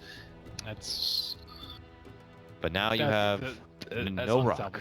Yeah, unsalvageable at this point. No rock for 25 seconds. Slark will probably need to buy back, so this is as high as he'll probably scale. I don't think you buy back. I think you just let the racks fall. They can't mega you right now because you still have the T2 up in mid. You go for a play at Roche because you still have rock, you still have Ghost Ship, and then now maybe Sven won't have Well, he bought back. He buys back after they quickly take down Z-Freak. Justin jumps in and right back out. Still holds his BKB. Moon's here now. And MP are like, hey, we got the buyback. We're cool with this. Yep, let's just Roche. Let's just Roche. We're going to go play with this big boy. I think it's a knee-jerk reaction. Someone just dies. You get the T4. You feel like you have to do something as a core. But even if he buys back, yeah, I think even if MP takes that fight, there's not much that Slark can really do in that position anyways. Nope, not versus the BKBs. He would need like a Basher and a Butterfly at this point to contest them during BKBs. But he does not. No, he's incredibly far behind right now. That Sven is Can he massive. kill Sky? He's got a rod. He's got the rod of Owie. And a Glimmer. God. Oh, can he juke his way? Mr. SVG finds himself into a nice little pocket. Has no TP though, but he can Glimmer and then go into another gone. spot. Yep, he's gone. Doesn't even need to Glimmer. Uh-oh, but... he is not. Hey, how you doing? Uh-oh, he glimmered. Oh, the burrow missed, but okay. Send you to the Shadow Realm. See you later. That's 1 part of 5 for chain feed. Yep. Suddenly, let's see, MSS maybe runs down mid lane. He has 27 bloodstone charges, so But that's not... he'll have to like also let go of the keyboard. Yeah, and TP in and let go of the keyboard. Oh my god, I didn't realize he had so many charges. He has just not really died. He has not died, and he's been there for every fight too. 6-3 and yeah, they're 11. going for the chain feeds. Yes. This is their opportunity. Behind. Justin, you can do. No. Running up north. They don't know they went up no, there. Swindles is gonna get caught out Swindles again. is on the other side, but now far from his team. They actually ping him as they drop the ward. He goes for the rock anyways. He's right on top of him as they're under the moonlight shadow. The rest of the team looking to converge in, but they do take Swindle down. He got what he needed down. Can the rest of Complexity pick up the pieces from there? Justin wants to focus on MSS, but we know how tanky he is. He'll at least try to sap up any stats if possible. But the rest of MP quickly rush on back. And look at that, MSS will be able to make it back in a way here. Getting canceled down, forcing out his buyback is plenty for MP. And they run back and away. Swindle saw him and he's like, not like this, not again. I'm done for, guys. I'm getting off my spells this time. And then they just BKB it off. He goes for Envy right in the midst of a Team NP and gets it done. Now Moo joins his side, goes in with the burrow. Mystic Flare will be there though, and Justin has to step on back and away. Moo still caught in the mix as he does the self-Yules, and he'll end up being dropped. Z-Freak also looking to get on the action. Is not going to be able to offer a whole lot, as he will also be stopped. Hoping for a pick opportunity on the MP, but they're all right there. And Justin, you can do it. You have a double damage. Oh, they spotted him. He pounces up over towards Roche's side and makes it away. No double damage. I mean, I think he would have died. Yeah, but I think sometimes you just have to go for it. What do you got to lose at this point? Yeah, you got to take risks. Maybe enough to at least stall MP from moving in for a Roche now or whatever. They're going in. Okay. He has BKB up now. Yeah, he's not an easy guy to take down here. So he just dances right in front of him. Still 20 seconds without Envy. I don't know if coL are able to do much in his absence here. Just back to farm, back to make up for the deficit they lost earlier. Not with the way the NP are they're sticking together so they can't pick them off, and then they just BOTN with the Mirana. They can even do it on the HOD creep if they want to, so they're just together as 5 as soon as possible. Smoke from coL, they don't catch move with it, but the rest of them will roll out now. It's Roche time, and coL know this. Everyone's back and alive now. As they make their approach, we need 30 seconds before Chaotic Offering from Swindles will be online. But they might not have that long. Justin's already up in arms. Owie right there. Moonlight Shadow. They make the jump. They make the burst play. Can they get canceled down? Yes, they can. He is out without a buyback, and coL are going to be hemorrhaging at this point forward as they also lose Moo. Justin, one of the Lone Rangers, last in this one. He BKBs, but he's only trying to run away now. They wait for the BKB to wear off, and they'll get him with the stun. He also goes down. Both cores on the sidelines. No buyback. Swindle will also be taken care of. Even the arrow going to drop him. That might be enough to force the Tal in as NP trot their way down this mid lane and look to go for some closure. That has to be GG. I think, you know, when we're talking about the charts, the whiteboard, and then we talk about Cancel being one of the least experienced cores, I actually forgot that Justin also should be up on there. Yeah. I think this game is like very demonstrative of like what he could have done on the Slark and what he actually did on the Slark. There was a big gap in expectations versus reality. Yeah. Missed a lot of spells. Yeah. Didn't get like key pickoffs on supports in the beginning of fights. Didn't deward. The dewarding was a big deal because Swindles couldn't do it. Well, AUI Sven carries once again. Once again, the Sven gets it done. He has like a real life war cry, dude, on that hero. I swear. He just like pumps his team up.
middle tower has fallen.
Perplexity's turn to pick.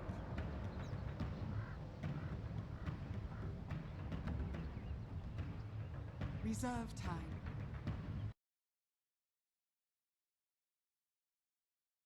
Seconds. Hello, ladies and gentlemen.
Leave the dewarding to Moo and Necro books. Yeah, rely on Moo is very reliable. I think when it comes to offlaning, he will get the job done.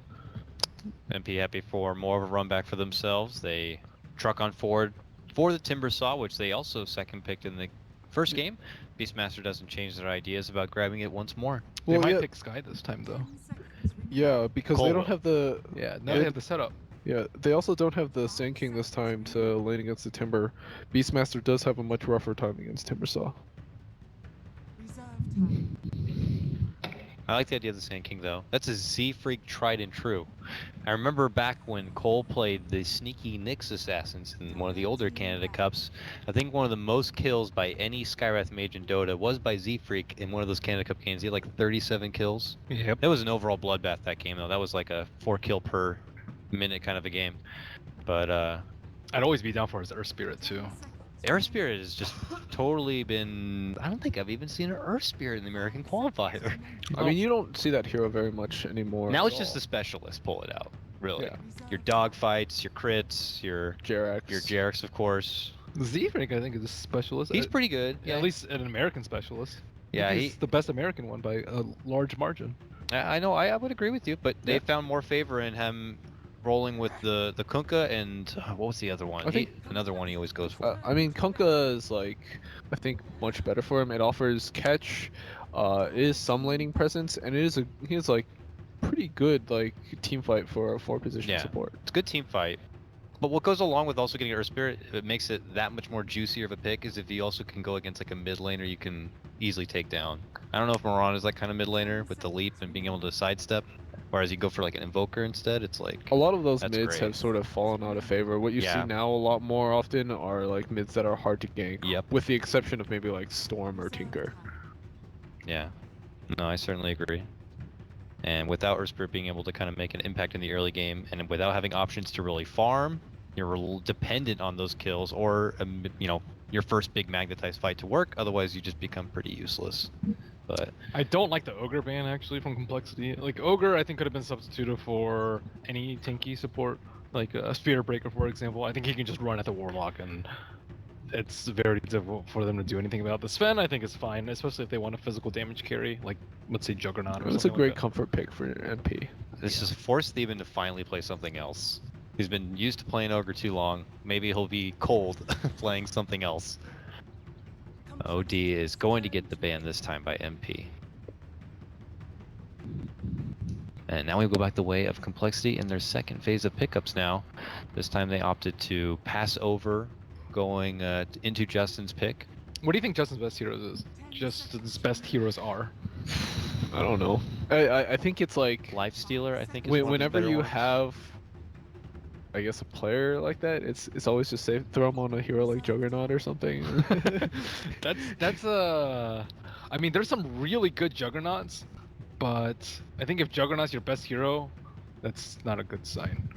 Because Juggernaut's one of those carries that every carry should be able to play, because he has a lot of room for error. Because spin TP is like you have magic immunity inherently built in. If you get owned in laning phase, you have healing ward. Who's like the best core then to have as like your best hero on like a core player resume then? Like, you know, you're saying like if Jug's your best hero, it's not looking so good for a core player. But if you're like, my best hero is blank or blank, he must be a really good Sven core or player. Slark. I think Slark has a really high skill cap. You have to be really good with a hero to make him play well, and Sven also. I know we saw both those last game, but like Naga, I think is pretty easy just because you're kind of PvEing the whole time. Same with Anti-Mage, like you're not really doing anything. Draw Ranger, also you just need to get a lot of agility. Yeah, Morph, there's high skill cap. Yeah, that's what I'm saying. Is one of the higher skill ones. Yeah, but Morph you don't have to integrate with your team as much as I think a Slark or a Sven. Like if you're missing in the fight as a Slark or a Sven, your team will lose. Whereas Morph like you can get away with just farming. So I'm gonna replicate back. Yeah. Well, yeah. Alchemist, I'm thinking that's probably more of a Justin. cancel hero. No, just that used to. I was gonna bring it up before we got into the discussion of like Justin's comfort picks, and I was gonna say before the whole awkward situation he had with his alchemist in the past, that was one of his comfort heroes. So this could be a Justin Alch, but You think it'll be I'm a less safe familiar lane, with cancel. safe lane Alch? I'm less familiar with cancel. Maybe cancel does play alchemist. I haven't seen him play it yet. I like safe lane Alch. Sure, yeah, that's cool. They could do Tinker for. Well, they might be looking to go for Tinker for Justin instead. They already have the Beastmaster. So, no, Chuck. Alright, well. So they might give Cancel Jug in the mid lane, and then, yeah, give Justin the Alch now. It's still funny. Oh, that is really funny. Alright, I'm done. I'm done. My work here is done.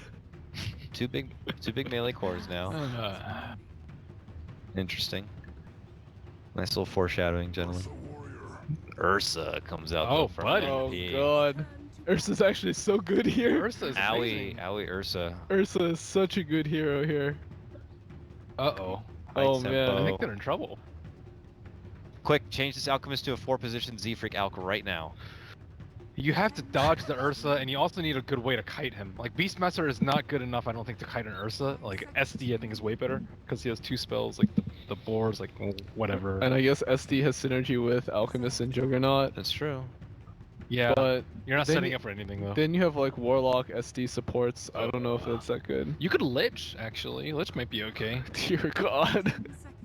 Yo. If your carry player's best hero is Juggernaut, what better hero to pair with him than a Lich to make sure that he gets farm and wins? I don't know, man. Like a Crystal Maiden, at least. Elder Titan gets banned out. As MP do still look for what is believed to be their SVG hero.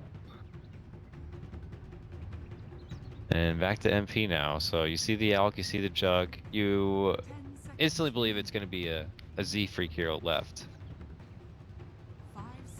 And you have to consider what those best options are. Kunkka's still out there, but outside of that... Kunkka's great. You might want something ranged, though. Yeah. I think the boat would be really useful, though, because they have a lot of heavy burst. The Ursa Marana, Timbersaw, Witchlocker, all these like do a lot of damage in the first like 2 or 3 seconds of like their abilities. I think you need to be able to survive that, so that Alchemist, you know, has time to regen up. They have Warlock heal to heal them up. But then I think you're gonna get aggressive tri-laned. They have Jug this time, not a Slark. So Jug can actually like do stuff in the tri lane. Aside from get sacked, I think Slark was pretty much sacked last game.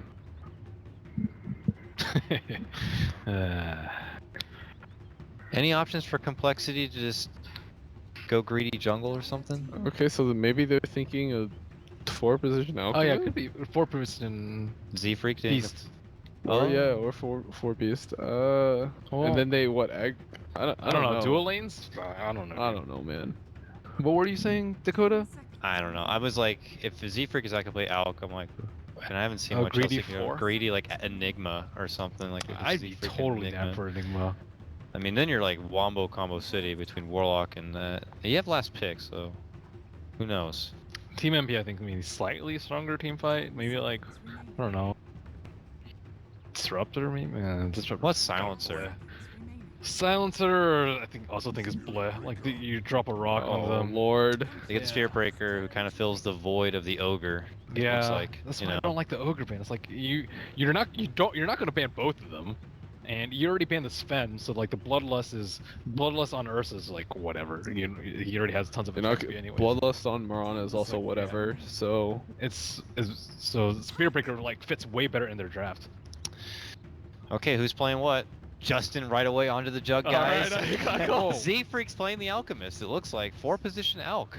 Nice. I haven't seen that in a long time. That used to be all the rage, 4-position Alk. That was like a first pick standard back in the day. Yeah, but that was CM Alk days. You don't have a CM. That was like also back when like the stun would do more damage, like the further it landed and stuff. Like, that was really when it's in its prime. People still picked it after that too, but it fell off while it was in the Plus, like Medallion was also a lot better because like doing Roche was a lot easier with the Medallion, and that was just a go-to pickup for Alk. This is going to be interesting to see. It's been a long time since we've seen the 4-position.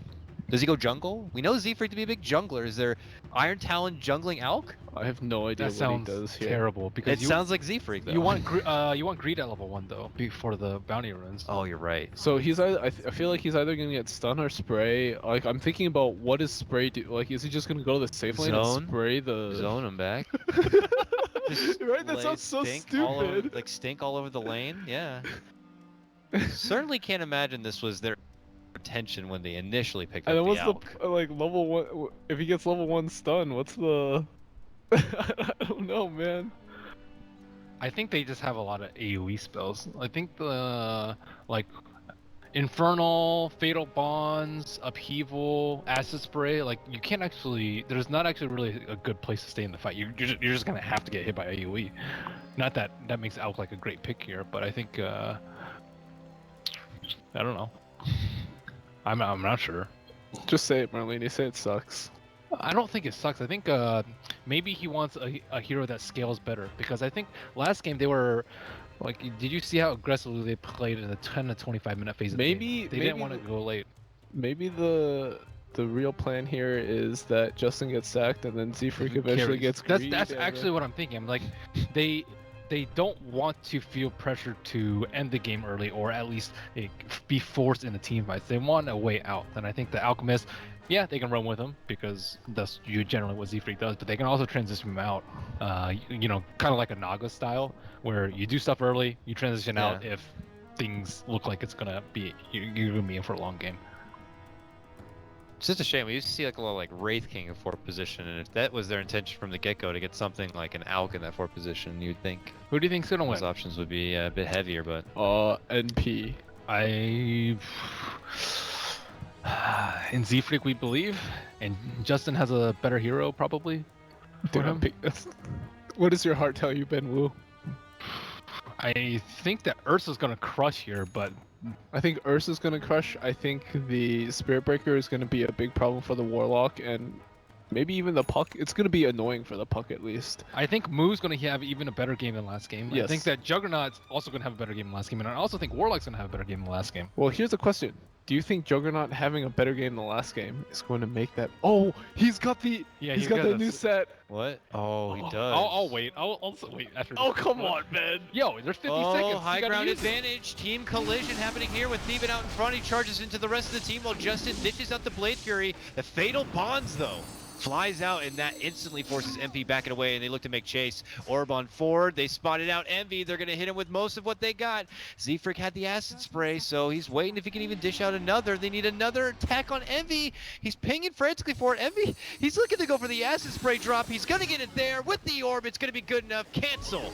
Pulls it home with the first blood. SVG welcomes him with a coconut, tries to go for a body block, needs more right clicks, pops the fairy fire. Z-Freak looking to walk him home, but no, MSS gets it done with the Timber Jane. And that's the sound of the horn as we get underway for game number 2. NP with the game 1 win. It's match point, and game will start 1-1. That was exciting. That was really exciting. Oh, thanks. Hey, the acid spray did work. Yeah, it's great.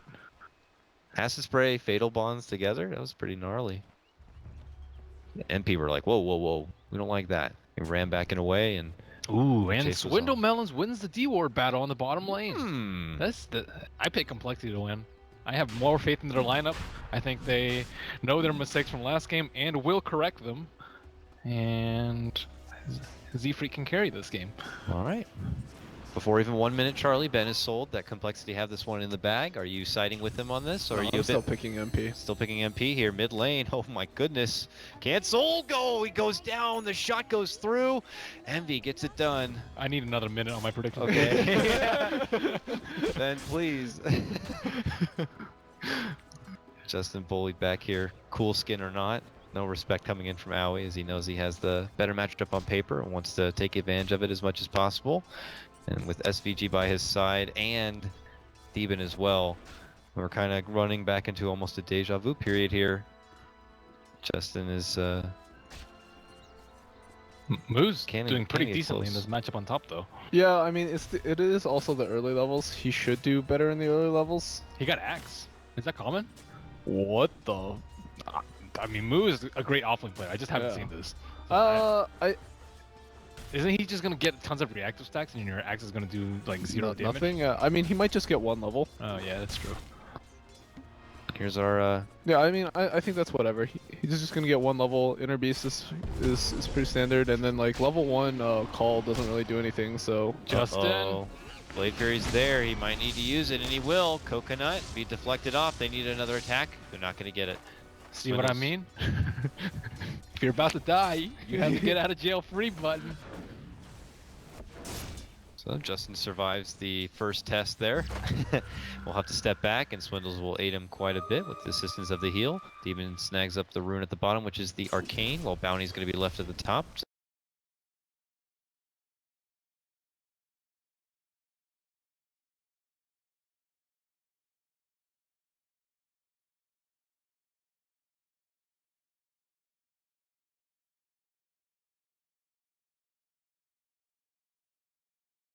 Done. No way to get out of that, I guess, unless you physically dodge the arrow instead of pressing a spell. But of course, Envy had that tight little alleyway there. Yeah, he's really good about those. Yep. Like, if you dodge this, something bad is gonna happen, or you can't dodge it. All right, some TeamSpeak issues. The Summit 3. The Summit 3. That's what I actually think of when I see TS3. Wait, which one was the Summit 3? Summit 3 was the R2 ripping out the door one? No, that was the Summit 2. Summit 3 no, that was the Summit 2. I think it was the Summit. Yeah, so the Summit 2 was the one that killed EG. Z-Freak dishes out the stun, and obviously will be there to assist Moo, who goes into his salve to heal right back up. All at the same moment, though. Look at that. Dire Courier goes down. Mid lane, cancel. Very deep. Did he get his bottle in there, too? Grab it up. Envy, no bottle in hand. Yeah, he got the bottle, too. That is a crippling blow to Sir Eternal Envy. We talked about how he has Sir Eternal Envy. Such a great early game. This game, he has some handicaps. He's gonna get a little help from... Oh, no, guess not. He's just gonna go back to base. Give Spirit Breaker some levels. He's gonna arrow creep. Don't miss it. Is he gonna suicide? More efficient than suicide right now? No, he's just gonna hit the bird and run away. Arrow creep. Got him. Easy shot. Runs back out, and as mentioned, we'll lead Theben with the lane to work with right now. Their big breadwinner, though, is Howie here in the bottom lane as he makes a move for Justin. Justin will be able to Blade Fury out from trouble. Howie, though, not looking to let up. Has a new Earth Shock. Looks to swipe him down. Get the hell out of my lane. Easy. As he pulls up ahead and gets the team up 4-1 now. He is leading in CS as well, 17-0. The next closest is MSS also for MP in the top lane on this Timbersaw. Uh-oh. Even on the Juggernaut, Justin having a bit of trouble here in the laning stage as he's feeling a bit outmatched. What's your captain's reaction when you can't survive in lane as Juggernaut with a Warlock healing you? I'm not gonna be that mean. Warlock is not, he's not the best versus this type of lane though. Like you can throw a heal on him, but Fury Swipe is still gonna destroy you. He doesn't have poor man shield, which I think is. I mean, I think at the end of the day, Ursa just matches up so well in this lane, and it's an aggro tri lane against a dual lane. Yeah, why don't they just sack the Warlock then and just have him go Iron Talon jungle? Yeah, what's wrong with that? I mean, might be better than what he's doing now. Oh, he's going Iron Talon. Oh no, he's going to Keela. JK. I don't know. I think at that point you just like Warlock's gonna die. Yeah. It looks like they were able to kind of get the grab of Swindle here, and they will shred him apart. Now we will get the last hit in. Go jungle, Justin. Was set up from SVG. Justin nearby as also another takedown. Oh, the Alchemist. Z-Frick in the top lane, who was doing a one-on-one lane against MSS, but MSS ultimately gets to level 6 and has all the tools he needs to take down the Alchemist, who is under-leveled compared to where this Timbersaw is. Man, with this Whirling Death, Timbersaw probably has like a very little HP. He already has like doesn't have that great HP for a strength hero. Oh, you mean Alchemist? Yeah. Yeah, not an easy lane, and Alchemist is just transitioning into like farm mode right now. This isn't like the olden days support Alchemist of. And move in. Envy gets the jump turnaround onto Moo. Moo thought he had an opportunity to go for Envy here, but they'll leave him back in behind to get cursed up from the Malik. Now a coil going to be committed from cancel.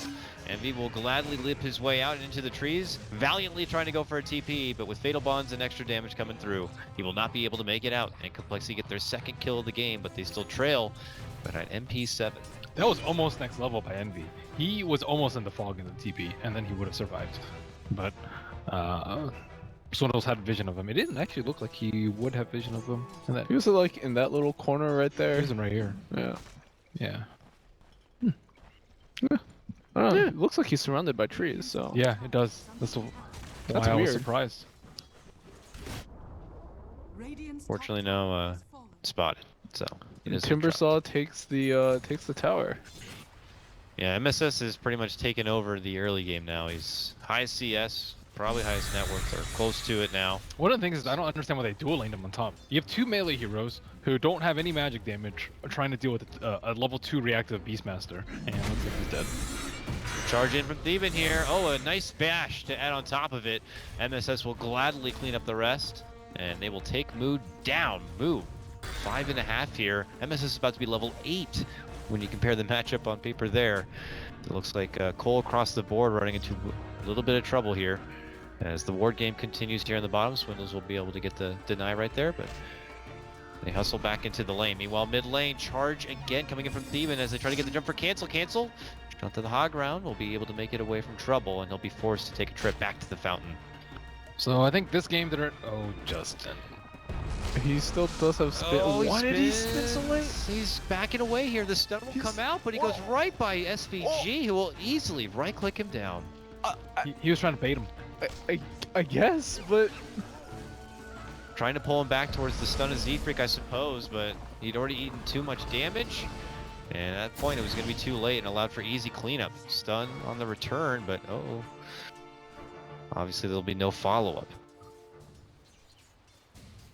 Rough game. Very rough. Very rough. Similar to last though, and they have the teamfight ultimates with the Warlock. This time it's an Alchemist though instead of Kunkka, so not as much. But they don't have the Sand King that had such a great start. Yeah. Oh, yeah. SVG punishes Z-Freak. Oh, with the self-stun. And they're not done yet. A charge onto the bomb. This could be just morally groundbreaking if they were going to be able to just crush him under their own tower there. They could still do it. Big Bad has arrived. The Orb of Venom's crushing the Juggernaut. He needs like phase to run away from him. He's not even close to the farm for it though. But I'm just saying, like, instead of the Aquila, possibly it would have been a better build for him just to survive. Because the stats, actually stats do matter, but I think move speed matters more. Win lace? Easy win. Just get as much as you can. I'm with a win lace. Sure. It's important for Spirit Breaker too. You're generally going to be at a move speed disadvantage because of empowering haste. Here, charge up by Theban towards the top lane, but we also have a move coming out from Complexity here as they smoke. Go through the river here, looking to come in from behind. Let's see what kind of setup they can go for here. There goes the stun. They're looking for connection. Who are they going to settle for? It's going to be MSS. Might be a tough takedown. They have the coil to stop him before he gets timber chain out. But that coconut, man, locks him down and in place. They will get the coil off. SVG will get dropped. MSS, though, the machine will be able to skip away from trouble. But we're not done yet. Here comes Steven. Charging on in, looking to go for cancel. Cancel. Got to get body bumped right there. The stun is going to be coming out from Z-Freak. Orb going to miss its target. So will the chakram. Cancel needed to phase shift that coconut. If they phase shift the coconut, would have been so much cleaner. Now they can't really go for +1 because they're way too low on HP. But MP can go for a move, charging in on Justin. Chakram burst is there from MSS. They quickly pounce and they'll be rewarded with that one. Melons says, I'm out of here. And we'll TP on out. Cancel still stays in fights. Looking to go for the burst on the Theban here. And we'll jump away. No bashes. No bashes on that one. Forgiving for coL, but while that all happens, Envy rather, unlike his other Mirana games, this time more adamant to just hang in the mid lane. I guess recognizing that Theban is doing enough of the muscle power for his team and they're getting enough work done, and Aui's a lot more proactive, so he's content on sitting in the lane, advancing forward and farming through the jungle. It's not really necessary to have the Mirana moving around, I guess. They need more raindrops. MP, they're winning because they have more raindrops. They have 4 raindrops. Last game they had a ton. That is and it did do a lot of work it last. It really did. Timber survived that gank top. Oh. I was like, are they doing it themselves? That would be ballsy. But there's smoke didn't pop when they went in there, so that's why I was curious as to why they actually went all the way inside. Well, they may catch out Theban here. Theban. Yep. Or SVG rather. SVG gets some help with the Moonlight Shadow. Where's detection going to be at? Moo runs right through the lane. This is what happened last game too. They went on SVG and then he got invised and then they didn't have detection. Yeah, it was the same thing though. This time they were not as close to being able to get the job done, but nonetheless, it's another smoke movement or action made by coL that ends up being a little short. Justin will take the time to prioritize some farming here in the top lane, able to finish out the phase boots now, but AUI has 2,200 gold. Yeah, I mean, you compare the farm between this Jug and Ursa, and there really is no comparison at this point in the game. However, if they jack him at Roche and they give Jug an Aegis, they could. But they also have set up 3 Observer Wards around there, and Warlock has just hit level 6, so this could be the timing that they're looking for to get an Aegis. It's one of their biggest power peaks, I think is the buzzword we're looking for. I mean, I think it's also their way back in the the game. This is it. Yep. They can't blow it. One shot, Mom Spaghetti, Eminem. But I mean, Aoi doesn't have a Mask of Death. I don't think he's looking to take it anything. Okay. Yeah. He's not. And Coconut. Oh, jumping from Aoi. Quick coil. There's the roar. Death Ward though.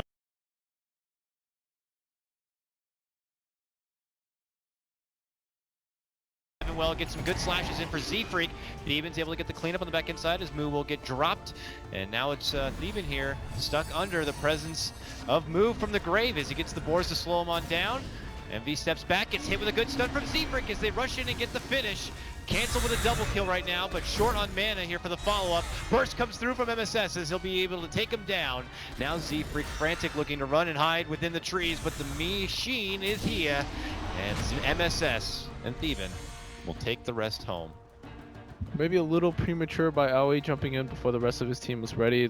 Theban and MSS were not there at the start of the fight, but I think they're like so far ahead that still worked out for them in the end. I don't know how they kill this Timbersaw. Same. That Unstable Conduct did a ton of damage though. It owned Envy. It took up like a third of his HP. Yeah, Envy showed up. He was like, okay, now I'll show up to fight. Let's go. And unfortunately, ate a stun to the face, and that was pretty much the end of his contribution. Well, they lost the team fight. They don't have Rock anymore, and Timbersaw is so farmed that he can take Roach no problem, and AUI does not need Mask or Morbid Mask to take it. And Melons will be one sad Warlock as he retreats up the hill. I'm a sad Warlock. He's a sad Warlock. I'm a real sad Warlock. Runs back under, will hide under the tower here as he waits 70 seconds before we can get a new rock for him. MP not looking to wait that period. In fact, this is their best chance to take advantage of that cooldown. They look for their next objective here. With Aegis in hand now for Aoi. Could be the best shot. Z-Freak, though, going on his own mission here. Not sure what kind of item build he can really go for, but... Soaring Armlet, Radiance, Octarine, man. I mean, that's if he had a lot of farm and a lot of time. Oh, what is he going to turn that Sobi mask into? Soaring? Sure. Buy it! Quick! Z-Freak! Your money! Maybe Medallion? I don't know. Maybe Medallion, yeah, you're right. Medallion. I don't think Medallion's going to be the tie changer here, though. I guess neither will Soaring Armlet. So what is the tide changer here? What does coL need to do? Win another fight with a Warlock Ultimate. They were kind of close to that one.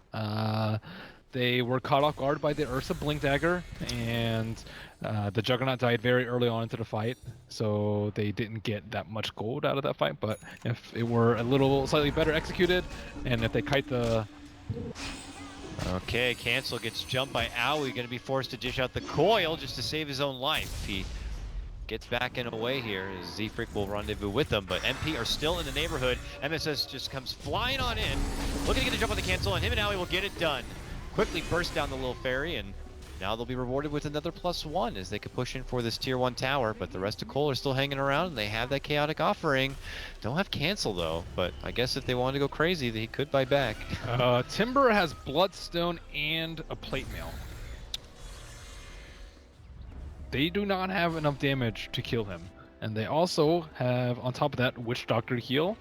They have an urn. They have a hood on the Spirit Breaker. They actually have... Envy's... So what does many Envy have? He has 3,000 gold. 2842 to be exact. What's he gonna get?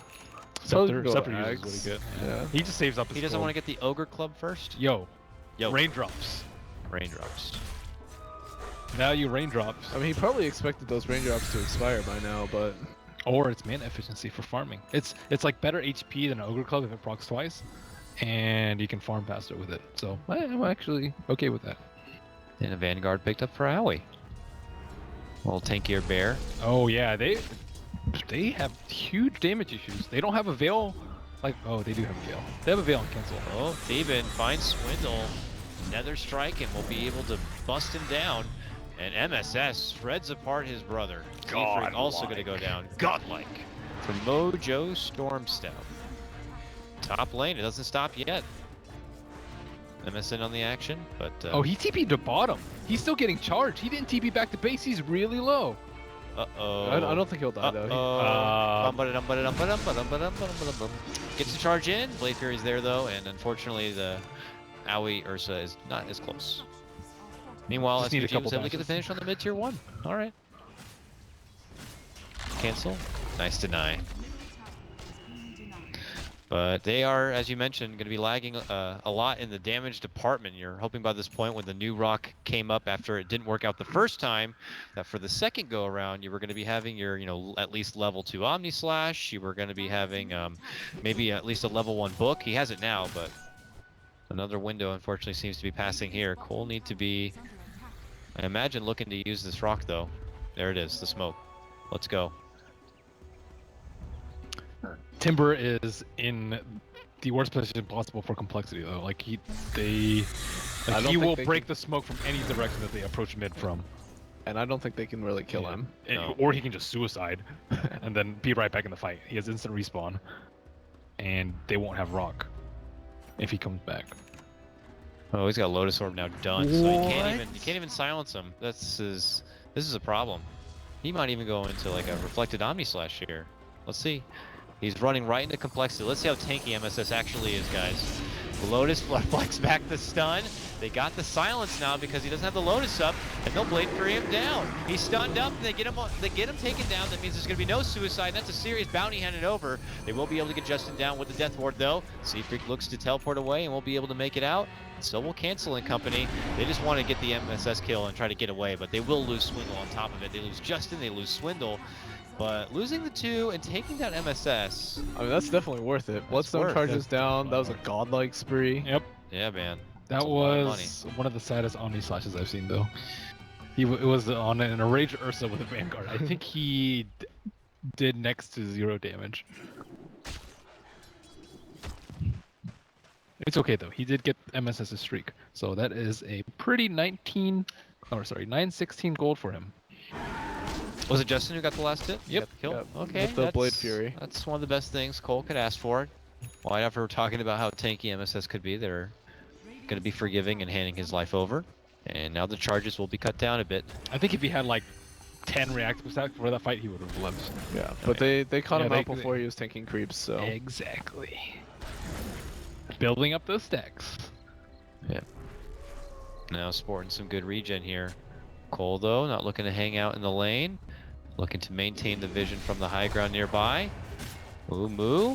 I don't know, it looked like he was thinking about going for the roar there, but Envy will be able to leap back in a way. It's a very fragile period here for coL. And it is a medallion pickup from Z-Freak. I don't know how long he's had that for, but he has it now and could be looking to spend it here on the Thieven.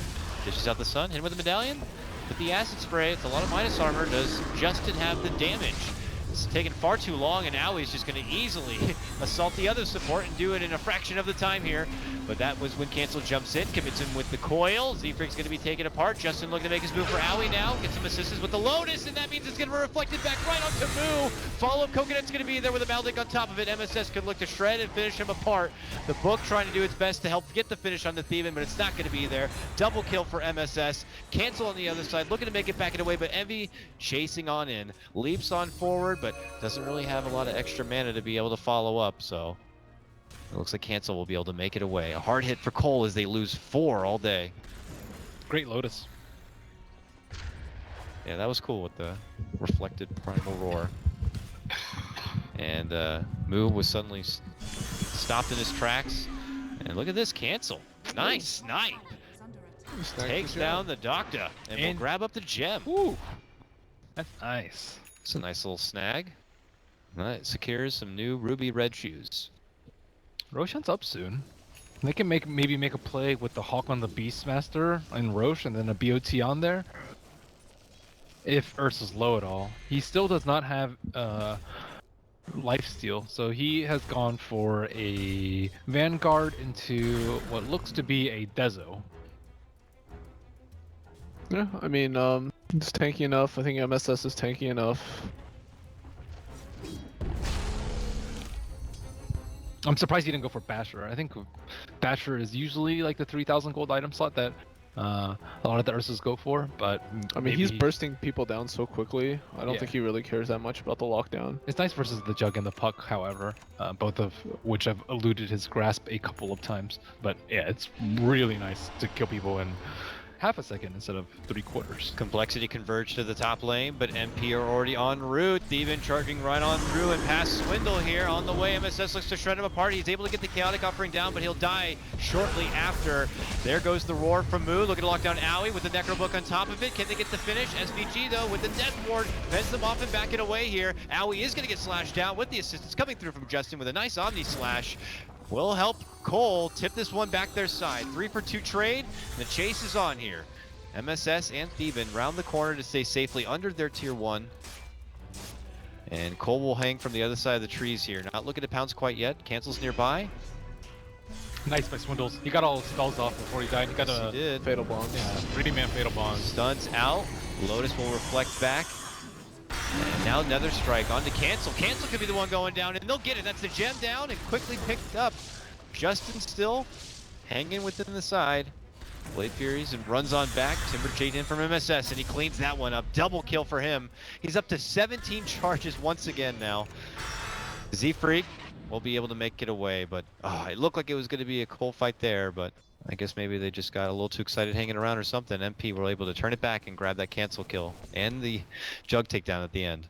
Looks like Juggernaut's building a Battle Fury, which will allow him hopefully to catch up to some of the more farmed NP heroes. And he is actually not that far behind the Ursa right now, just 1,100 gold behind because Ursa has died 4 times now. Oh, we'll get a nice pick off on SVG. Don't speak too soon. Okay, well they got it, but Moo is not going to get it for free. Moonlight Shadow comes out, and now he just jumps on in.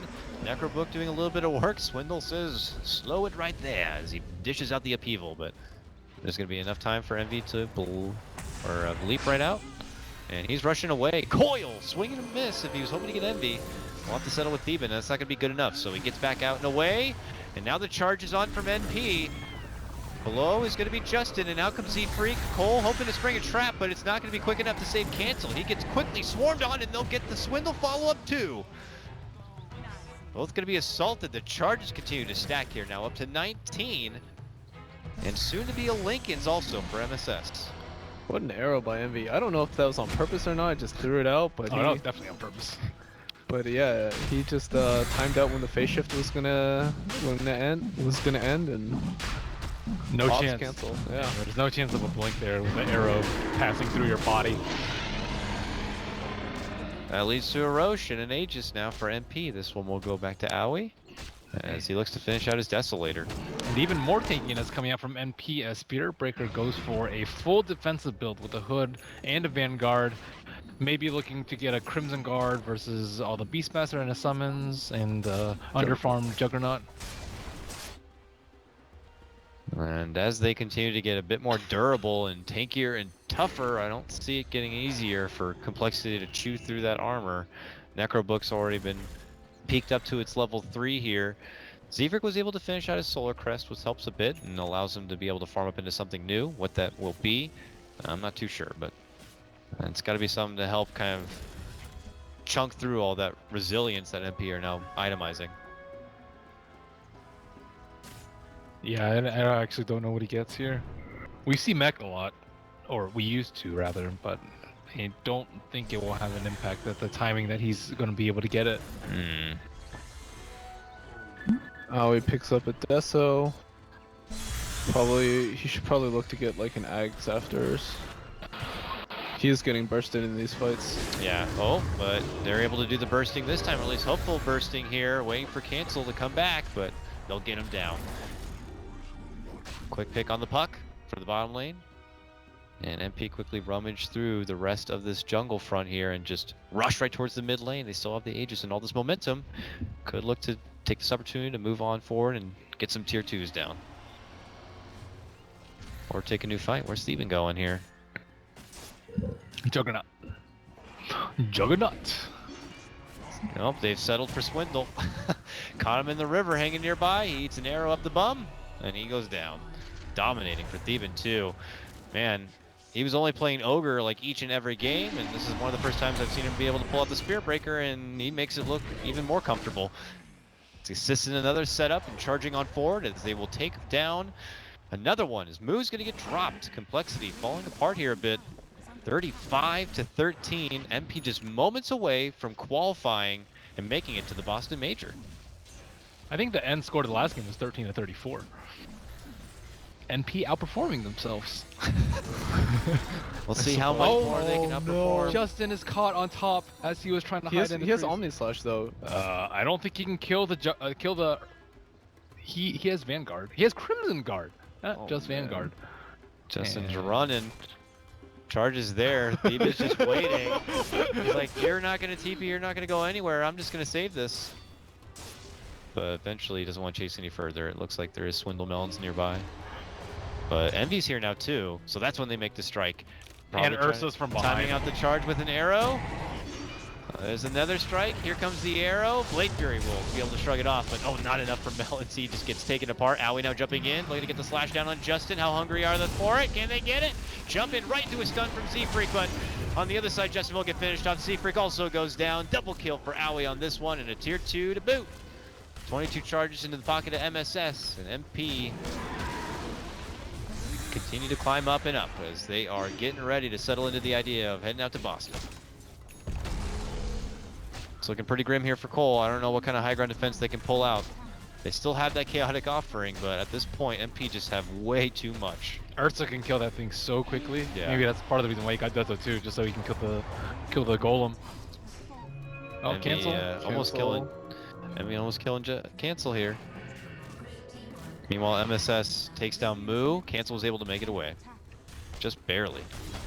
But here's MP inside the base, taking a tier 3. Upheaval is the best defense they have right now. That doesn't stop him whatsoever. Here's the jump in from Cancel. But obviously MP are just too big right now. They have to hope that they somehow stutter step or overstep or get overzealous, whatever it may be. They have to hope that MP just mess up. And that does not seem to be happening here. They quickly take out one. They'll get Z-Freak too. Gentlemen, just make it stop. Make it stop. It's gonna stop pretty soon. Yeah. I Make it imagine stop. It's over. might GG out pretty soon. I don't really know what they can do. They can throw out question marks. They can ask why? Why you do this to us? It's over. That's going to be the official call coming out from Cancel, and it's going to be Team NP as the first team coming out of the American qualifier to qualify for the Boston Major LAN. Congratulations to them. GG grats. GG congrats. coL obviously not going to be out of it yet, but they're in the tough spot. We've seen all these other teams from all the other regions. You lose, and then you're going to get set down to the lower bracket, and you do not get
Immortality!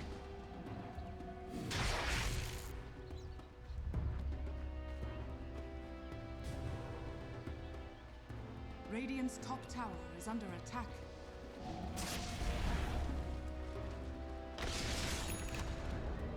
Radiant's top tower has fallen.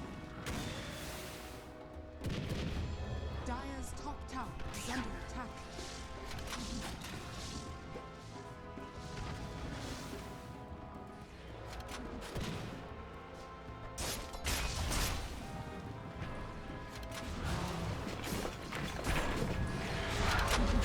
Radiant's top tower is under attack.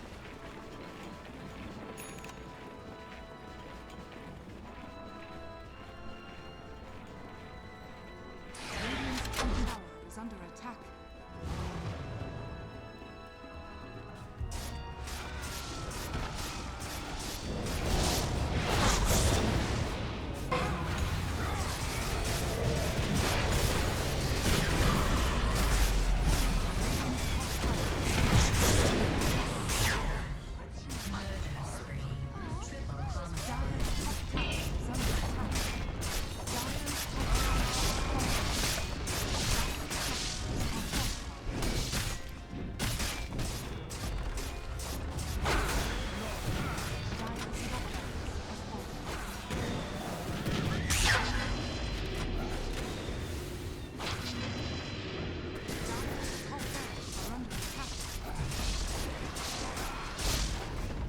Dire's top barracks has fallen.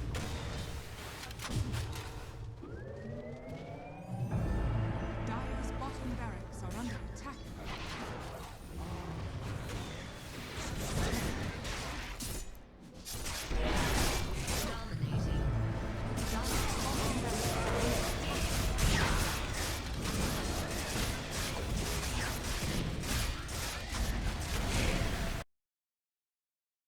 The Radiant now have mega creeps.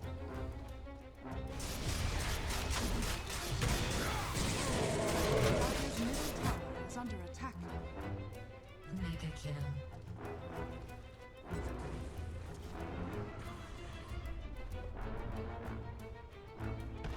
Dire's middle tower is under attack.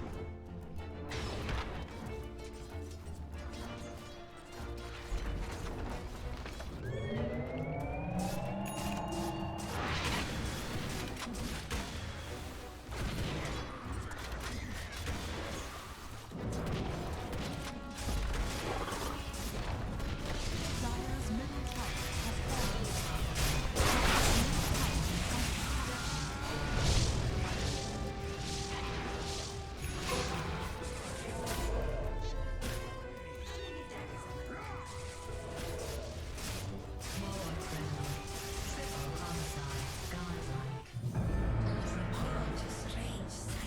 Dire's middle tower is under attack. Dire's middle tower has fallen. Dire's ancient is under attack.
is under attack.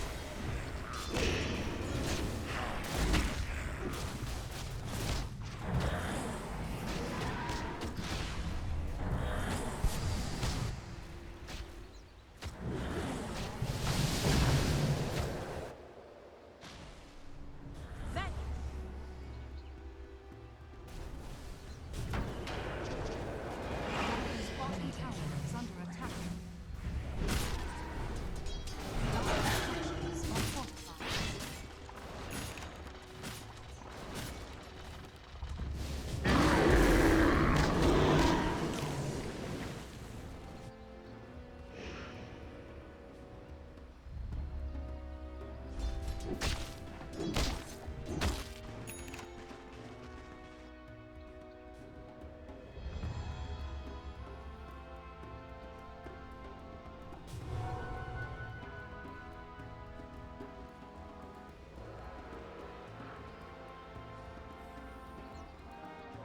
Regeneration.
structures are fortified.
bottom tower has fallen.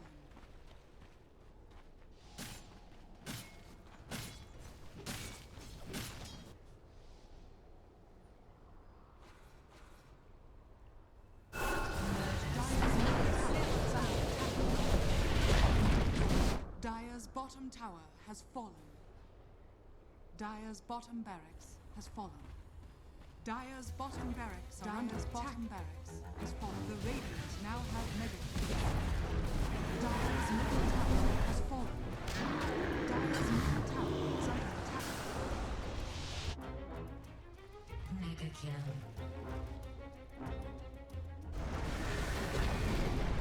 Dire's middle tower has fallen. Dire's ancient is under attack.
Dire's middle tower is under attack.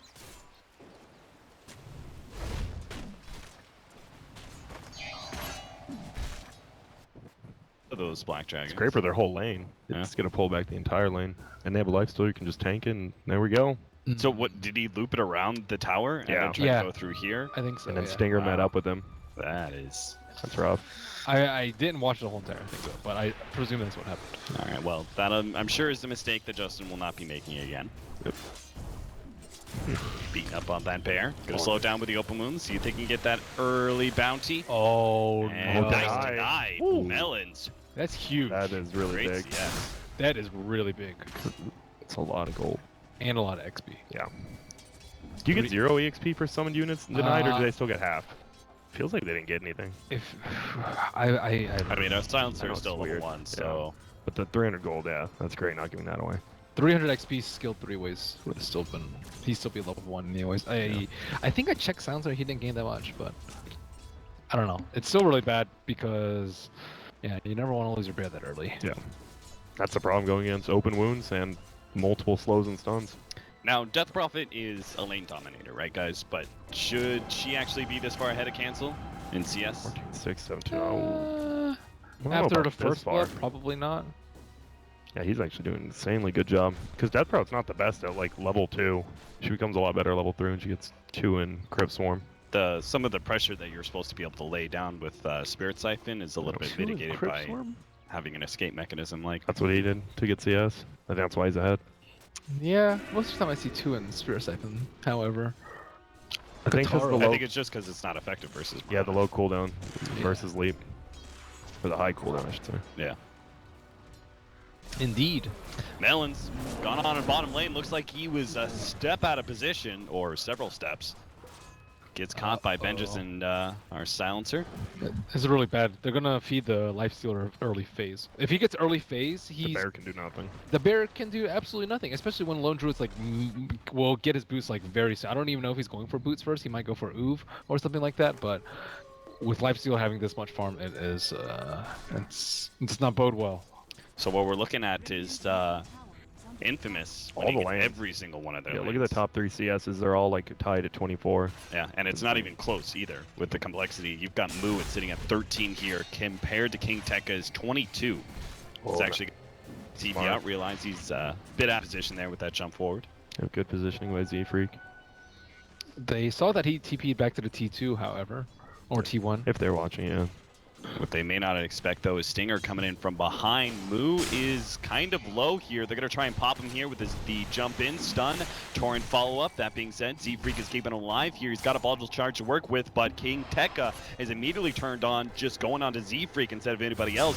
Moo battles back as best he can, but his buddy is down, and now he lacks the mobility to catch up with King Tekka and get any vengeance. 1-2. As Infamous take a lead, looks like they're going to go in again. He doesn't quite have the Burrow Strike. 1 more mana. Got it now. Stun goes out. Torrent's going to miss, but it doesn't matter. The double kill is there anyway for King Tekka. 1-3 now. The lanes continue to go heavily in the favor. Bottom lane. Justin's dead next. Oh, he didn't get Roar. Oh, no. Why doesn't he have Roar, Ben? It's a very common thing for greedy carry players, or greedy offlane players to not skill it. Yeah, maybe it feels like it's not going to be effective versus Lifestealer as much. Infamous's laning phase has been super good like throughout this whole tournament. Even that they lost versus MP 2-1, like their first game, they looked so dominant. And now again, I haven't seen King Tekka really lose a lane. It's their late game decision making that's hurt them. Yes, and that's one could with Death Prophet though. I don't think he's going to be so greedy because he knows he's supposed to team fight more. That's the mentality that you get when you play Death Prophet. You're like, I'm not supposed to farm that much. I can't die, as opposed to TA where he's just trying to maximize his farm. Soul Ring Sand King in the safe lane. You like that? Yeah. It's a lane dominating build, right? Yeah. Tranquil Soul. It's always good. It's a nice safe lane build. And especially if you always have that Kunkka's just Xing. I've seen Kataro and King Tekka top. They've just been getting free fountain trips. Dude, he's going hard on him. Yeah, I mean, King Tekka knows the creep wave's coming in as well, so Moo has to fully back out, stay away from that potential explosion that's coming in. He's getting a lot. A lot. Like level-wise, too. Challenging Kataro here will be forced into a leap out. Mana boots now in Bristle's actually huge. That'll keep a lot of pretty much the supports out of the lane. I think they have HP issues though. Like if they just go on him, the arcane boots are not going to be very useful. True. Well, that's what the Wisp is for, and maybe a TPing Dazzle. Oh, he's got Epicenter. He wants it. They're going to be able to get the Bro Strike. Torrent misses though, and Stinger is now the one in trouble. The Epicenter not doing enough there. Might still be able to catch Z-Freak, but he's out of mana. He does have a lot of wand charges. He's going to have to pop him now. Bro Strikes away, getting the kill and staying ahead of Moo. They may have caught Stinger. A bit of misplay there from Infamous, but they still recover, getting a support kill for a support kill. Yep. Tranquil saved him there, that armor. So when do you think, I mean, when does, oh, bottom lane, Melons again, and Hatsune. Good Shallow Grave on himself, but it looks like he's still going to tick out. He heals, but that Q is going to stick on him. Death Prog gets a kill middle. And, can't deny that. Dead. Oh. That's rough, and Wisp had to TP mid late, didn't get the kill, or didn't get the save, and now Death Prog just get a snowball out of control. 43 and 15 compared to Cancel's 26 and 5. Wow. That first blood actually like did nothing to him. Surprisingly, he just got right back to lane and dominated it. He certainly did. I think it hurt. It really hurt top lane because they had to run all the way from bottom to top. Even though they got the first blood, they gave like Caps at King Tech a free level 2. Oh, and a triple stack that was meant for. Oh, Bristle, that's huge. He's gonna have a blink by like 10 minutes with this build too. And they already have the Ancients warded. They are so prepared. Were Complexity really intentionally stacking that? I don't think the Sand King can take it. Generally, in a 2-on-1 situation, you would stack it. I feel I love it when I'm playing Sand King. Any Sand King in lane, if the enemy tries to stack against me, I'm always happy.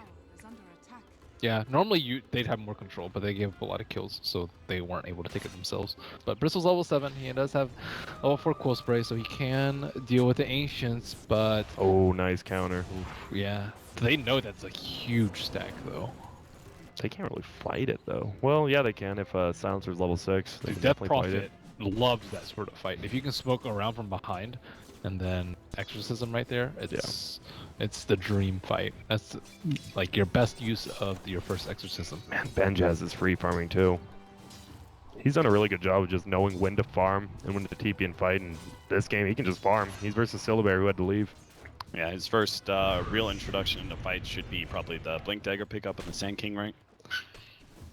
More than likely. Yeah, which is in just hard. Well, like 1 more minute, perhaps. He's actually gonna have a 10-minute Blink Tranquil Soul Ring. Nice. They just dominate these dual lanes that Complex. Well, they tried to do like a weird tri lane with the Dazzle and Io. It just didn't work out. Luke gonna be found here, Stinger. And he puts the X there, I think, really to prevent Moo from running at him more than anything. I don't think they actually are gonna ever be able to go on a Bristleback with the Wisp sitting behind him. Not yet, anyway, with just those 2 supports. Looks like they're waiting at that 10-minute rune. They see a Silencer. He does have a TP scroll, but Arrow. Cancel, will nail it. He did not get a ward down, but let's see if this one does waste a sentry. Okay, at least he gets a sentry wasted. So not the worst thing in the world for him. And there's the Blink on Sand King, 10 minutes. Easy prediction. Easy. Did you see if the tower was killed before 10? It wasn't. I think it was a little misplay by both teams, but they're fine doing what they're doing. What level is the Silver? 6? 7. 7, okay. That's. He still doesn't have a roar. Wow. He's all about the farm. I think now he has to be. Like, the roar would have been good early, but now he can't do it at all. Oh, Z-Freak's been caught by the X, marks the spot. They're going to be able to get the Torrent, and they're actually going to use Epicenter here just to make sure that Z-Freak can't stay alive, but they can't stick around. Melons is here ready to go with the Shallow Grave, so they just TP out. The Sand King looks like they're going to have to give up Stinger's life. Another rotation by Complexity into their own jungle catches another support kill. 5-7 now. Baited by the Haste Rune. Yep. That's what they want to do. They just want a 4 or 5 man all game with this Wisp. They're not going to get teleport ganks anywhere. They just want to run at you. They can easily infest bomb. Yeah, now. Right now, though. Lifestealer has Armlet and is very farmed, and they need to start taking some towers down, or else the Lone Druid is going to get his way back in the game with his level 3 Rabid. And he's going for the Hand of Midas. It will be slightly later than normal. Hopefully not the double Hand of Midas. How do you feel about that, Ben? Wow. Ooh, I'm more watching Moo right now. Oh, he's good. He's not going to owie it. Well, Moo does have Z-Freak. at least. And Bristleback. Kataro comes in, tries to take one of these last hits, does get one. It's a big dragon too. Who's going to take a decent amount of damage here, but not enough. He'll go down. This is probably space, though. They know 2 heroes are kind of low. Maybe they can actually put some pressure on this mid tower. It's already been chipped away quite a bit. Sure enough, Kataro. Yeah, and top lane's been pressured by Benjez. They might actually both fall right here. Look at those observer wards, though. They are ready to gank those ancients. Yeah. Or gank the lone druid. And if they take the tier 1 mids as well as the tier 1 top, they've got really good control over the ancients, too. Yep. 1 down, 1 to go. Lone druid is just going to come up from Infamous. Yeah, they don't even need the ghosts. I think they're just going to push top. Maybe not. Just farm up. Katarza likes farming. Our Silencer still not level 6 though. One downside of these the support play so far from Infamous has left our Silencer a bit out in the cold. There's already a Yule's completed? Dang. Wow. Yeah, Infamous very farmed, all over 5k net worth so far. Meanwhile, Moo just about to breach that threshold. They're going to take the bottom tower next rather than top. KingCharlie already cutting the creep wave. 2 other cores will dish out the damage. I like this how they always pressure 2 lanes at once with their lineup. It's perfect, which means Complexity can't defend either lane because they don't want to split up. They're going to try and take the tier 1 tower in exchange. Infamous could fight if they really wanted to, but I think that is a fight that's a little risky. At this point, they could just keep going, maybe. He has to be really careful. Mid, they can relocate on him and just take that tower down, because they know everyone is on bottom. So this Stinger... He's just defending. He's crazy. He is. We remember how crazy he was, yeah. It's like, okay. I'm okay with that. Actually, his tower's a full HP, so I guess they wouldn't lose a tower. And they have level. Dang, he's level 8, so that's the opposite of the Silencer. He's getting a ton of levels. I keep waiting for that Infest rotation combo to come out. I'm expecting Ben just jump inside KingCharlie, they TP to a tower. There it is, finally. We're going to see it come out. Epicenter starts being channeled. Justin sticking around for a bit too long, gets caught by the Rogue Strike, and he will fall. Meanwhile, bottom lane, though, they did manage to catch Stinger. He just throws out his full combination, tries to do whatever he can, but he's lost his life. But I think he's style of play. He's well familiar with being the sacrificial lamb. Now they're going to have level 2 ult up on Death-Prowd for the next push. And here we go. Complexity's just going to run around his Zos 4 while their Silver tries to find farm elsewhere, but he can't die like that top. Like their whole strategy is we'll push his 4, you like farm the jungle or something, not die top. Yeah, he has to not show with his hero. Yep. And maybe like quell your way through the trees. So they do have an extremely strong 4 fighting. The problem is just Syllabear, if they lose one fight like this, could be insane. Oh, they're just going to mass TP on Moo here. He's going to need some help from Z-Freak. They're going to be able to bring him back. Turn ready to go. Global Silence goes out, but Z-Freak can't tether. Silenced up, and that leaves Moo all by himself, and Z-Freak's still going to get caught by the relocate back. That's like, that was so perfect how they all just ran past the Bristle, and they're like, yeah, he's going to ult, and they did a little bit of a late global to make Z-Freak do that. They called him on it. Yeah, that was perfect. Timing. Yeah, that was sick. And another thing about Complexity's lineup is they only have 1 way to interrupt TPs. Actually, Lone Druid can. Yeah, root. Pretty much just root and arrow. And Savage Roar, that's 2. 3. They're actually going to use He doesn't have that yet, though. He'll get. Will he? Stats is more efficient for farming. Oh, that was almost good by Melons trying to bait out the stun, but he didn't even have it. Torrent is going to land. They're going to be a try and burrow strike up Melons still. KingCharlie is not going to let this kill go away. Caustic Finale's up on him. Melons has a heal. Should be popping here until the heal comes in. He's good. Meanwhile, that Death Prophet ultimate makes short work of Roshan. KingCharlie still in trouble. Managed to dodge the arrow. Gets up to the cliff. And has his blink ready to go. He can actually reinitiate if he wants to. Justin. I was about to say, Justin, don't get caught in there. You might just die. And he's going to get his bear caught, it seems. Benjez wants to go on. He's low HP, though. He's got the Aegis and a Desolator already. The damage he outputs is going to be crazy. He's going to go up and infest inside the Sand King. KingCharlie doesn't have the most mana in the world.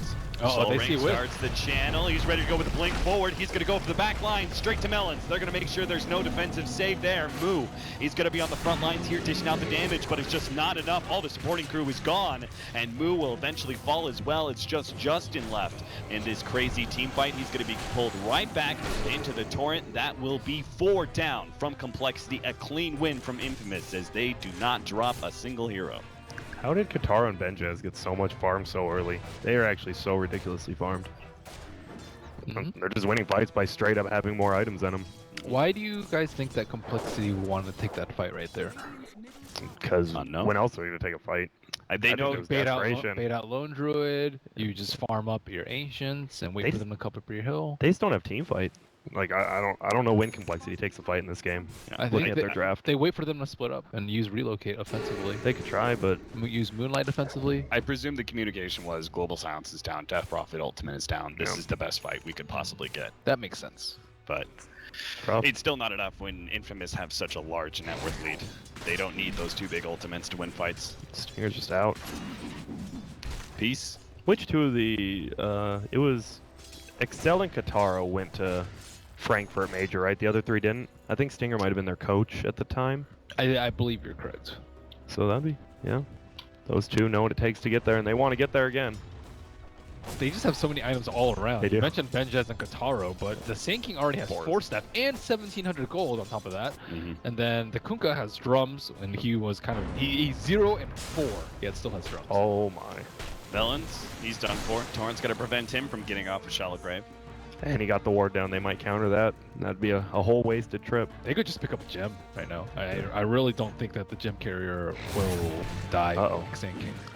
X on to Moo will prevent him from chasing after Stinger. Stinger's actually going to turn around here with the bow, trying to challenge Moo a bit more, bait him into fighting KingCharlie, making his way across. Another X lands. They're going to go for the epicenter here on to Moo. The Global Silence needed to be able to save Moo once again. Z-Freak trying to stay alive in the back lines, trying to keep that relocate ready to go. The Silence is baited. Moo actually staying alive here. They only drop the Kunkka.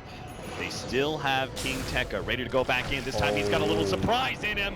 2-man Burrow Strike leads straight into a kill on the Moo as well as the Wisp. Melon, well, he died not so long ago, shows up to fight. Hey guys, she's nothing but a shallow grave. Still goes down to the Yule Scepter of the DP, canceling that tier 1 as well. Also gonna fall everything, turning up Infamous right now. KingCharlie even going for the extra bit. He stopped the push from the Lone Druid in the mid lane, almost gets the kill on the bear. This Sand King is too troublesome. Yep, and Death Prop just going a straight up Octarine, I think. I don't think StarLadder could have done this. Remember we talked about StarLadder versus Sand King? Sand King was much stronger in lane, at least in this particular scenario, and I think it's generally much stronger in lane. Especially if you're going to solo lane it in your safe lane. Yeah. And there's the And gem, you like are you correct, said. Ben. Wow, Ben. So smart. So smart. They need to. They know what to do, dude. The Wisp dies in, I think, 1 attack now from Lifestealer because he has an Echo Saber. It's very close to 1 to 2 attacks. And definitely in a Burrow Strike. Yeah, double it's attack. dead.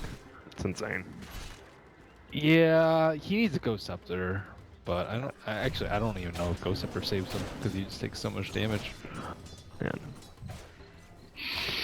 I just don't know what Complexity does. They have to get farm on Justin, but the problem is finding that. There's several things they can do. 1, Moonlight Shadow gank as 3, I think. 2 is wait for them to overcommit on the Bristle. The last fight was kind of a good example of you can see things turning south if they commit too hard on the Bristle and don't actually kill him. And then another one is wait for Lone Druid to farm, but he's just dead again. Justin gets caught by the KingCharlie and Benj's combo, and looks like they've got more. X marks the spot, auto cancel, doesn't manage to get their torrent, doesn't really matter. Burrow Strike, and they are collecting so much intelligence. He didn't hit the boat or the torrent, and cancel still just blew up in a second. Yeah. The super long duration silences are very painful for Marana. Very painful. This is such a good draft versus the Z-Freak IO. I'd say one of the one of the best players on coL, and they've just completely shut him down. He hasn't been able to do anything. And they're just gonna push base. Do they have the Octarine on Death Prophet? They have an Arcane Rune, at least. They have an Arcane Rune. And she 100 from Octarine. That's insane. That is insane. This is the Katara, and we expect to see the lane dominating. Yeah, he plays much better when he fights with his team though, and isn't AFK farming. He's just really individually talented. You know, super, right? Mechanically gifted for sure. Infamous start backing themselves out. Benjes is dropping a bit low. Remember, his Aegis did die. Oh, they actually nailed a Death Prophet here. They actually went back in, though, with KingTeka. The epicenter goes out. They're going to be able to kill the duo once again. The Wisp alongside the Lone Druid. Now they start turning towards Moo, but they realize that's not the target they want to go for. Silencer in the back lines will claim Melons once again, and now they just kite Moo around best as possible. Z-Free comes in with a bit of heal. The mech bringing him back up, but it's not enough to finish off Benjes. Cancel will have to do that alone against KingTeka. Nails the arrow. He has a lot of heroes quite low here. It looks like Z-Freak actually managed to get that kill. Stinger's trying to make a break for the gem and see if he can get a TP out here. Hansel, he definitely needs to make sure that Stinger does not make it out here alive. The Wisp reveals it. They get the kill. A big win for Complexity. They tag down 4 of Infamous. Get what I imagine is going to be a rather large gold swing in their favor. And as you said, Ben, they get the gem. They focused too much on the bristle that fight. Benjaz did instead of killing the Wisp after the buyback. And they didn't have the Aegis. It expired like mid-fight, and he didn't get topped off. But still, Sand King now has an Ags, and the Octarine's up on Death Prophet. A huge setback, though, for sure. Oh, for sure. Do you think they shouldn't have gone for that fight? Because the Aegis expired when they were pushing on tier 2. Do you think going high ground was a bit ambitious from Infamous? They could have waited for Octarine, I think, at the very least. Because I think the lifesteal on the Death Prophet's a very big deal. Grant, you said, I mean, Infamous, they're good at dominating their lanes and everything, but they have some late game decision making. Yeah. And that's why they're probably trying to push early. Now they do have the Octarine. I think they could. They're probably just going to wait for the next Roshan, maybe take a tier 2 bottom, and then just push base again. KingTeka, he knows. He knows Z-Freak somewhere. He knows Z-Freak is behind Moo. And that's why he uses his smoke. Look at Z-Freak. To weasel him out. Oh no, but now he knows. It pops now. KingTeka, is he going to blink into the lane? He might have seen him for a second there. Yeah, sees him now. We'll be able to get the pop. Z-Freak down. One-shotted. And Moo is going to be forced into a TP away. Still, though, that's a smoke gank and a 2-core rotation for just the Wisp. Yep. I'm surprised they're actually not pushing top in after that kill. They might see Dazzle, though. I think Dazzle showed near the bottom observer ward, and he could potentially lose his gem over here. Nope. No. They're just going middle. Wow. They're not even waiting for the Aegis. They have the Octarine up on Death Prophet. They want to hit before the Radiance, and Radiance is still 500 gold away. And Wisp is down. That actually makes a big difference in this fight. Bristle has way less survivability. Starting off with the melee racks, looks like the range racks actually is going to be going out first. KingTeka just poking at Melons and Black blinking himself backwards here. They'll be able to get the full lane of racks. Let's see if they actually escape with their lives intact, though. They might go back in. Yeah. Morana's from behind. Seen this before. They have vision? Cancels. Oh, they dusted. He wasted dust already. Oh, there. He saw the leap, right? Yeah, he did. Oh. Somebody did. Uh-oh.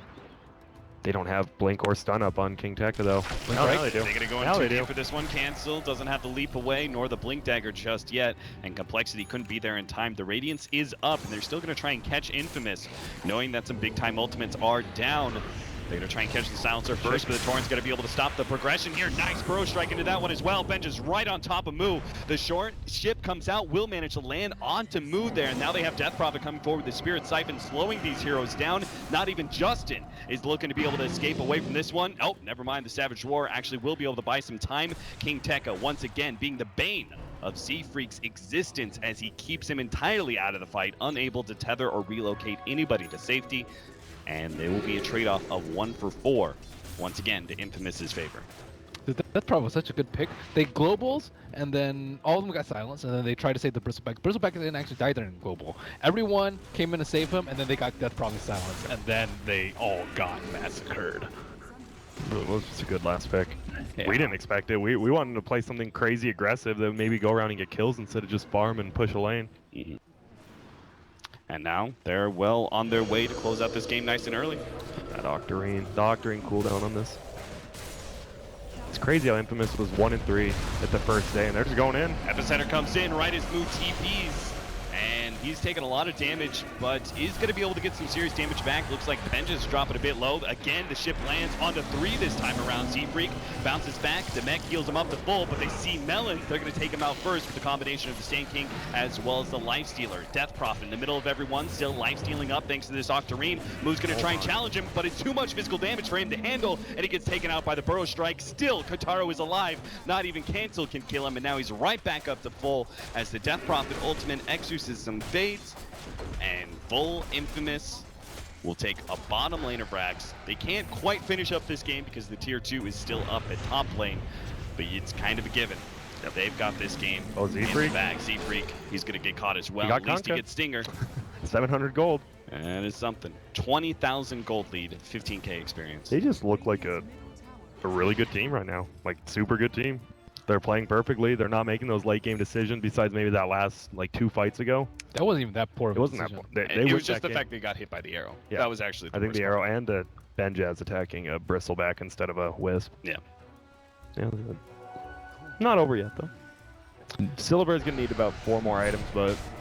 His bear dies so quickly. Yeah, to it Lifestealer. Very sad. And he has an Assault Cuirass. Yeah. Love it. Another 1,500 gold too, so he can get a Basher pretty soon if he wants to. They've got an Aegis pickup for the Death Prophet if she wants it. If not, Vengeance can take it. And good game. Melon's gonna tap out. Yep. I really think it was King Tech on that Sand King again. Dominated. I mean, all 3 lanes won for them, but King Tech getting that super, the Soul Ring, Tranquil's Blink at 10 minutes. He just rotated around the map after that. He's just really good. He is really good. Is it a potential, do you think, first ban? Take away the Sand King? His bat's really good too. They banned out the bat instead, I believe. Yeah, they did first ban the bat. I don't know how you banned him out. He probably could have played StarLadder that game and made it look really good like we thought. Yeah. It's just hard to ban him. So King Tekka is just a monster that you have to deal with, in which case if you can't address it during the draft, how do you address it? Put more pressure on the lanes? They need better play from the supports. Yeah. This series and last series, Melons has been a complete non-factor. He died a lot on the Warlock. He had a couple of good Warlock golems this game. And he's your first pick hero too. Yeah, first pick Dazzle, died a lot in the lane. Very difficult to get wards down from him. Just died a lot in team fights. I think their safe lane just needs a lot of work and something more solid than Dazzle Lone Druid. Yeah. Well, Infamous are 1 game away from going to the Boston Major. We'll see if they can close it out in game number 2 after a short break.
team pick.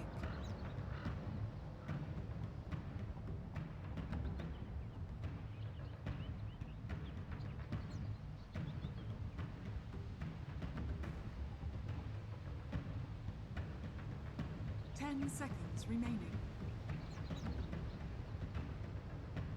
5 seconds remaining. Reserve time.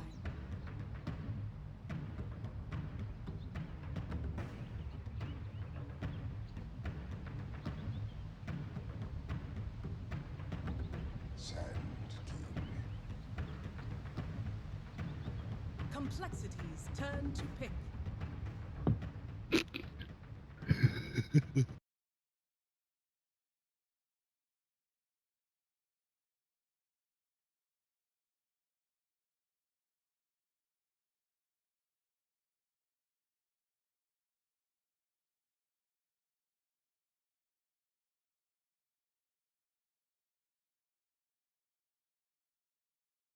Correct word. I'm pretty sure it is. I just had a.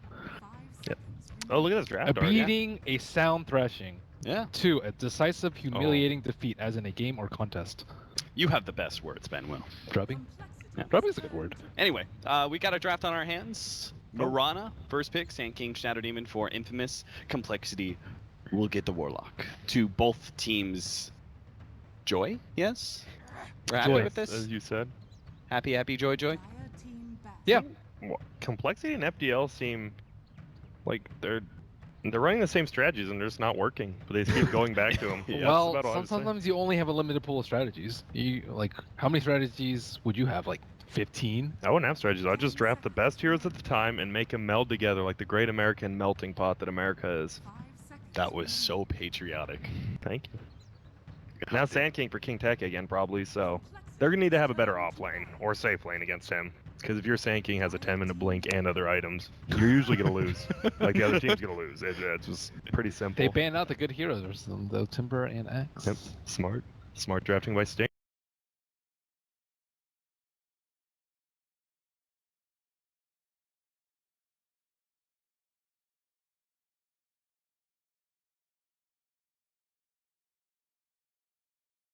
What about him?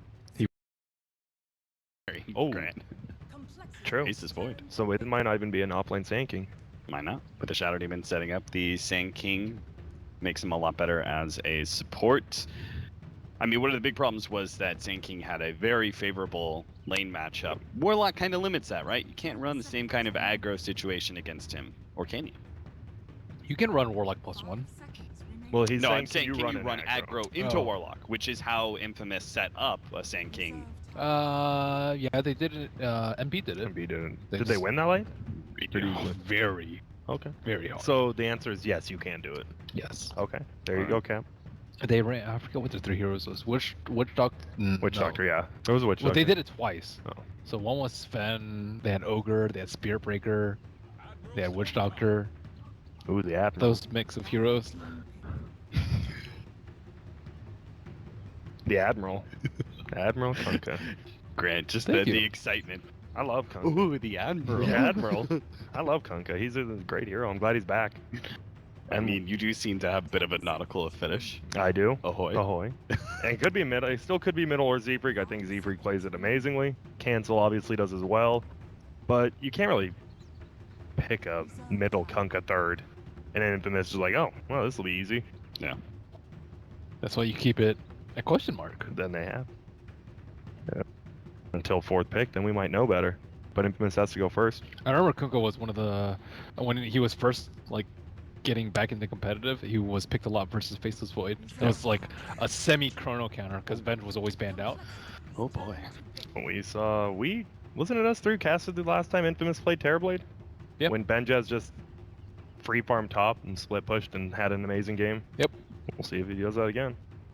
He's got the Faceless Void to set him up. Sand King, another initiator. Ooh. Complexity, though, we're going to go for the Legion Commander. Charlie and I had some issues with Legion Commander being picked up in the European qualifier. We weren't too big of a fan. Are you? I love LC. Do you love LC? Maybe not in all games, but sometimes. She's a strong, independent woman, and that's what you want in your life, Ben. She has a very strong lockdown. She's pretty good versus illusions. There's a lot of illusions this game with the Shadow Demon and the Terrorblade. Overwhelming odds destroys that. Very good at keeping heroes that need to be kept in place, sinking and faces void. However, if you get defensive disruption on the hero, you're just standing there like an idiot and getting handled. Unless you have axe. That's small consolation. You just laugh at your own joke. I was laughing more at the prospect of a Legion Commander getting an axe. Yeah, I hope not. We did see it. It was the very last game of the Europe qualifiers. Liquid lost with it. Yeah. And this, well, we're hoping it won't be the same case here. Game 3 is always pretty hype.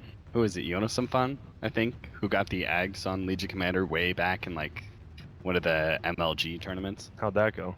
Not well. Our last band's gonna be Infamous taking away the Juggernaut. Complexity still waiting on their 5th band, going to be the Templar Assassin of Kataros. In fact, Infamous have run this kind of exact same lineup where they had Terrorblade. I think they did have TA. It was basically greedy 3-core lineup. Yep. So what does Justin play? Storm isn't that good. Storm's not bad either, actually, here. What does Justin play, though? Ooh, good question. Could be... I know Melons has actually put Legion Commander on his old lineup in the safe lane. I doubt it, but he could. Morphling? I like Morph here. Justin is a Morph player. Yep. Blown Druid, I do not like so much. That's a lot of greed, though. You'd be running a Legion Morph Mirana into, like, a Terrorblade who wants to push you at 20 minutes. Like, if Legion just has to, against all odds, spam you and you just mess up once you just lose the game. They have Rock Boat. They do. Rock the boat. But that, once again, like, that's just one fight. If you mess up one thing with, like, the Warlock Kunkka, you could just lose the game in one fight. It's super rough with a Morphling if he doesn't have any farm. That's every hero, though, I suppose. What about a Syllabear? I said I don't like Syllabear too much here. Doesn't Terrorblade just rip it apart? Oh, absolutely. I was just seeing if Ben knew. Good test. Good test. And there we go. Ben. Great call. Doesn't get ripped apart by Terrorblade. A ton of armor. Yep. All right, Ben, since you're on a roll, what's the last pickup for Infamous? Kataro. What does Kataro play? I know he plays Huskar, but Storm. he doesn't play Huskar. TA, Huskar. TA's banned. Death Prophet. Death. I don't think it. I don't know. Death Prophet would be good here. Yeah, with Faceless. Yeah. Do they do it again? I don't actually see why not. Okay, give us 2 heroes. DP and who? Omni Knight. What the hell? What? Wait, who? Omni Knight is so good versus Legion. Core? So it's an off-lane Omni Knight. No, it's a mid-void. Yeah, I think it's mid-void. Yeah, mid-void versus the cancel Kunkka. Yeah. It could be mid-sanking versus oh yeah, no, here he picked it. And it is mid Kunkka, so yep. See, Omni Knight owns Legion. Yeah. Legion suffers versus a couple heroes, and Shadow Demon and Omni Knight are very high on that list. Why is King Tekka playing the Omni Knight as opposed to the Sand King? Couldn't they run 4-position Omni Knight and do a better roam? Better roaming potential. Yeah. Want to put pressure on lanes. Stinger runs around all the time. Yeah. You have some very static cores since they need so much farm coming out from Infamous, so you do need a very active support duo. You need someone who messes with the Warlock, and Sand King can be that hero. Right. It's interesting. I know Team Freedom, WWD played Faceless Void middle, and I asked their team, like, why do you pick him?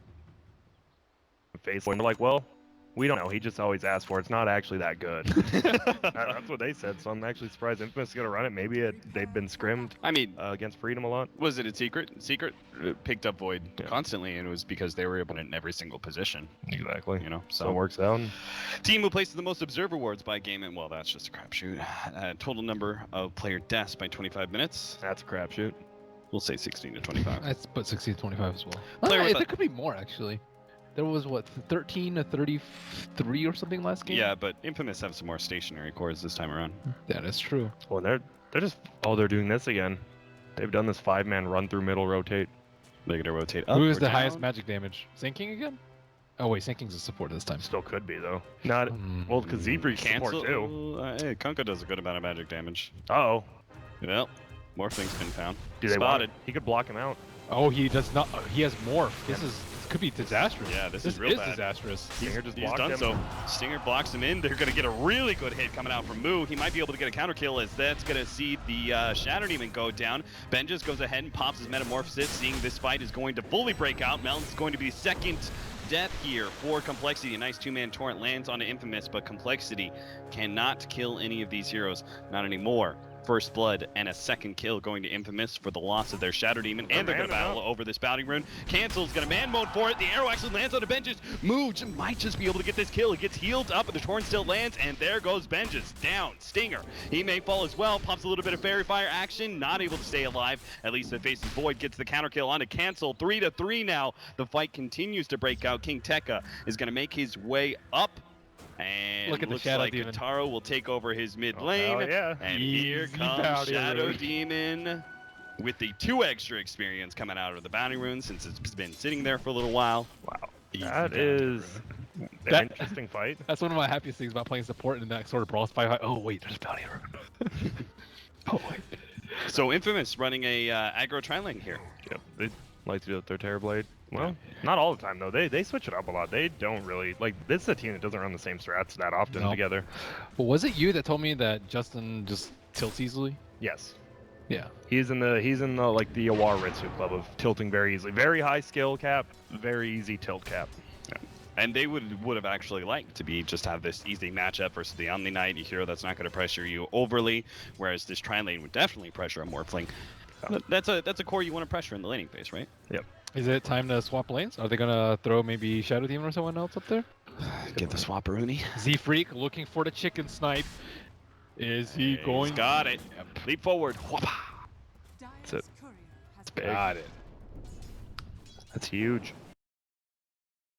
Still has PMS, some regen, Quelling Blade. He's gonna need all that regen with the Tidebringer spam. That's true. You can always walk it. One hit of it. Well, level 4 would be early worse. level, yeah, if he had level 4, but if he time walks, that just leaves him exposed to X torrent and a potential arrow, though, right? Yep, already, look at that, gets him. Nailed him. It's Now the really rough Tidebringer. lane. Look at that. Yeah, I mean, that was good play. Now that it's early level, yeah, of course.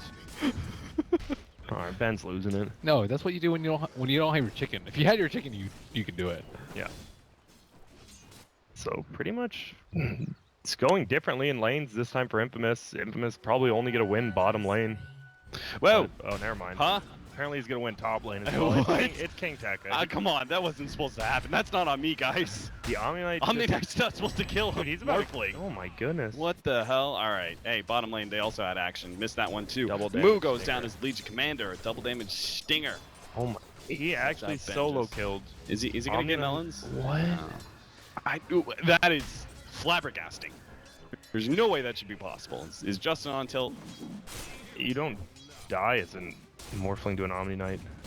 He's not sure if he can salve through the fatal bonds. Then maybe he just doesn't want to. Well, can you, Ben? You used to be able to. I'm not sure anymore. I think you. Well, then why are you laughing at him, Ben? Because you don't know either. I want him to know. I want him to show me. He's already on a killing spree. There's an Omni Knight safe lane, 3 minutes killing spree. They want to kill him. They Get that gold. They're He going doesn't for it, have. looks like. He does not have repel. They need rotations so right now. Somebody help him out. They pulled the creep wave. There's Here King. comes the first TP Stinger. Will be showing up. That could actually be rotated into a kill. He has the boots and the windlace. Oh.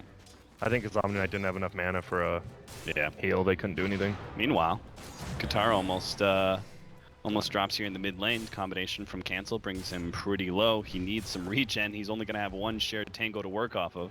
I really can't believe after they saw Cancel was playing Kunkka, they still put Void middle. I mean, who else would they put there, I guess?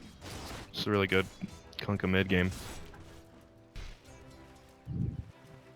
Stinger trying to go for the 4-minute rune contest. Not going to be given it. Cancel will get his continued lane dominance by being able to constantly refill up this bottle. And Arcane Rune. Just a wee bit more spam. Moo, he's already died once. Isn't getting too great at CS. Well, now 13-1. That's a cool LC set. Thank you for the great analysis, Benwa. Look cool, play well.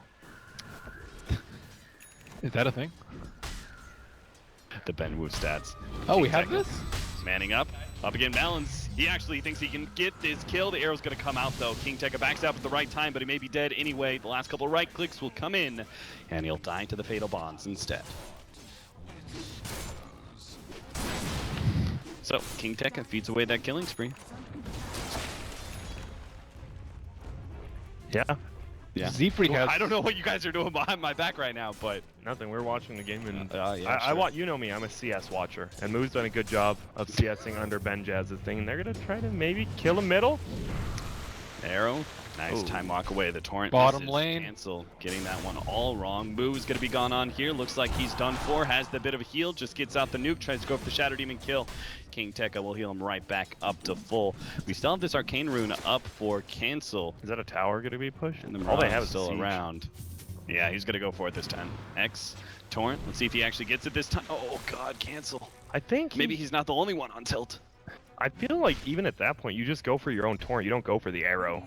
Like, he's trying to bring him back into the arrow instead of just into the torrent. He's also, he's not, he's doing the X and then immediately cast the torrent.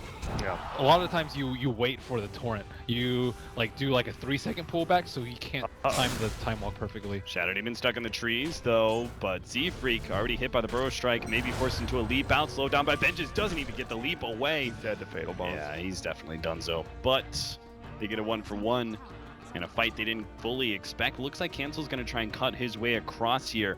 Moo might be able to grab one here. He's looking for the duel, but they have GA up already. Yeah. So that's not going to be great for them. They are leaving KingTeka. Like, what was that rotation all about? Like, he leaves the Morphling alone, comes to his bottom lane. They just they want to push bottom, but then the against all against all odds just pushed him back immediately, killed all the illusions. Overwhelming odds. Overwhelming odds. I mean, he hit both really. Against all odds, the overwhelming odds will push the odds in their favor. That was an old French Dota 1 team, Against All Odds. Yeah, my bad. Against all odds? I like you just humble brag this old Dota knowledge. Except he's wrong. It's against all authority. Yeah, against all Why authority. did you call What's me wrong out, with you? Ben? Because he was impressed Triple by H your team. fake Ben, there's a fake game lies. going on. Stinger comes across here for Justin. Oh my gosh! That's the pure damage in Omni Knight, friends. That's a 7 strength Morphling. That is also that. He actually just got dropped. Wow. coL cancel those. I mean, he's having the best laning phase out of everybody. The problem is the rest of his team is having it rough. He also hasn't landed a single X torrent yet. Finally gets it. The arrow is there, but he didn't actually throw out the ships. They may not have the damage to kill Void. Nope. He's just gonna time walk out. It's good. Ooh, drop's actually a little low. Treads on Faceless Void. And he went for the Ring of Health first. Dude, stay in lane. He wants this. He's got the arrow. He's got Starstorm. He's feeling himself right now. He has to be careful, Stinger. No. Doesn't throw it out. 8-minute rune? Nope, no, they're actually going to go for this fight at top lane. KingTeka is way deep in between the tier 1 and tier 2 tower because he can. Just solos Guardian Angels up. Doesn't even have a TP to get away from this one. So he's going to get dueled up here in a second, and the boat will catch him. KingTeka. They almost stopped the TP. Sinking. Yeah, I saw Sinking. Almost got he it. went for it. If he was level 7, they would have gotten it. Yep. It was the down the cliff stun. Those are very hard to get. This is a good start for, I mean, Complexity's down 6 to 8, but they're getting extreme farm on the Kunkka. Extreme farm. And even Warlock's level 5. So he's having a good game. He's only 6. Look at Melons. He can't even get this ward. He doesn't want it to get denied. They're just going to deny it. Denied, but Surprised they're not. Yeah. He almost has a mech already on KingTeka. If he hadn't pushed back past the tier 1 tower. Oh, I mean, that's his downfall we talked about. He's an aggressive dude. Like when he lost that gem on the Batrider, he's just flying through the enemy team's base. No one knew why. It's crazy. Stinger. Spot out Z-Freak here. Nothing coming of it, though. We are going to have a fight, maybe? No. Just in TP's bottom, but he's not the fight maker, that's for sure. Abort! Right away. Everyone from infamous backs out. Well, they know everyone's bottom, so they might be able to get a free tower top. This Omni Knight and Ben Jazz. He'll push out the creep wave for him. And tower should be quick to fall here. The TP already coming out from Moo to try and put a stop to this push, but not many illusions out. Benjas holding on to that one until the nuke is used. More TPs coming in. They really want to save this tower. They do. And they'll hold for now. Bottom lane, they start on Stinger knowing that everyone is up top, and he will bounce. When's the Faces Void get involved?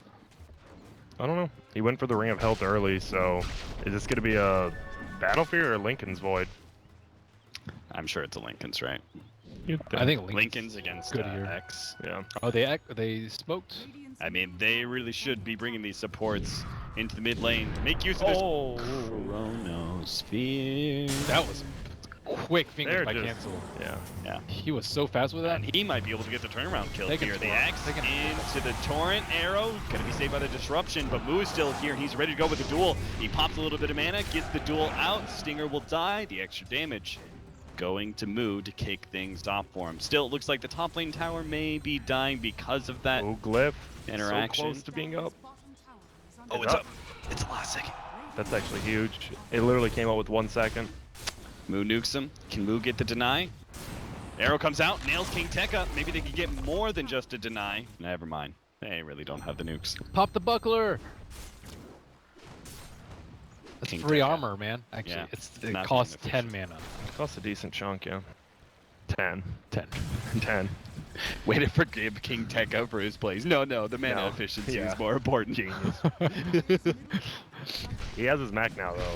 I really do think they can just push, because Metamorphosis is coming back up in like 30 seconds. They might just go push the lane now. They can't let this Morphling get farmed. You have a Morphling, and LC has 2 dual wins already. That's more than a lot of LCs get in games, and he has them super quick. They have Warlock, though. I don't know if you push in an overwhelming odds plus Warlock ult. So do you just want Infamous to split push with this lineup? I think you get picks with the Sand King. It's tough, though, because it's not King Tekka. He doesn't have like the farm and the levels.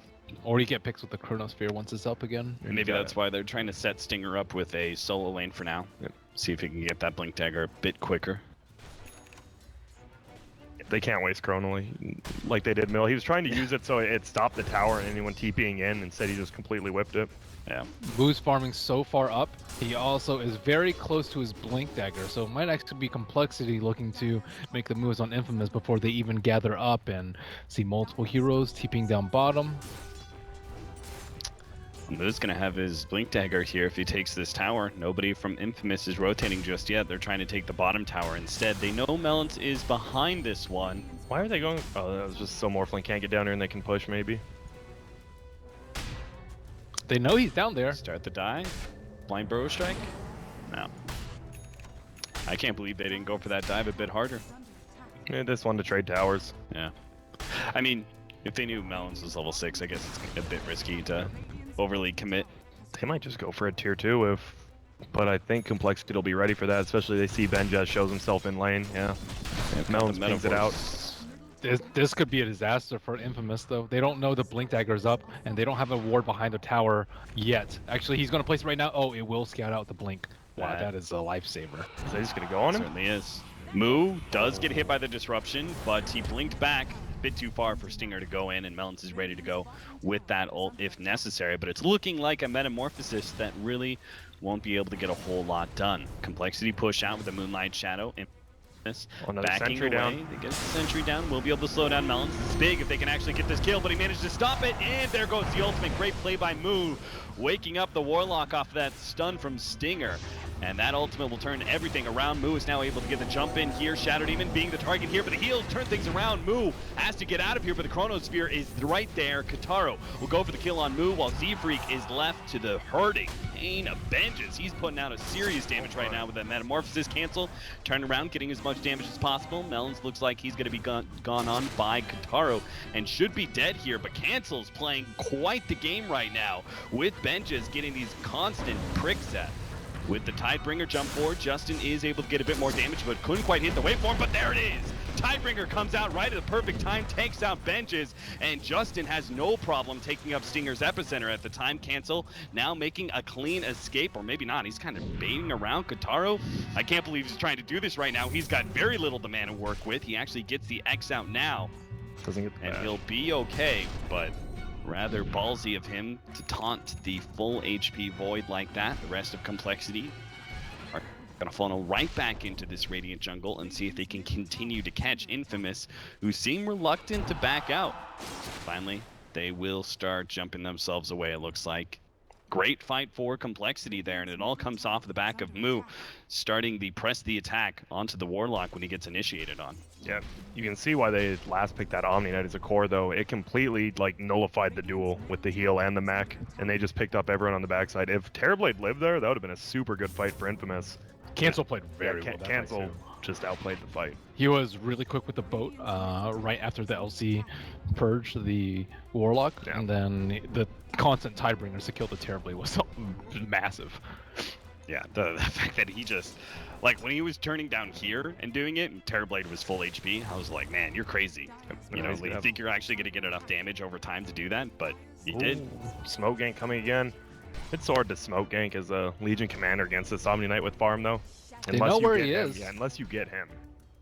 They're going to try for it. Moonlight Shadow, they want the back line with the Omni Knight is at. Moo can blink forward now, grabs him with a duel. They're going to have the Torrent and both combination along with the arrow. There's no way King Tekka survives through that one. Upheaval goes down from Melons, actually slowing down Kataro, so they may still be able to get this one. At the same time, they are losing a lot at the top lane. They're still going to try and secure this kill. Kataro back to the tier 2, ready to go with the Chronosphere. This is a dangerous dive. Meanwhile, top lane, tier 2 is already gone, and Benjes keeps up the pressure. They want to play around in mid lane, he will gladly take top.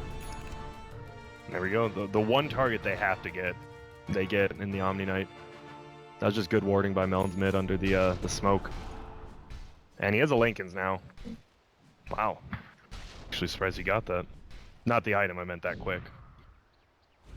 He's sitting at 7,300 net worth already. Oh, he's number 1? Yep, yeah. He hasn't died yet this game. Dying's the best way. Huh, Ben? Best way to get gold, just get that 1 per second, never die. Exactly. That's why Grant plays AFK and base all the time in his games. Yep, and that's why I'm a known game winner. True.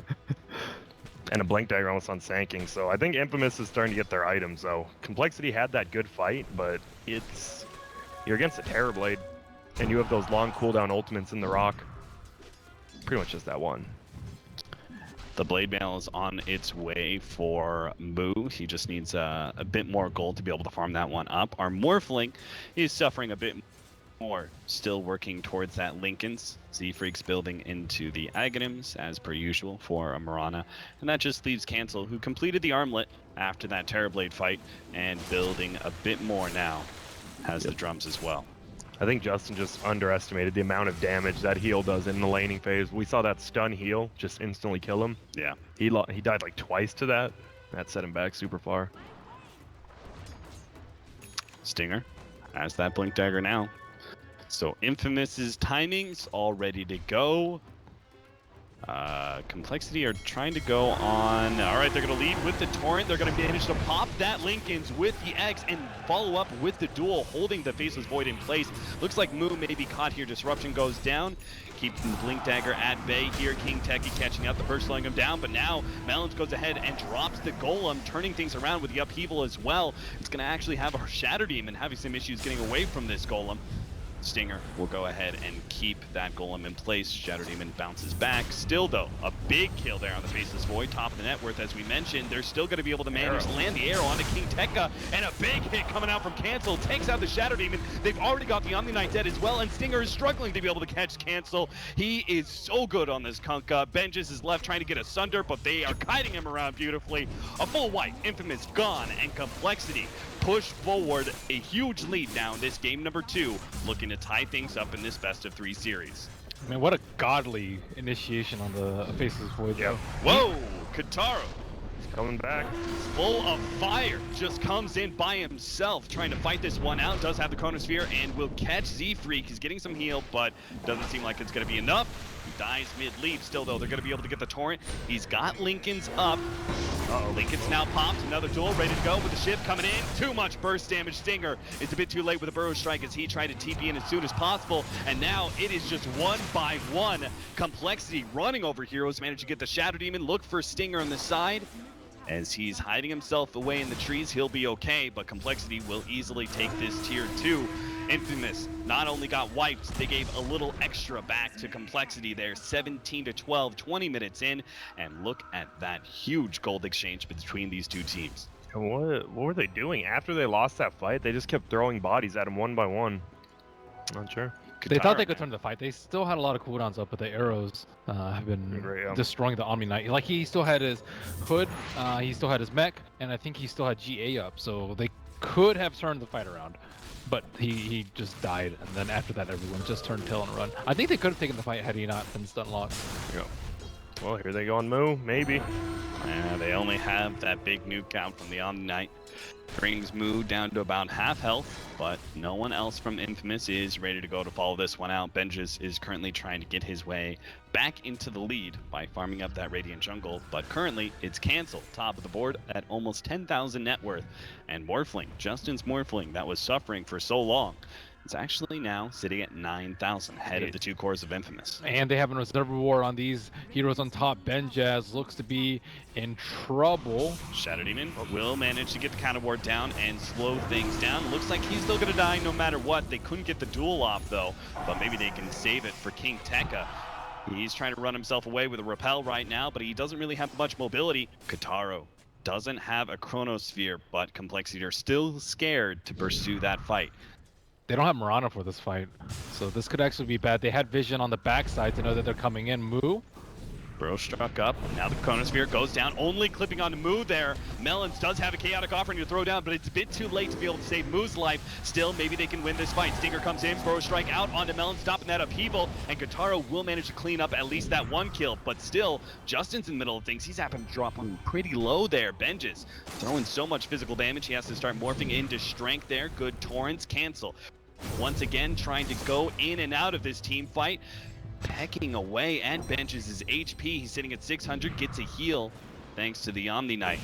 Arrow comes out. Oh, it's going to nail Benjis. He had the Sunder ready to go, but now stun locked in. Justin will finish him off with waveform, comes forward, and easily takes apart the Shadow Demon, who's brought back. Cancel will actually take the last hit with a wicked 6 spree, and that is so fitting given his Kunkka play so far.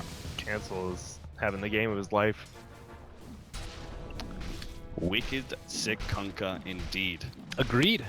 His Kunkka has been amazing this game. Yeah, dominated the Void middle. Now he's dominating every team fight. He's getting perfect. And Tidebringer's off. That's all he has to do. Just buy time for the Morphling. I mean, the Morphling's fighting with him, so they're fine with this. He has boots of travel too. So he can just farm around the map if he wants in the Morph. The Omni Knight doesn't have enough mobility right now. He doesn't have any move speed. Yeah. He also does not have an Aether Lens, so he's having trouble like running around in the fight. Duel for Stinger. Complexity calmly set that gank up, and we are at 36 kills, gentlemen. Wow. How much duel damage does Moo have? He has 72. It's a pretty decent chunk. Now he's a Blade Mill. It's going to make it all the easier for them to be able to go on the Faceless Void and bring him down. The Shadow Demon hasn't been doing a good job of sitting behind important cores. Like, everyone just gets stun locked and then they just die. They need to interrupt it with a defensive disruption a few times. Yeah, he's been sitting behind the Terrorblade for a lot of the time, but he needs to save like the Void, the Omni as well. Like they seem to very much prioritize the Faceless Void or Omni Knight first, which makes sense, right? Mm-hmm. Those are. If you go on the Terrorblade, you're going to be potentially caught by the counter initiation of Chronosphere or the Omni Knight turned around. You would much rather take that healer out of the fight. That's why they have the Shadow Demon, though. Like, he's not there to set anything up. Like, Epi, like, he doesn't need a setup for that, so he has to for the defensive disruptions. And now that they have Lincolns on Morphling, he can't really do that much offensively. Yeah, he's going for just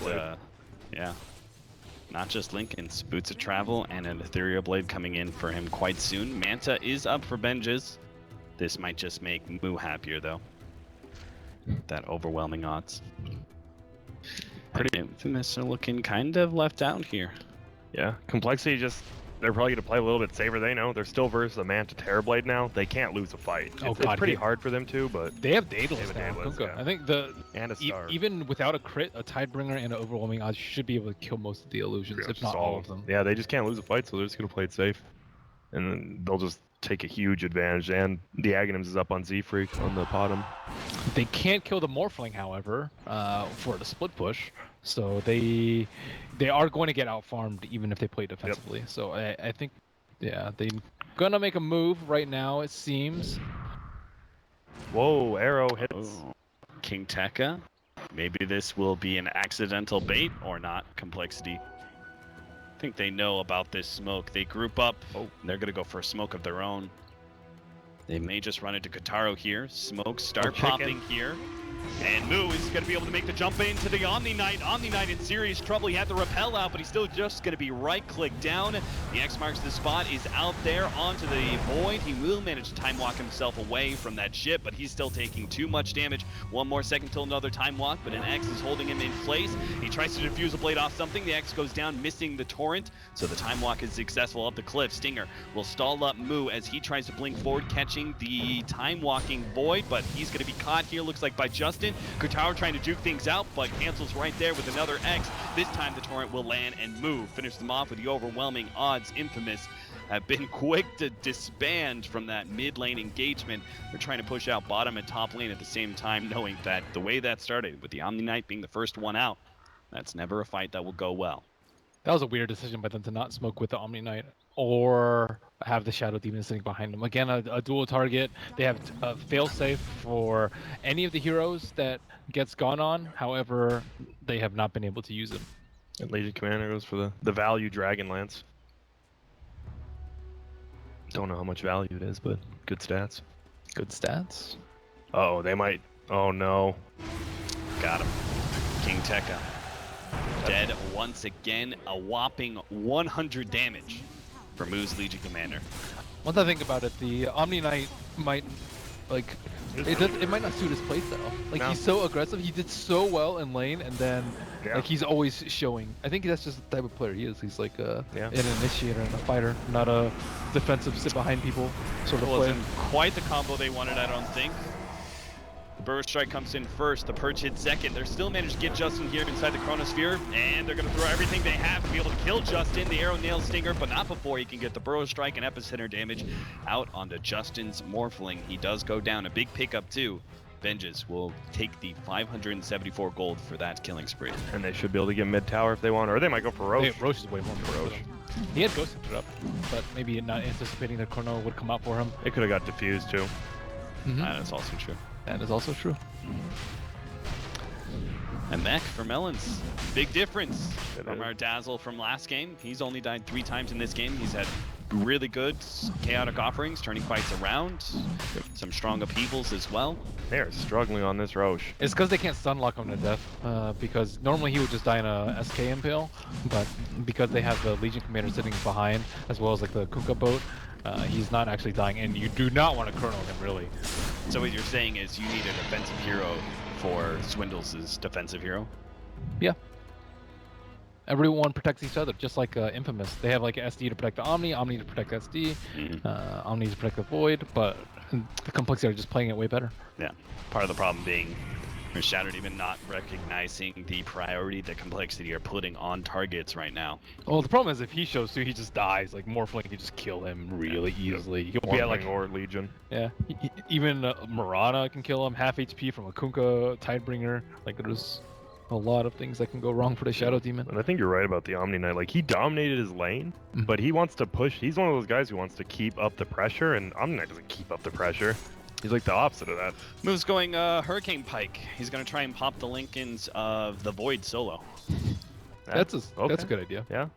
I mean, if it works out, you kind of fall behind a little bit, but they're so far ahead now. It shouldn't be too big of a deal. I'm surprised he didn't go for the Force at first, just so he can have the Lincolns pop earlier, but he does do a lot more damage with the Dragon Lance.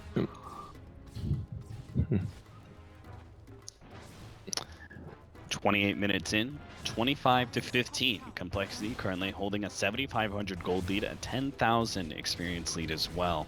And there's the Blade now on Morph. And a Morphling that is growing bigger and bigger by the minute. This is finally a Morphling that's ready to go in fights. He's got the big nuke damage.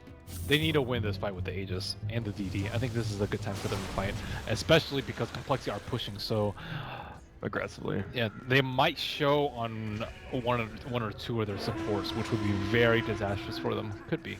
So K19 stands in the way of this push by Justin, starts chipping away at those range racks. They do manage to break the Lincolns and hit the Burrow Strike, keeping Justin in place. A little bit of morph to strength here, and a big Omni Knight heal brings him low. The bottom lane still pushing out. The Shadow Demon is actually leading the way with just Terrorblade illusions. They're trying to force Complexity back. Kunkka went to farm bottom, keep it pushed out, so it works for Infamous. I mean, a fight would have been great for him. Yeah, they might need the gem on the Faceless Void, not the Omni Knight. And he has another crit on Kunkka. Do you like that? The double crit? Yeah, go all out, dude. Mass Crystallis is the build. Yep.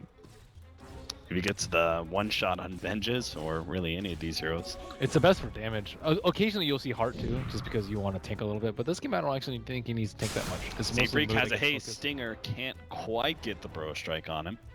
Did he blink forward already? Was it just not up? He might have blinked forward already. I don't know. He might have had Force Staff too. And now there's a blink on Mirana, so Z-Freak could be hell to go after with that positioning. There's the Hurricane Pike. Break that Lincolns of the Faceless Void. 2 minutes to make use of this Aegis, but Infamous are struggling to find a grip here. Complexity always dancing one step ahead of them. Looks like Terrorblade's going for the Scotty, assume. There's no reason for Complexity to have to fight right now. They have the better split push Morphling, and there is no disable for him. No long duration silence, no like quick way to pop his Lincolns and then lock him down. Chronosphere, he can just morph through. I think Stinger did that on accident too. He's just going to farm and he just blinked away. But Justin, he pushes out the top lane. Backdoor protection is gone, so he jumps into the base, takes the range racks. Meanwhile, Complexity are still pushing forward with that 4-man smoke. They're currently trying to bait out Justin, who's sitting in the mid lane. And Infamous may just take that bait, but I think they need Stinger to go for it, really. Yeah, especially if Stinger's not dying top right now while he's farming. They have to know they're sitting behind the Morphling.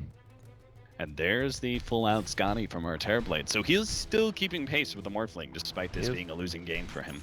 That's Benja has been known, and here we go. Shadows take us. Moonlight Shadow. Is Cancel going to lead the way here on this Faceless Void? Moo also has the opportunity. Lincoln's broken. There goes the duel, as well as the Warlock Golem being thrown, but that is just the Aegis of the Void. And Infamous waiting. Now goes the arrow, but they easily can turn. The Omni Knight heals the Faceless Void right back up to full. Faceless Void hoping to be able to catch someone here with the Time Walk and the fresh Blink Dagger he just picked up, but Complexity are already away. But those were some big ultimates they used. Especially that Golem being dropped. Some could say unnecessarily. Throws down the kill. Whoa, Stinger in some trouble. Gets popped by Justin. And that will definitely put a wrench in the plans of Infamous. Because they look like they want to push bottom base right now. Yeah. That's huge losing Stinger. Chaotic Offering being down. They traded the Aegis for it. That was the best opportunity for them to go high ground. Looks like they're still going to try it, despite not having Stinger and going into a very farm Kunkka like this one, as well as Z-Freak, who's managed to just jump in, get a good starfall, bounce back out with a leap. Here comes the Torrent, as well as the ship, but a good save coming out from the Omni Knight will keep Venges barely alive, but still, he has to sunder his own ally in order to get back up to full HP. Now the jump in, Chronosphere being faked out, will manage to cancel right on the edge, but a duel comes out from Moo, and he's got the Blade Mail active. Venges does not have a Sunder to be able to repair this one. He's going to be down to a quarter HP, has to make his way away from Z-Freak. Cancel. He just needs to be able to hit the right Torrent or the right click. Venges, not enough damage just yet, but does get in the end. He'll be able to right click him down. Meanwhile, somewhere up at the top lane, Justin, got the gem. He's just executed that support, taking the gem away from them, and he'll stand strong against Shadow Demon and Sand King of TP back to try and defend their base. Justin knows he has more than man enough to deal with these two. Remember when we talked about Infamous having no fear, pushing up 4v5 when they're this far behind? Yep. Yeah, that is manly.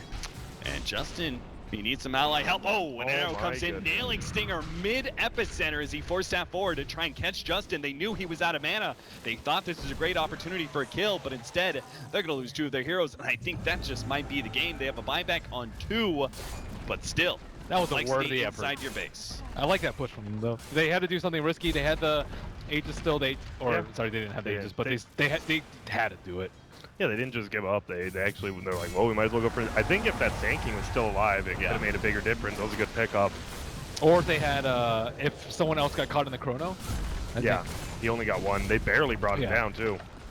I think they had to get Moo, and that he just dueled in the back. Benjaz couldn't do damage to anyone else, even if he didn't die. He GA during the boat, which hurt them really badly. It was a good. I mean, they need like a 20-second Guardian Angel because it was a decent Guardian Angel, absorb damage, but wasn't enough. And oh, that's like the 4th time. I'm pretty sure he's just coming alive and dying to that. Yeah.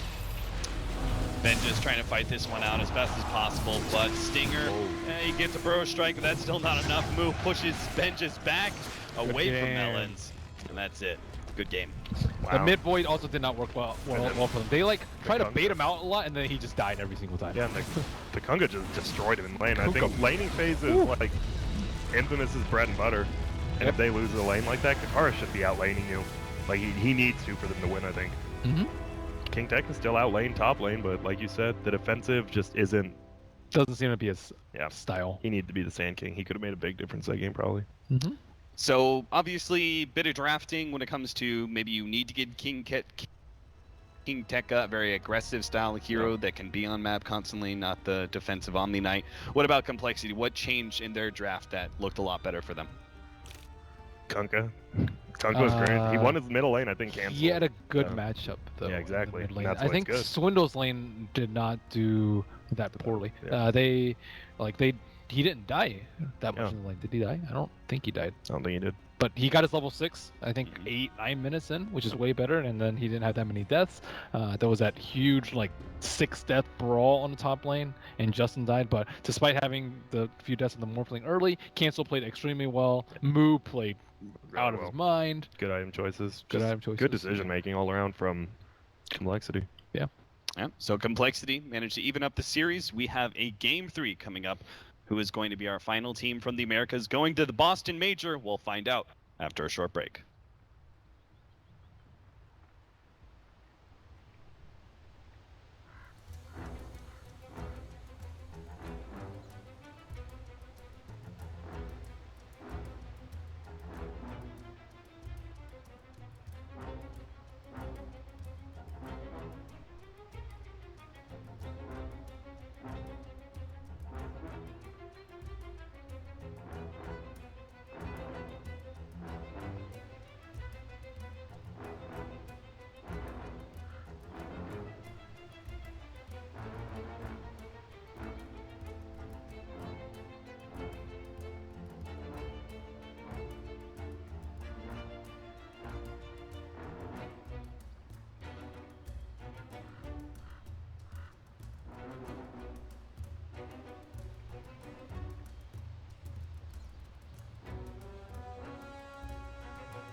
There's the X free heal. I'll take your Infamous obviously have to do something big here with this Aegis. This Aegis that they have. They're facing up against Naga Radiance. They just 5-man barrel down a lane. It almost feels. Oh, Stinger! Got him. Cancel, turns around, goes for the stun, make sure he doesn't get hit by the torrent, but let's face it, he's not making out of this one alive. But he gets the Shadow Blade thanks to the fact that he fought a little bit more. Yep. Got the time to buy. He did. Gives up a Bloodstone charge, but they're just gonna push bottom now. They have so much. They always give Banjo as a hero that can push. Like never just full on DPS like on heroes. Always can push.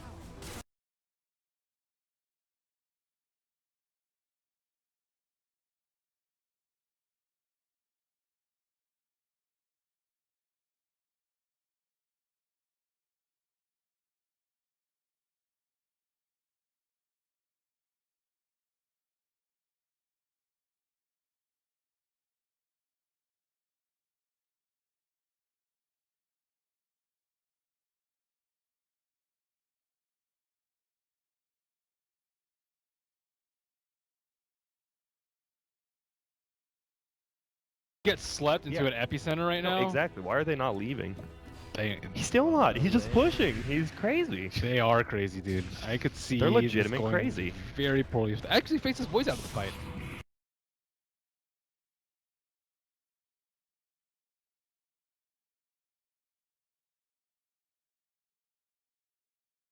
Yeah. Still sieging. Look at that tower. And, Siege hard. Storm would lose 2 lives likely. But one more hit.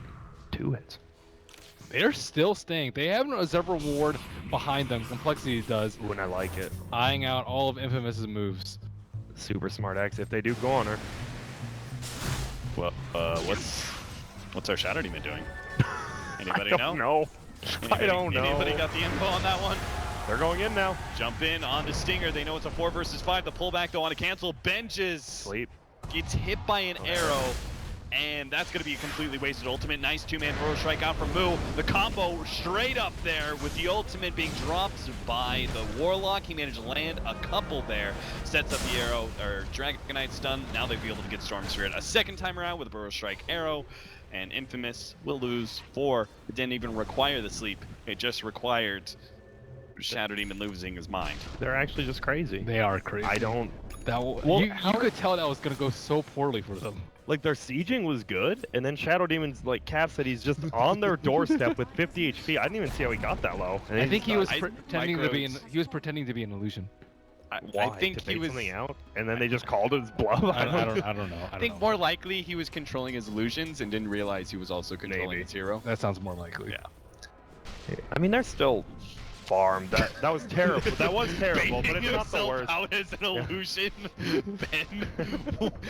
What could you possibly force out? Like Sinking stun, easy. Sleep? They might have gone sleep. Stun? You might have gotten sleep. You always want to go on the Shadow Demon because he can't save himself. Right. But still doesn't connect the storyline of him faking himself. Because then Face's boy can go in. All right. I just think I don't know. That's just Dota. That's just infamous Dota. That sums them up. They have a gem now on Faceless Void. Oh no. This is he just needs to get out. He has Yules, so technically he could try and set up Yules Burrow Strike or Epicenter Burrow Strike, but I don't think he kills him by himself with 1500 HP on Storm. That was a wasted Aegis too. He just died twice. No. They did a lot of damage to that bottom tower. The problem is they should have just gotten out after they did like half damage. But they stuck around. They just wait for like 3 heroes to be there and then you just get out. Yeah. And then you farm their jungle and then you just bounce.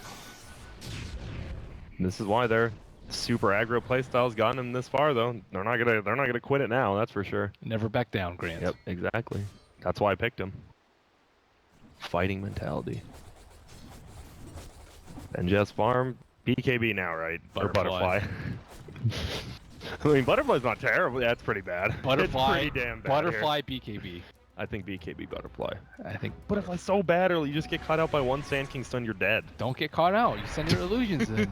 That's how they siege. You're not actually fighting with your hero. That's true. I mean, if they well, had, they are. I would agree with you, Ben. Ben, I would agree with you if they hadn't gone for that push. Yeah. If they just backed down and said like, "Hey, we're playing the farm game. We're playing late game." Are they pushing again? They're gonna find Melon. That's a huge pick. Yeah, that is very big. No chaotic offering to worry about. No that being said, they do have a top lane to worry about. Top lane's being pushed by 4 members of Complexity. Oh man, they're going all in. They certainly are. Ooh. DQ him. Got him. The sleep comes out. Both get a hit. Yeah. Justin will still be here for a while. He'll TP away in safety. Lucky I'm not an admin of this game. What? You just want to be right. I'm just... Infamous one. And they did it. That Void just farming their jungle. Now he has to get away. He might be in trouble. He just used his Q already. Yules. He'll have it up again. It's in range. He'll get the stun. Arrow is there. King Tekka. That's our gem. What are you doing, man? He lost a gem the exact same way with Batrider. Yep. Literally the exact same way. He got greedy. The rule is don't give King Tekka gem anymore. Honestly, that's not a bad idea. Yeah, it's that like is. A death sentence. It really is. He is something. You give it to Storm. Looks like Orchid's up on Storm now.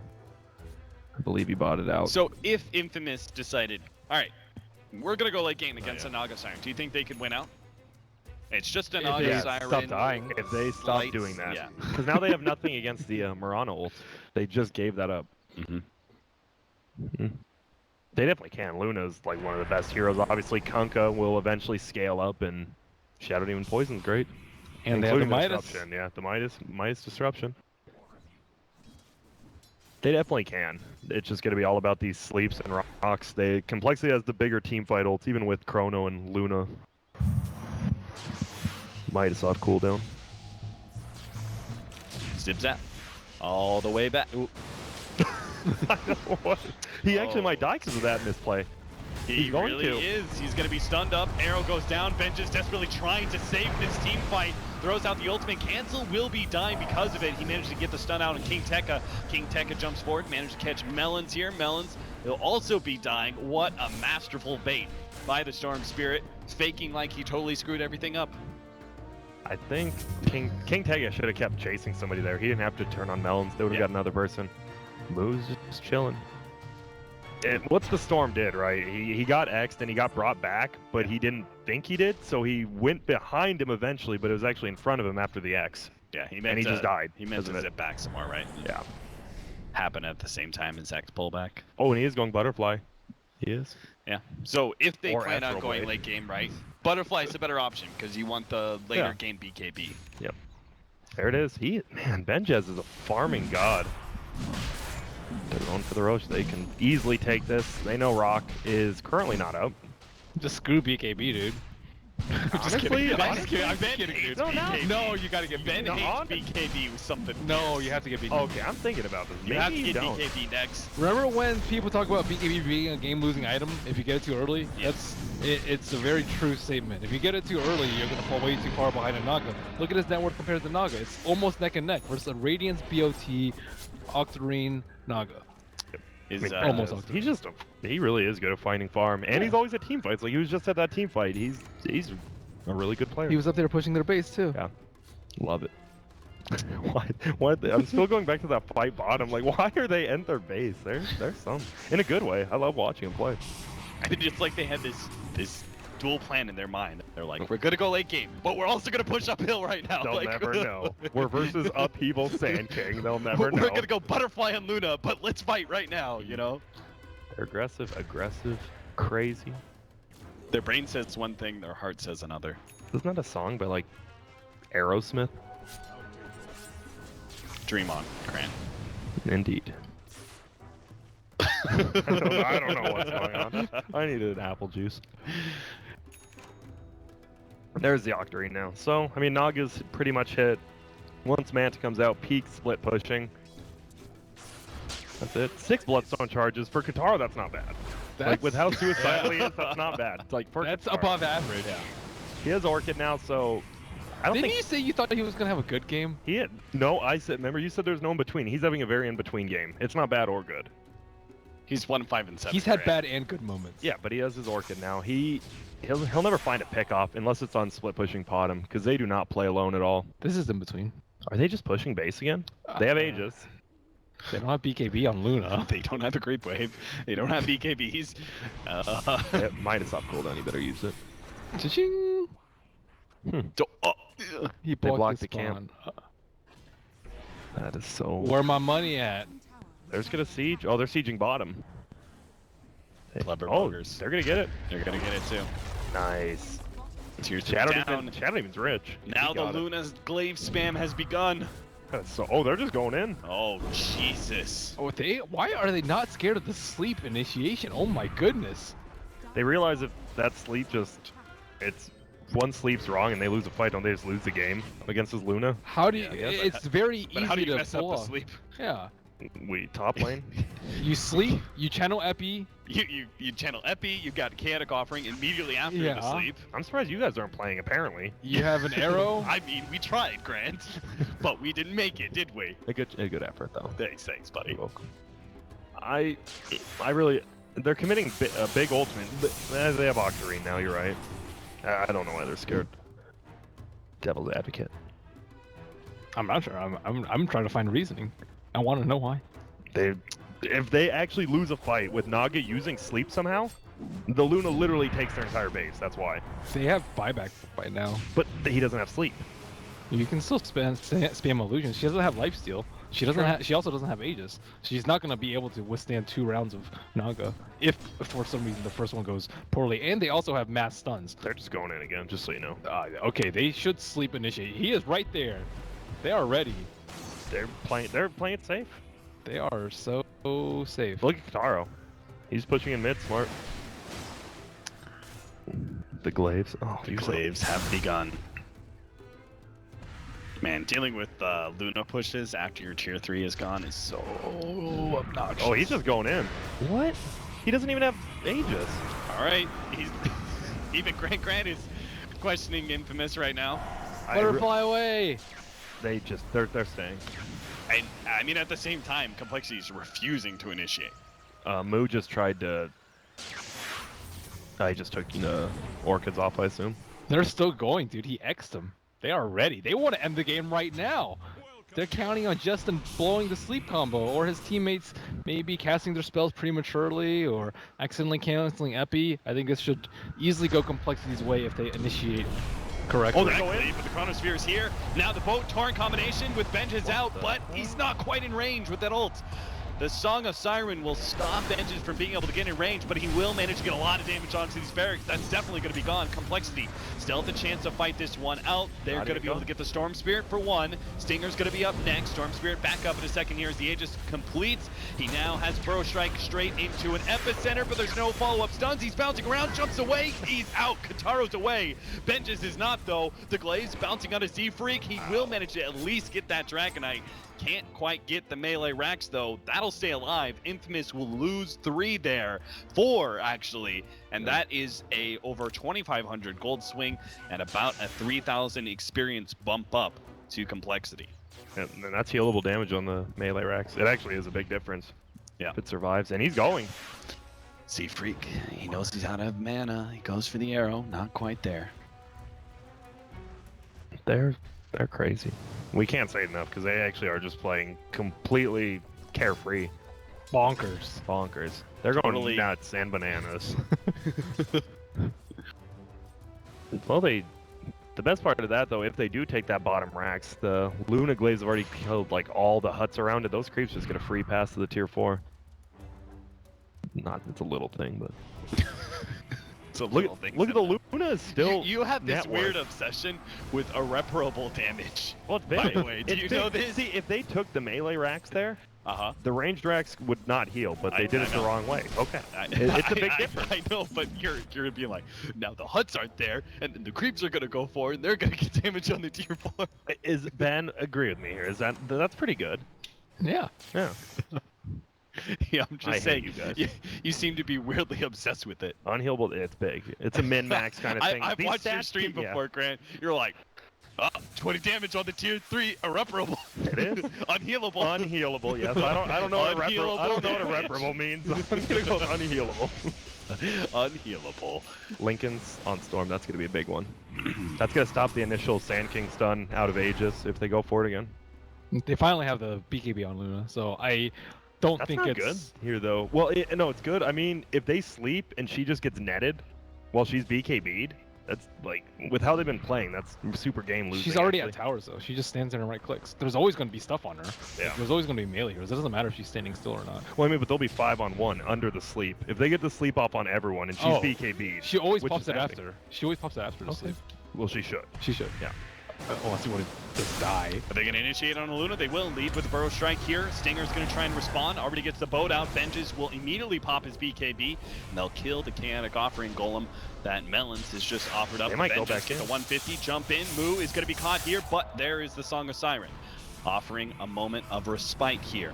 Time dilation. But they're still going to go on the Storm Spirit. They managed to land the arrow onto him. Torrent's coming in, but a complexity. Oh, they get caught by the Chronosphere. Moo, he can't do anything about this one. He throws out the epicenter, but it does a minimal amount of damage. And complexity now on the run, all low HP. Infamous just trying to collect whatever they can. Clean up on aisle 2. They're going to be able to get anything here. No disruption. A blink out. It's going to be the Mirana and Dragonite who go down in exchange for the Storm Spirit. Big ults used on both sides, though. Yep. Godly Chrono. Yeah, it was. If that would have saved, I actually think the Storm dying saved them because it fully healed the entire team through that epicenter with the Bloodstone. I think Moo also he might have gotten clipped by Glaive or something. Yeah, because he felt like he was really far. He was was kind of running in with the epicenter. So there's the refusal. So Naga, a lot better team fighter now. They're still overlapping a lot of their spells on the Radiant side. Yep. They have all the stunts, so they don't have to. Whoa, whoa, whoa! Song of Siren being used, trying to catch Benjis, and they've got him. This is BKB? Wait. No, well, they it should can't be do now. anything here. There's no Mirana, there's no Dragonite. It's Octarine, though. They don't care. Justin gets a little ahead of himself. Look at how broken that is. Sleeps up in 30 seconds. That's fundamentally broken. That is probably the biggest complaint about Naga Siren is his ultimate is too powerful. Yep, especially combined with Octarine. Do you think it should be shorter duration? Well, you don't have as much time. Spells, hard Maybe to pick. smaller radius? That could be good. Okay. This would be way more impactful. I don't know if that's the right change though. I think she's slightly strong as is. Storm Spirit on a big ol' 4 Bloodstone charges. Is this about the average, Grant? It's about. I think it actually did like save him last with the fight. And if he gets the Lincolns, like that Sand King stun or Yule's setup on him is just completely gone. Yeah. He's gonna have a lot freer of a time. They can always get Dragonlance again to pop it. They can. Or I mean, this game's a lot closer than last game. You don't want to like. Who'd you get it on? Burrow Strike and the Storm Spirit going to be nailed here by the arrow. They have the Star Storm damage coming out, but it's not quite enough. You will be able to get back to the fountain safely and still work towards that Lincolns. Meanwhile, unhealable damage. It's going. I like how neither team's scared to push the other team's base when like maybe both teams should be scared. They're both just like fighting outside of each other's bases. There's no clear favorite. Radiant Side's not actually attacking the towers though. They have less cojones. Yeah. They're just beating on it with illusions. That's no risk. No risk. Infamous whacked it with a Shadow Demon. Yep. They're crazy. Very close to Lincoln's. He has it in 400. That's a huge item. So what does Luna go now? I think Satanic. Or he could finish off the Hurricane Pike. Right? Yeah. Maybe MKB? You think? Do you want Hurricane Pike? No. I mean, you're going to replace your Dragonlance here pretty soon. Yeah. So. Yeah, I guess think Satanic MKB. I think you're right. So I think Satanic first, though. With the BKB, yep, there it is. We didn't even have to... We could have just looked at chicken. Sometimes it's better to think for yourself. Or are they going to get the Roche free? It's going to be close. They're coming in. Naga Siren! Justin, see if he can get in range.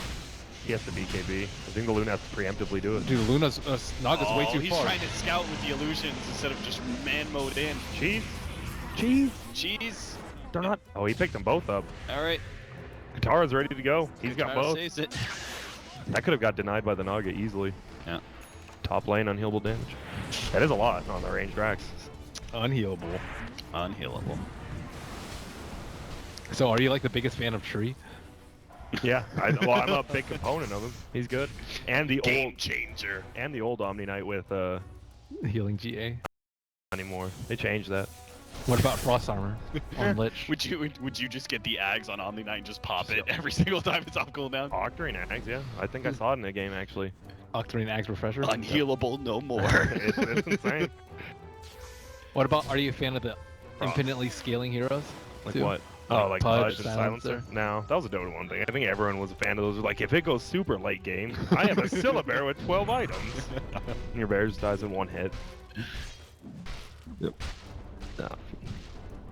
What about the Frost Armor? I hate Frost Armor. I hate Lich as a hero. But he does makes them do less irreparable damage. Yeah, and he also makes the game a lot less fun. Storm, Lincoln. We haven't seen Infamous. Oh, and there, see, there it is. Lincoln's already pays off. They had the arrow ready to go. He's actually going on. Thinking about that, going on to move. He has Yules, Justin is here with the song. He has Aegis. Oh, they're still gonna catch move here. The arrow will manage to land on the Storm Spirit. Meanwhile, nice play by Moo, defending himself with the Dual Scepter against the pullback there of the X. He's getting away. What's going on here? So he's just here. You crazy. He's trying to get irreparable damage. It can't. It's a melee. He can go on a T3 in mid. Ben, I just feel you're kind of insulting me and my intelligence. He's just gonna push middle. Shadow Demon's farmed. That's the Midas. Shadow Demon's more farmed than Dragon Knight almost. Net worth doesn't show, but he is. They're just gonna push in mid. They have the Cheese and Aegis. Heart now on Naga. Oh my god, was that the net worth chart? That was the experience. Oh, that's huge. 14,000, only a 7,500 gold lead for Infamous, which it could all turn with one fight here. This is the problem with no stuns on Infamous though. Like they don't have, the Mirana can just keep blinking and leaping out. Yeah. But that is a glyph. These Naga Siren illusions are bringing Infamous very low. Is Justin going to try and initiate here? He's got the Naga Siren ready to go. It's actually canceled against the initiation first. Storm Spirit, he's almost lost the Aegis already. Vengeance pops the ultimate, pops the BKB as well to get rid of the upheaval, but he's just not getting any damage out. Finally, the Chronosphere is laid down. It's on Justin, and Vengeance is in range to try and right-click him, but he's just not doing enough. Justin is good for now, and the rest of the Complexity team is swarming in. They're going to be able to take Vengeance out. Justin is still at half HP, so Faceless Void pops the BKB, teeps away until an ensnare catches him, stops that in his tracks. He tries to time walk away, but he'll just be slowly but surely caught out, and maybe even Storm Spirit still gonna lose that Aegis. Arrow lands, Z-Freak, nicely played, and Infamous, it all goes back in his favor now. Yep. That was a terrible fight. Why would they go on the Naga with the Chrono? Unknown. To prevent. Especially with the heart that he picked up. Yeah, he's complete. Whoa, Storm Spirit, hello. Out of mana. Dead. Luna buys back, but it's too late for your friend. Kutaro is dead. God's name? They just lost the game. They may have, yeah. They started the fight at like 30% HP. Yeah, I think they were screwed. They committed like way too far right there. That was super weird, but Complexity is about to do it. I thought they were just gonna siege with the illusions. Well, they have shown in the past they are not gonna do that, so they still can defend. They definitely have one more life in it, but that's it. Complexity, see if they can get a second lane of racks with this. 10 seconds left on the Void, 30 on the Storm Spirit. Seems like for sure this second lane of racks is going to be going down. Bottom is safe for now, thanks to a tier 2 still being up. But Infamous, very far behind. Justin's going to take the safe route here, right as King Tekka tries to come in, blink forward. They get caught by the Song of Siren, TP's out. Complexity will get a free escape here. And some big items going their way now. Z-Freak will get an Ethereal Blade. Blink on cancel now. I still like it even though it's slave. And King Tekka's farm fell super far off. Like he was almost leading the way at a certain point. Now he just got a BKB after his items he had 20 minutes ago. Let's not forget about that tilt meter. Yep. Kutaro's got to be he doesn't way have up there. Yeah, he is super under. It's just Benjaz now. How's two Bloodstone charges on the meter? Not good. Yeah, Benjaz. I mean, you got to be at least a 9, right? He might be. He's probably used to it though. So are you saying he's always tilted? No, He's I'm always saying a 9 out of 10, he's or- always used to playing aggressive, so what Or- comes around goes around kind of thing, you know? So you're saying he has a very high tolerance Yes. for tilt because he's in these bad Oh. situations. Yeah. Okay. Yeah. So other people would be at a 9. He's Yes. nearly at a 6. Yeah. Okay. I feel bad. Benjez has played so good throughout this entire tournament. Always farmed, always at team fights. Even now, the problem is, where does he go from here? Like, he's farmed, he's like, now he needs his team to do something. But it's going to be way too hard, just not Naga's a full peak. Even the level 2 defusal. Yep. No refresher, pocket upgraded. refresher, no BOT2s, no Moonshard. Moonshard's at. I mean, you'll get it eventually, just terrible. I'd actually like to see a book 3 more. The pocket book 3. Benja's trying to hold this tier 2 arrow against the wave of illusions that are coming out from Complexity that they just don't seem to stop. Justin's just gonna do it with the 0. Comes forward, pops the mantle, lets the illusions do his dirty work for him. He doesn't have a blink, so he can't get a good chrono. Not that That's the big thing. would matter much versus the Radiance Naga, but it would still allow him to approach them a little bit better. He's like trying to sweep around from the side right now, but he's unsure of whether or not they have wards, and he knows that one bad jump will cost him the game. They're just running after the smoke. They got the tier 2. They no longer have to push bottom if they don't want. They can go through middle or top. Yeah, top's already pushed in. Which means this smoke from Stinger, King Tech is just going to be a bit too late. Moonlight Shadow and Reinsurgence here from Complexity, pushing forward through the bottom lane. They're going to try and slip through, perhaps mid, spam out these illusions into the tier 3. Infamous left with the high ground defense now. He's getting MKB, but it's not coming out that quickly. Yep. And they're going to lose this tier 3 slowly but surely against these illusions. No commitment really needed from Complexity. Without that Blink Dagger on King Tekka, they really can't get the initiation to catch Complexity when they're sitting so far back. I don't even know if they can kill the Naga if they get her in a chrono. They can't. I mean, they tried last time and it just went, she's way too farmed. Even with MKB, they can't. With Eclipse, maybe? I mean, assuming you're against a loot, if they somehow get her solo, then maybe. Yeah. I never said it was easy. Yeah, I just think Void's too under farm now. Like, even with going damage items and no blink, he's way too under Yeah, farmed. he had Vlad's and Yasha at like 20? He had Vlad's Manta at 25. And now he just has the BKB. It's rough. I think Complexity has played their lineup super well, too. They just bought time for Justin, and he farmed up. He did what he had to do, and Moo played a really good game. Here comes that Desperation Smoke, but they're getting damage on the ranged racks. And Complexity are already very well set up to defend against some sort of smoke. I think Cancel played really well this game on the DK. They did. I think they all did. Moo's gonna pop the smoke here. King Tekka immediately backs away from the staircase. Whoa. Throw down a torrent. He actually time walks forward, just hoping he's gonna catch something. They already got the scan out, but here's King Tekka already initiated on Burrow Strike, pops the BKB, jumps forward, does manage to get the Chronosphere, but it's only on cancel, and actually Stormsphere is inside of it too. Nice F-Blade by Z-Freak on the DK. Epicenter goes out. Release that song, and they're going to be able to easily get King Tekka as well as Stinger. They're down. Katar's in the middle of everyone, but all of the Complexity are looking quite healthy. Maybe Moo's going to be the first one to go down. Kataro gets him, but Justin is just handling everyone else on Infamous. Benj is trying to fight this one out. Will manage to get canceled, at least turns now to fight up against Justin, who's just going straight for the Stormsphere. Completely out of mana, and will go down.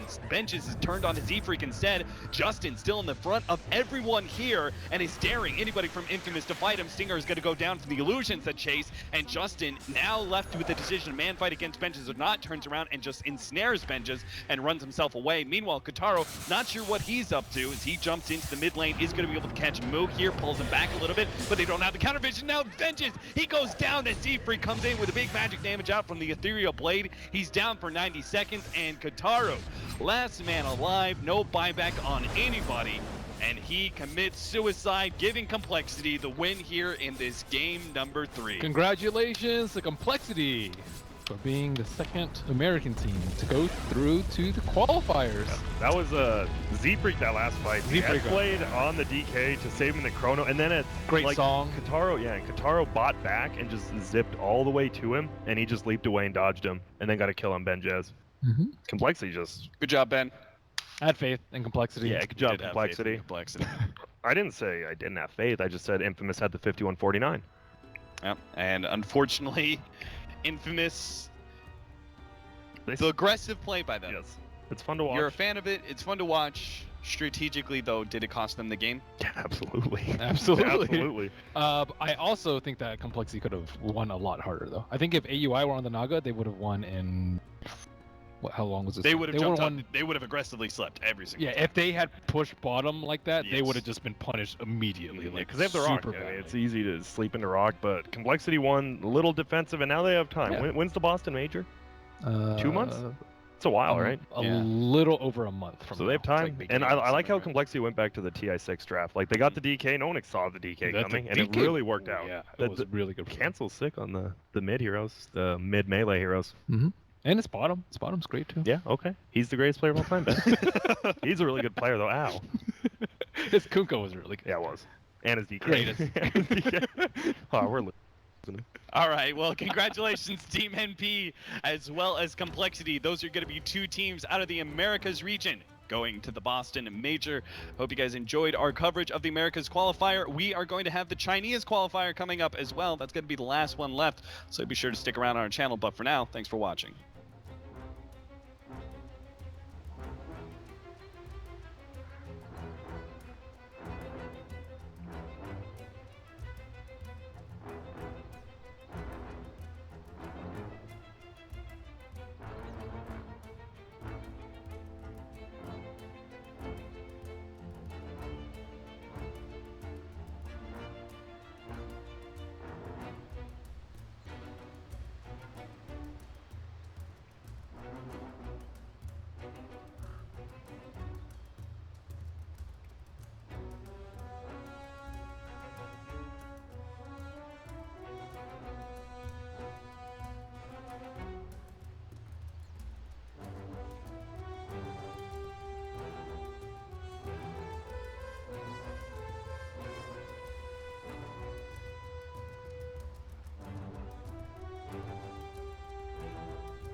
Stats is calling it. It's in the bag. It's in the bag.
And sweet. This will come in handy.